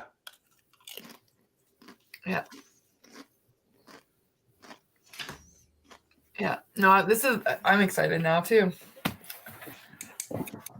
Listen, when we go out, Cemetery Road, Weeping Willow, Doof Doof, when we go out, we do our thing. We're going to come back with a lot of big plans because we can't help it. We went from just meeting in Virginia City to, you came down and visited us here in our area for a day. I can count on my one hand it's the crazy. amount of people I've met randomly that I went and visited their place of residence.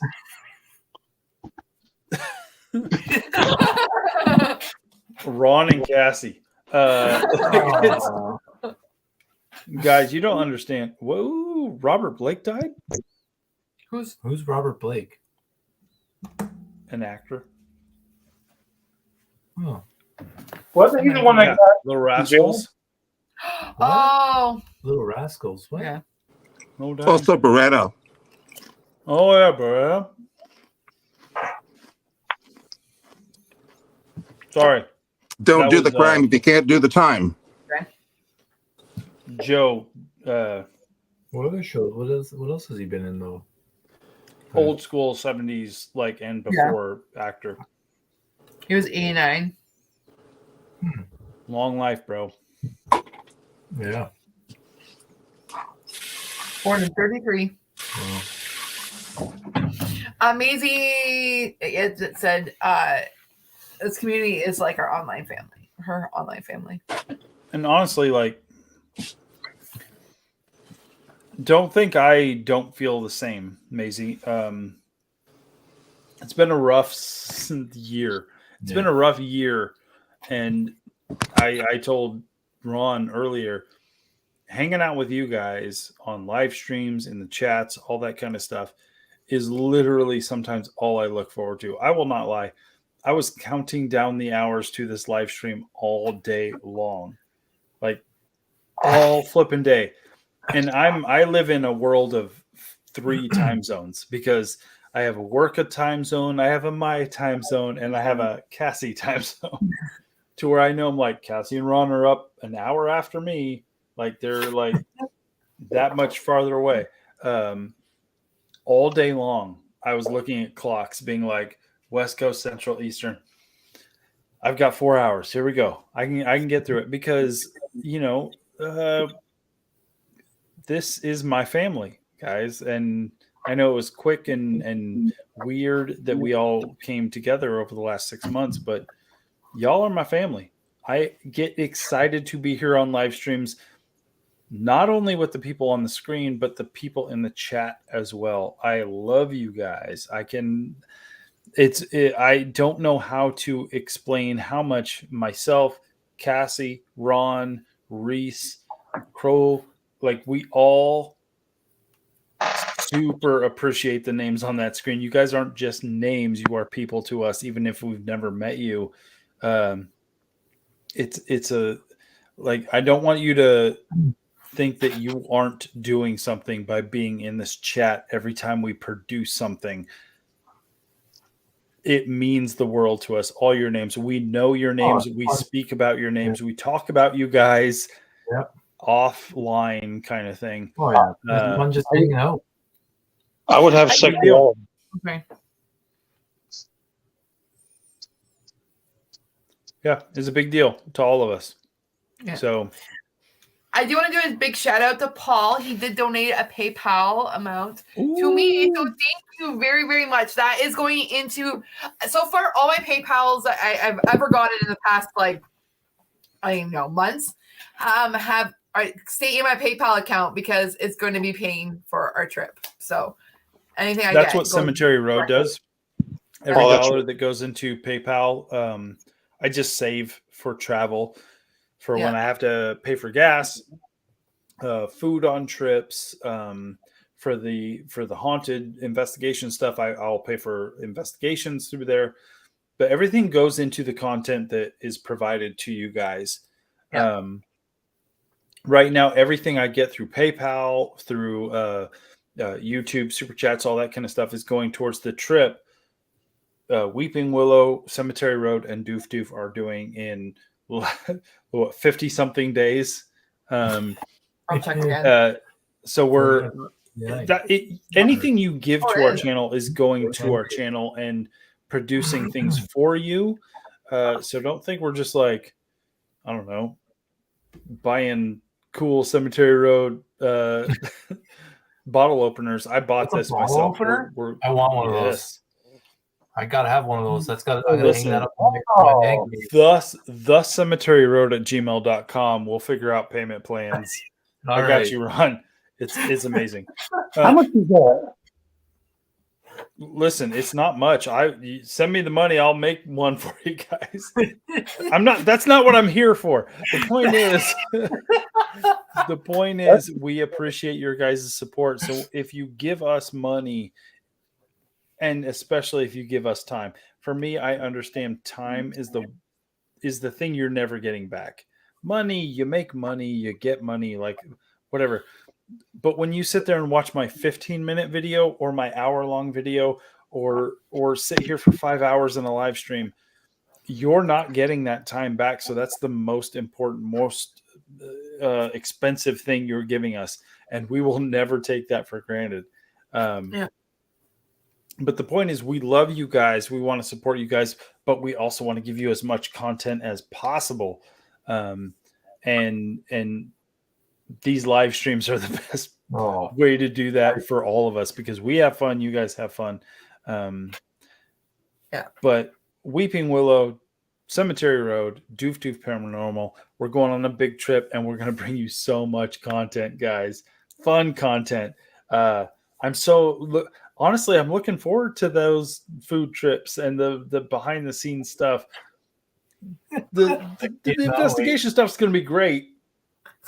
But I'm so looking forward because we've made such a connection. The four of us, the five of us, the six of us, exponentially increasing to you guys in the chat. Like that's what this community has done for me. And if it's done that for me, like I absolutely respect the fact that you guys are spending your evening hanging out with us. Because I understand the feelings that you have. Cassie does, Ron does, Crow does, Daniel does, Allie does, Doof Doof does. It's a good time. Hi, Michelle. Okay. I think I rambled so much I lost my train of thought. But I believe every word, guys. Paul, I'm not going to tell you what my PayPal is. You ain't giving me nothing. We're here for Weeping Willow Paranormal. Someone drop her link. Someone did. It's okay. Yeah. We're supporting her tonight. If you feel the need to give anything to my channel, hold off. In a few weeks, a month or so, we're all going to do something that's going to support mental health awareness, suicide prevention. I would much rather you give to that than me right now. And I can't believe it's 49 days away. That's insane. I put my vacation request form in this week, actually. Good boy. He calls me. You're lazy. Listen, I was on a live stream where he's like, should I do that soon? And you were just like, yeah. What do you mean soon? You haven't done it. Listen, when I tell you my life is like there's an end point and it's our trip. I'm like, I don't care what I do with anything else. Like, I just got to make it to that trip. That's all I want right now. I am not kidding whatsoever. We're going to have such a good time. Yeah. Well, when I told my boss, I was like, I need a vacation request form. He's like, for what? I was like, well, I'm going to be going away on a trip with some friends. He's like, what are you doing? I was like, well, a friend from Australia is coming down, and I have a friend from Oklahoma. And we're going to go and he's like, you're stating so many places right now. But I was like, we're gonna go away, and we're gonna do. You're literally almost going to like yeah. alphabetical order. Australia, Canada, Oklahoma, Louisville. Anyway, but yeah, it'll be fun. Yeah, it's gonna be awesome. Did you get it approved though? I don't know. I sent it in, so 7 weeks away. I'll tell you what. It doesn't matter. It'll get approved, and if it doesn't, I'm going anyways. Bruh, well, if it doesn't, no, it will. Me and Karen are just driving straight to Canada, and we're gonna suddenly our channels are gonna be like rave review channels. No, it'll be fine because your work is usually really good with that. There's three other Cassie run hot tub rave. I'm gonna give a 5 out of 10. Well, my job, I just kept asking for more days off, the extra days when you're in Canada. So I was like, I'll ask for more days off. I got approved. So I'm like, okay. Yeah. I've never had any issues though. No, you've never had issues. And you never asked for time off. So it's like.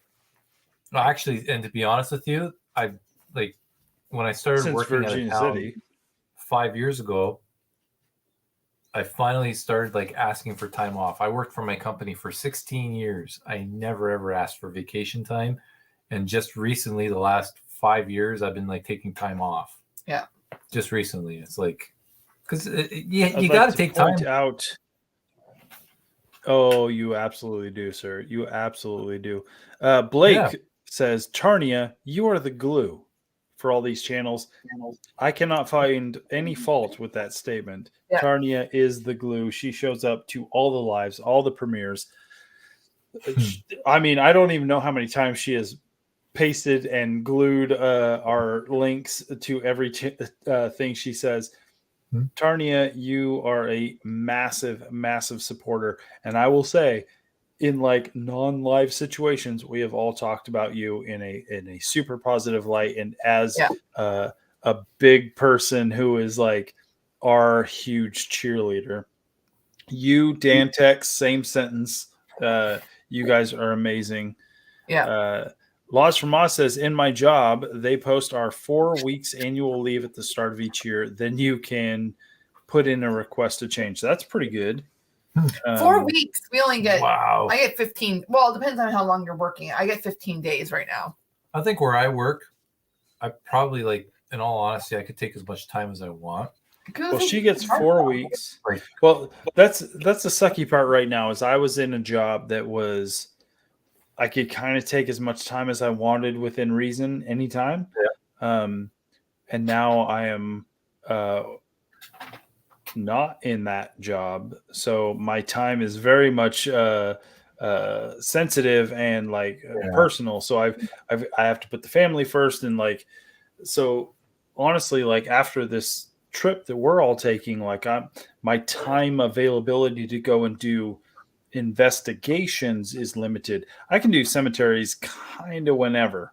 Cemeteries are easy. Investigation videos are more difficult, especially if I'm going to get to the point where I have to go do those things and not get paid. That sucks. Yeah. Linda. Bye, Linda. Thank you. You guys are sweet. I need to head off to bed. They're talking about Jill. She's been missing from chat. I did see her comment on one of my videos really recently. So she is still around. So she did comment. So she might just be really busy or something. So. Listen, we notice when some people don't show up to events, 1 week, maybe. No one will say anything. If we don't see you for 2 weeks, we start being did you see so-and-so? After 3-4 weeks, we are discussing where you are. That's how important the people in the chat are to our channels and our lives. Not our, not just our channels. not, well, I hope so-and-so's watching our content so we get that click or whatever. Like, you guys have become personal part of our lives, especially since me and Cassie, Ron hang out, me, Crow hang out, me, Allie, and whoever, we all hang out. So inevitably the conversation turns to you guys. And we're all kind of like, have you seen this person? Were they at your premiere? Like, I'll tell you if they were at mine. Have they messaged you? Like, you guys are a part of our lives. I don't know how to say it other than to like extend to you. Like, if you feel lonely, if you feel like you're not connecting with somebody, all of you are a part of our lives. We know you, that you show up. We may not know your circumstances, or we may not have hung out with you, but we know who you are. We know your ability to care for others because you're here with us. So don't think you're ever like disconnected from somebody, because you're part of this community, you're connected to at least us. And I guarantee beyond us, at least 75% of the other faces you see in these chats all the time, you're connected to them. And if you think like, if I just disappeared one day, no one would ever notice, there's at least us. And do you want to like hurt me? Do you want to hurt her? Like, we're all connected, guys.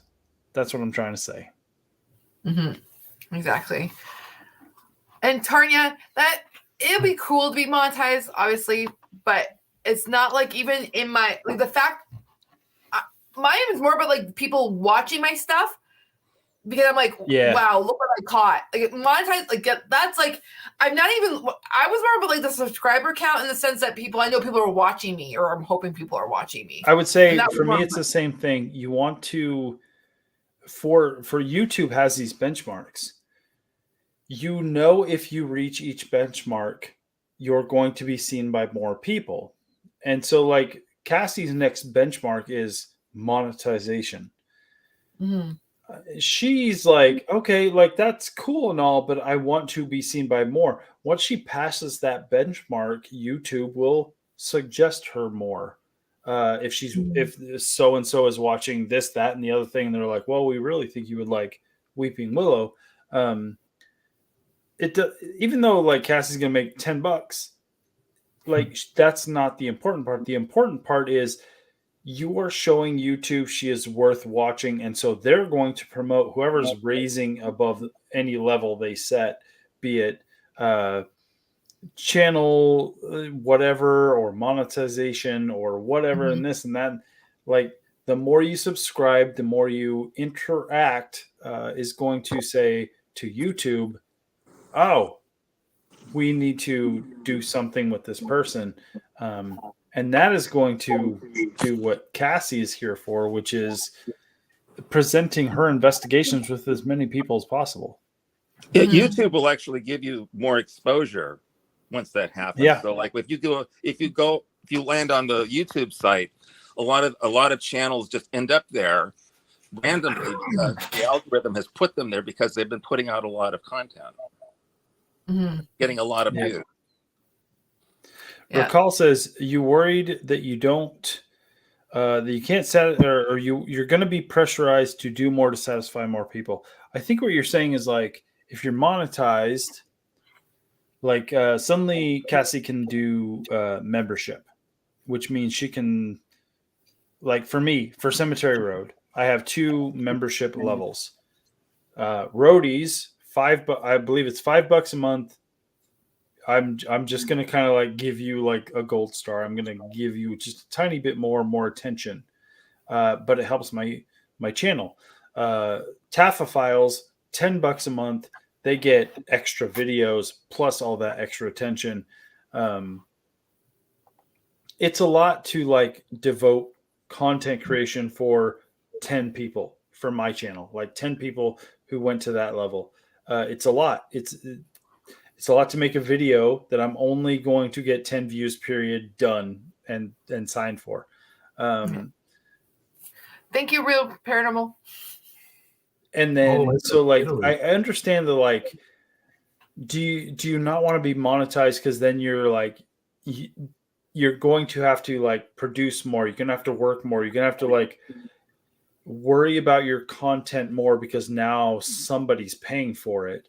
That is stressful. Like I will say it, like I would love to produce more membership only content for my channel. That is a pressure that is added to what we're doing kind of on a hobby level, if that. But if you guys are going to be here for it, it takes away some of that pressure, because then it's not pressure that I'm like, oh man, these 5 people who I don't really know, they kind of like drift in and out of the chat. Like I am producing content for them, like because they're willing to like support what I'm doing. It's a give and take. Like, how much do you appreciate your audience? I think that's where that comes from. Like, hey, you get that monetization, you're going to have to be more serious about your production. Well, how much do I care about my audience then? If I don't really, I'm not really going to strive for that monetization level. If I do, then I'm ready to take on the responsibility to give them what they deserve, kind of thing. Yeah. Oh, where did I see it? Emojis. Tarnia was asking about emojis for like if I got memberships. That's fun, and it's a pain in the butt. I was actually worried about that because I know that you have to like edit it so that it doesn't have like a white. You have background. to create the create file, the perfect file for that type of thing. It's a size and it's a quality of thing. It's just it's a little bit of work to do, and you love to have those customized emojis where you can be like, people in the know what this image is, this emoji is, or whatever. It's super fun, and it's worth it. But it's a lot more work. And that's why YouTube is like, hey, man, if you pay this creator X amount of dollars, they will put in this extra work for you. It's the same thing. Like if you're going to pay X amount of dollars and you want more videos than everybody else, that's a lot of work, guys. And I appreciate every single one of you, the whole 10 people, all 10 Taphophiles who are willing to put that forth every month and get an extra video a month, basically, that's like 5 to 7 minutes. Yeah. Congratulations, Real Paranormal. They just had their first 1,000 subscriber, or had 1,000 subscribers. Sorry, congratulations. It's just a big thing. Hitting the 1,000 is crazy. What did you do? 1,000 is, listen, I'm at 3,000. Oh. 1,000 seems impossible to me. Yeah. Where I'm just like, I honestly, when I started Cemetery Road, I was expecting 10, like 10. I'm at over 3,000. That's insane to me. And honestly, I feel like within the next year, Weeping Willow will have surpassed me. Because you guys are doing some cool stuff. You're going to cool places, and you guys with Reese. We're doing this together. We're doing it together. We may, but like, listen, I'm gonna be absolutely honest. You have a couple things that I don't have. Very close to the U.S. border, so you can be international. That's great. You have female investigators. That's sex appeal. Like, you got it. And then you have Ron popping in, just being like, oh, sex appeal. Funny. He's funny. I think you guys have a lot, and especially the East Coast. Like, you have a lot of access to the East Coast within a 10-hour radius. And that is history. The older you get, in my opinion, the better the chances you're going to get of collection of energy that could present itself as paranormal activity. And so you have a lot going for you guys. There's zero reason, and I've seen your episodes, there's zero reason why you are not getting hundreds of subscribers every month. Just building that. Like, you're going to get there. Someone's going to notice, and it's just going to like eventually just start growing exponentially. Oh, thank you. No. Yeah, I don't know. I just like, I guess in the same sense, I was, I just I didn't know where this was going to take me, you know, but it's been a freaking, like the last, I would say since Virginia City, it's like something happened and the channel grew. I think you were a little bit before. I think a little bit before Virginia City, you were starting to get like, I had noticed your episodes. So I know I was in a position to like hear your name, hear the channel name, and like, so I was more aware. But Okay. I think right before Virginia City, you had a couple episodes that had gotten a little bit of attention, at least in the community that we kind of travel in. Yeah. And then after Virginia City, it just kept climbing.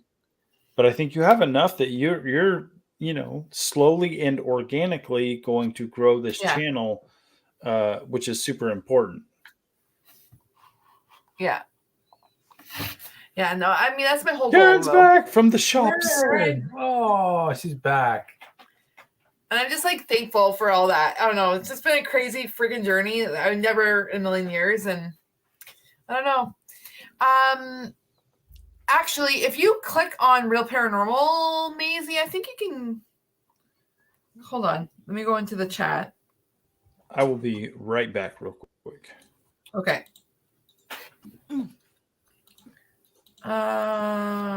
Go to channel. Maisie, you can click on his channel or their channel, and it goes right to I'm subscribed to you.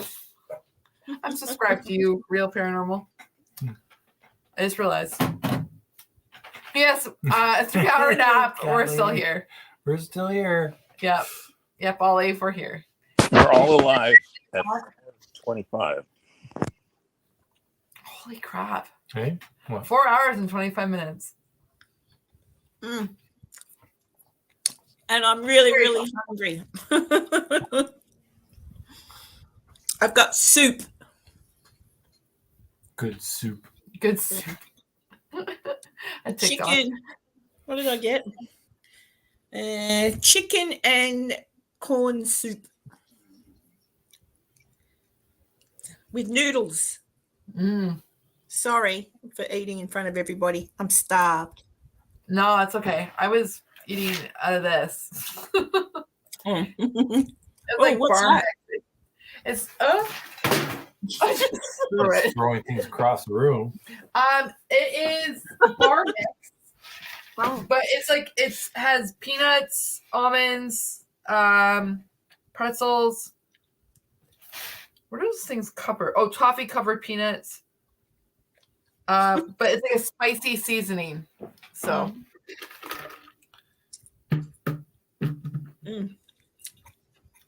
So what have you guys been talking about while I was at the shops? I don't know what we've been talking about. All of the stuff about like supporting and having a telethon. Oh, a telethon? Telethon, yeah. Telethon? Were you here for that? No, it was Jason. Jason was talking about his telethon. What's Jason come up with now? 12-hour telethon. Yeah, when we get back from our trip and to support telethon or marathon? Oh, marathon, telethon. No, a telethon. Yeah. Oh, so to raise money. Yeah, for some like charitable cause like suicide prevention. Yeah. That's a good one. Oh, Soul Watch. Sorry, I'm laughing at Soul Watcher. No, I didn't throw it on purpose. It just literally flew out of my hands. It was a ghost. I'm kidding. Yeah, I was just going to say it was a ghost.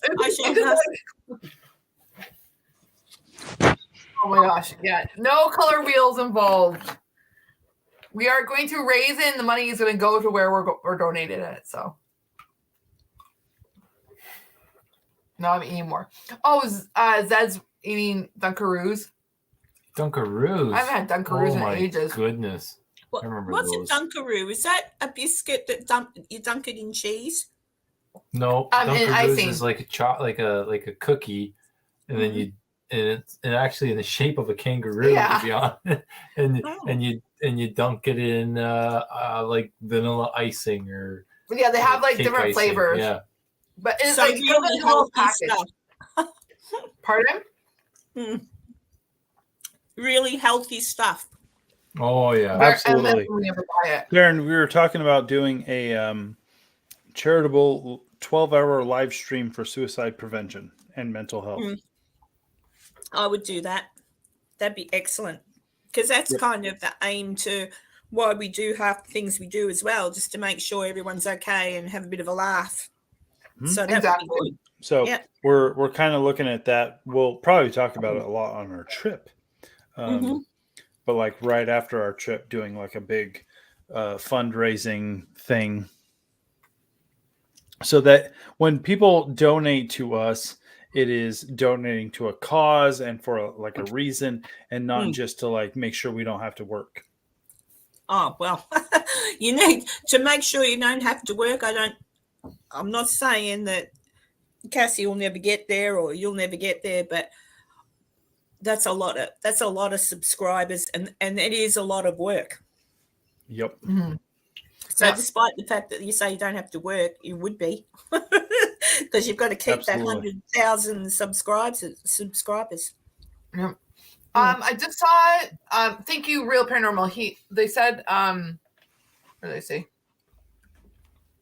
They were only subscribed for a few months. They like how we operate, and are often an inspiration for others who do this research. Thank you very much. That means a lot.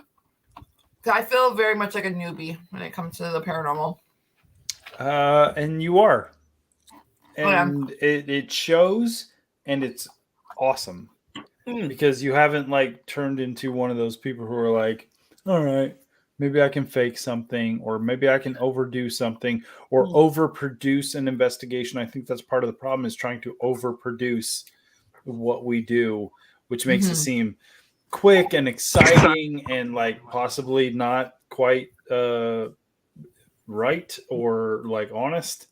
The fact that you're doing like when I watch you, and what I hope what people see when they watch me, is a realism. Like, this is what it would be like if I was there kind of aspect. I think that's the best approach to what you're doing. Well, plus this paranormal world has been dominated a lot by men. You know, it'd be nice to have more women involved, because they bring a different dimension to investigation, I think, than men do. And it's like, and listen, I would much rather watch a lady than this.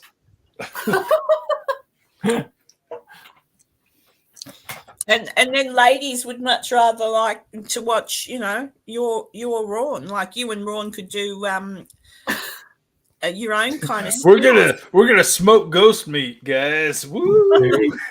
That's our channel. We're gonna have to discover that. We don't know yet.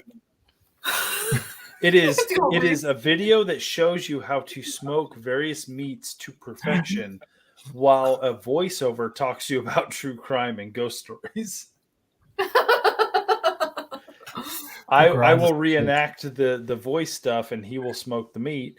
We'll make billions, and then you won't be laughing. I'm just saying. Oh my gosh, Tarnia, I enjoyed the butt cam. Oh my! What did I miss? Like the butt cam is when you're going upstairs as a paranormal investigator, the guy behind you, the cameraman, is always just going to point up like towards your midsection, but all they can see is your butt. So I shoot the feet. Like, I'll shoot the person in front of me's foot as we climb the stairs. I had to have that discussion with Paul, my oldest son. I had to be like, listen, bro, when we're going upstairs, point the camera at my feet, not at my butt. I had to have that conversation with my child, people. My child. This is what ghost hunting is explaining to your son who's walking behind you with a camera, please don't shoot a shot of my butt that I'm going to present to the world. Ghost hunting. That is what it is. That's so funny. Cassie's like, I don't know if that's what it is, Jason. Hasn't happened to me.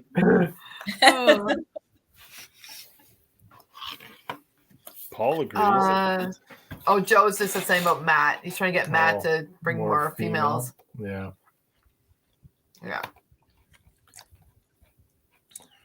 I'm not going to be trying to be like sexist or anything about it, but like I honestly feel like females are going to attach or be available to the more emotional spectrum of spirit life than dudes are, especially in this generation or the generation right behind me. So I'm all about bringing various aspects of people, whether it be sex or previous religion or current religion, of spiritual awareness or understandingness, all of that. Like we all need to like come as like a varied group in order to see who's going to like connect with whatever's here in the most honest way. You're never going to find that out if you just take like 7 spectics into a place or 7 people who are desperately needing to think that their religion is real, depending on how that aligns, whatever. I want a varied personality, style, lifestyle, whatever in that investigation, because I am a full-blown, like I absolutely believe that some people can connect to the spirit realm better than others. Whether or not you believe it's real or not, I feel like some people are just more fine-tuned to that aspect of spirituality than others.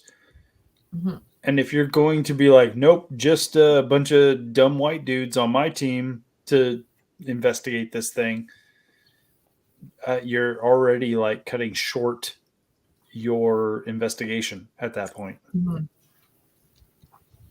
Yep. Everybody excuse me feeding my face. I am so hungry. I haven't eaten. Do it, girl. We don't care. Yeah, but I feel a bit rude. It's nope. hot. It's a hot chicken. Can you go to the supermarket there and just buy a hot cooked roasted chicken? Yes. Yes. That's what I've got. So you're saying it's a hot as in temperature they cooked it, not as in a spicy chicken. Not spicy. Although I think I already like mentioned spicy. this on our like nearly 5-hour live stream. I had a baked potato lunch with pulled pork all over it. Guaranteed. I guarantee you, twice during me picking it up to when during me eating this potato, I was like, I cannot wait to take Karen and Ron and Cassie to a barbecue place on our trip. So if you have not subscribed to the Cemetery Road or Doof Doof Paranormal, please do that, because the 3 of us, these 3 channels, Daniel's a constant supporter, but no channel. The trip we're taking is me and Cassie and Ron and Karen. We're going to be going to a few places for you, not only filming investigations at these cool haunted locations, but I'm going to be filming a lot of behind the scenes stuff. I think Cassie will. Doof Doof definitely will. Experiencing everything we're doing. Doof Doof Paranormal is going to Virginia City right afterwards. You're going to want to subscribe to these channels, because in like 2 months, the content of these 3 channels is going to be that for 3 months. Like we're going to film so much. Busy time. Yeah, we're going to be filming a lot. It's going to be super, super fun. And generally, when each of us do a live stream, one or all of us is involved.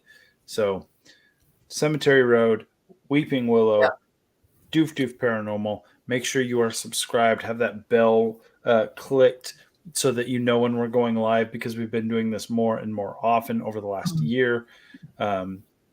We're going to have a good time, guys. Yep. Real Paranormal, we've not been to Waverly yet. It's definitely on my bucket list, though. So. I mean, Weeping Willow's bucket list is like 700 locations long. I have a binder, actually, Ron's guys. laughing because he knows, bro. The thing is, though, guys, I have a binder. I have a binder that is like pages of locations, like line paper. Each line is a location. Pages of locations. So I haven't updated it recently. So there is some I can actually think I can cross off that I wrote down. but I have pages. So, and it just keeps every time I watch someone's new episode, like whoever, I'm like, oh crap, another place is on my bucket list. Like it just keeps going. Might have an old lighthouse. Yeah. So That would be cool. What'd you say, Ron? I found the Truckee River Murder House. Oh, did you? Me too. No, but I mean, I found it on a map, and then I went there. Oh. It's nothing. It's nothing. It's a line shack. It's a broken down line shack. Basically, that's all it is. Yep.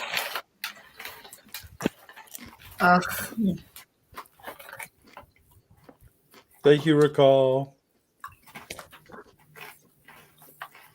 All right, I think I'm gonna have to cut me off in 20 minutes at a 5-hour live stream, which is amazing, guys. Celebrating Weeping Willow Paranormal's 1,000th subscriber. And in a couple weeks, if you like this is going to all happen again for Cassie's birthday in a couple weeks. So be sure to pay attention to that. That's why it's important to subscribe, ring that bell for just like a bunch of dummies across the world rambling on about Blues Brothers 2000. This is what we're here for. And we all love you guys.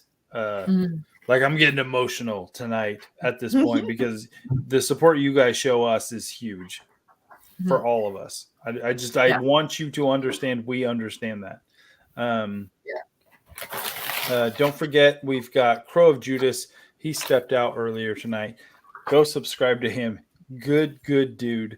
And then we love y'all. And I was Real Paranormal. So some other sites apart from Ghost Stop Shop were to buy new instruments. So I've got most of mine from Amazon. I've just an eBay and Amazon, and then this place I don't want to talk about it out loud, but it took me like 6 months to get equipment from them, and I had to threaten to cancel my order, and then I got the equipment. So don't recommend them. So I'm not even going to mention their name. So I think I'd never buy anything from Ghost Stop. Literally, guys, but a lot of my equipment is from that place that I'm not going to talk about. And Amazon and eBay. I do know that there's a place in Florida, not the Ghost Hunters shop, I believe. I've never bought anything from them, but I heard they're good. That's pretty much all I know for stores for paranormal equipment. I pretty much have my next equipment that I will buy will probably be from Ghost Stop because I do want to get an EDI. But like that, obviously it takes time for that because it's expensive. Because Ollie says their name. Cat Lady says, how are you supposed to help people know not to buy from the scammers if you don't say the name? Because I would be fine with you saying the name. Would you be fine with saying the name? I would be fine with it. But well, I suppose it's only a small chat, but you don't want it's going to go live. I'm just saying if someone bagged. That's why I'm wary. It's an honest review because there's so many other people who had the exact same problem. Oh, well, yeah, you could say it's a review. Because you're honestly not saying like the product you bought was crap, but the shipping logistics portion of it was crap. And then you give people the decision whether or not they're going to like take that chance. I can get a good piece of equipment, but I may have to deal with it for like 8 months. And yeah, so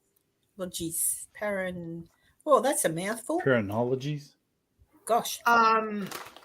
So what Blake said, it was Canadian base. It was actually UK based, but they opened a Canadian sector, and I didn't realize they went under because of COVID. But the place was originated in England. Just say it. Paranormal. What was it even called? Paranormal Electronics. Paranormal Electronics UK. Yep. Yes, that is it. The shipping was insanely ridiculous trying to get it shipped. And then all of a sudden it was like I would go to cancel, and then they're like, "Oh no, it's shipping!" All of a sudden, like it was, but after like 6 months. So wow, that's a long time to wait. Yeah, it was hard. Like I mean, I've yet to have activity on the REM pod, but I mean it could just be the REM pod itself. Who knows? But the music box, I mean, that's why I actually ordered from there, was because of this music box.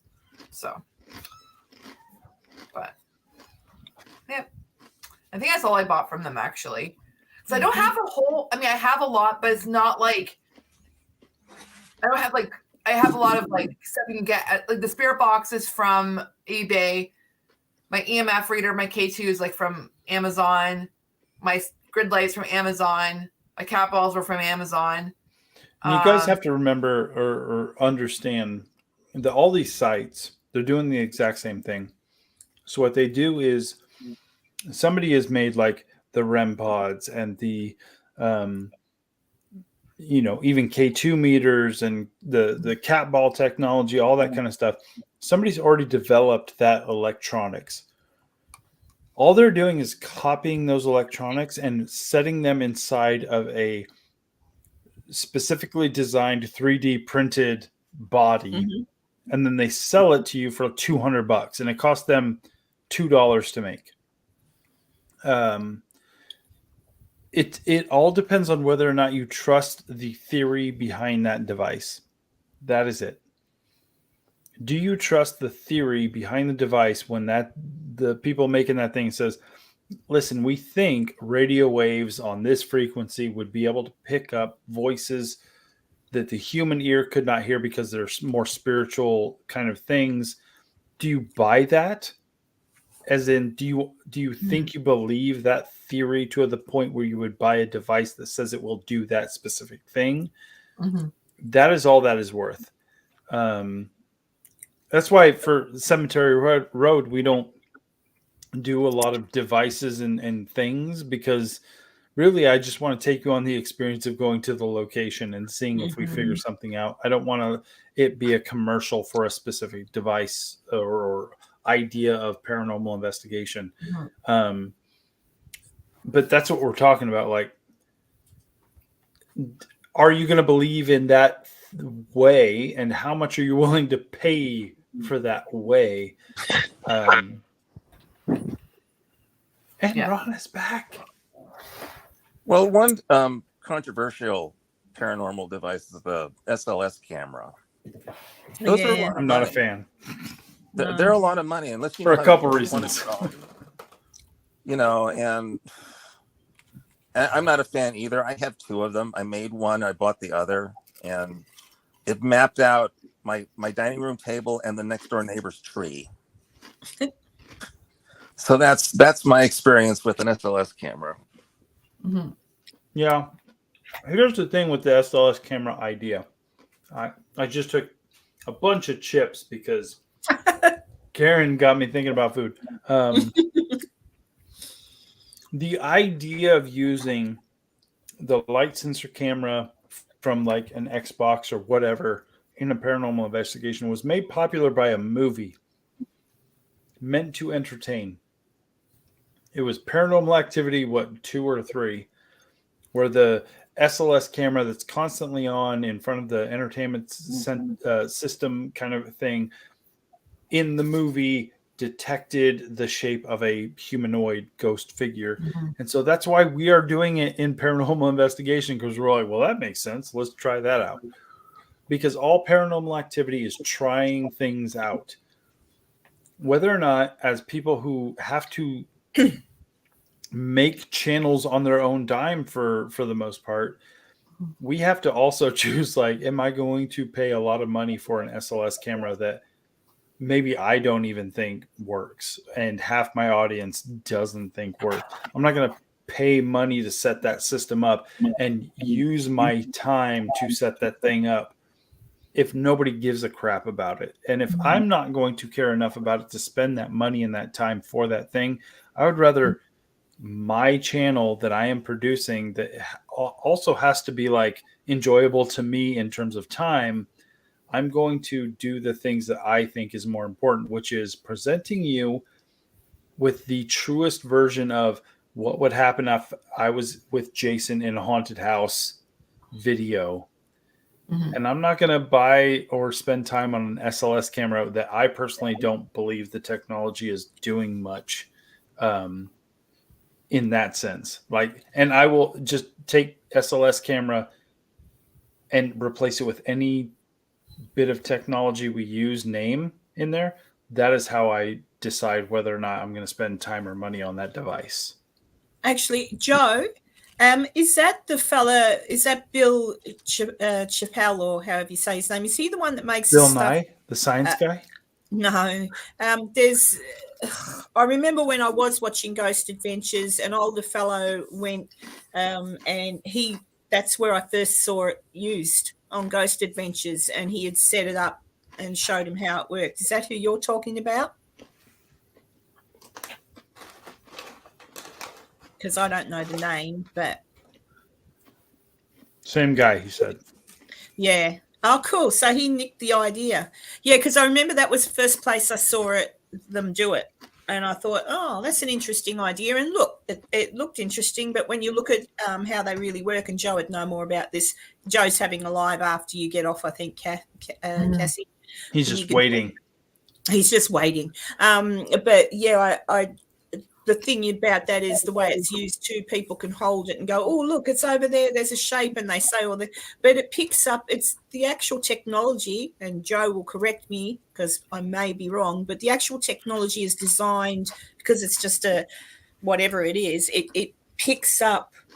It's sort of, so if you pointed at a chair, it may well give you a little body sitting on a chair because the chair itself is something that it can pick up on and recognize. Is that kind of right, Joe or Jason?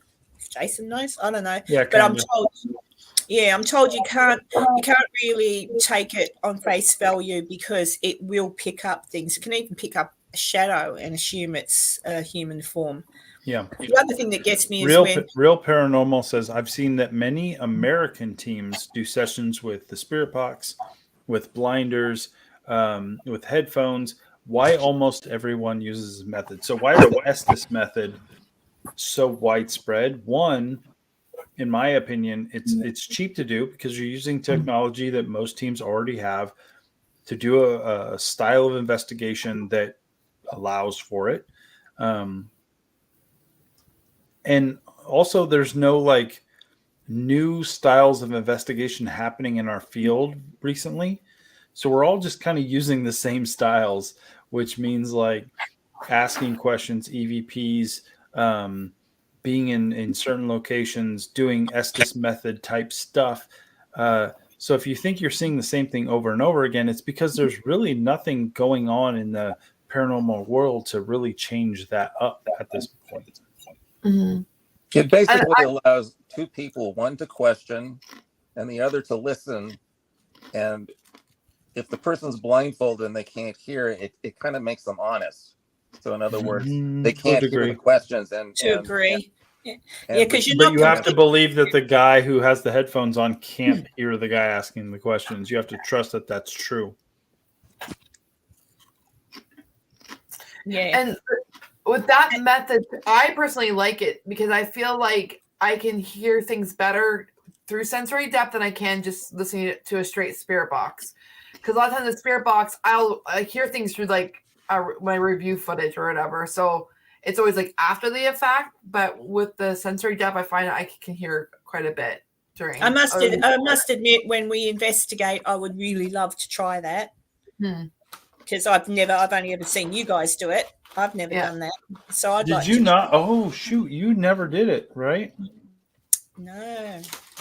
Oh, dang. We are definitely doing that. I did not realize that you never went. No, I hadn't had a go, Jason.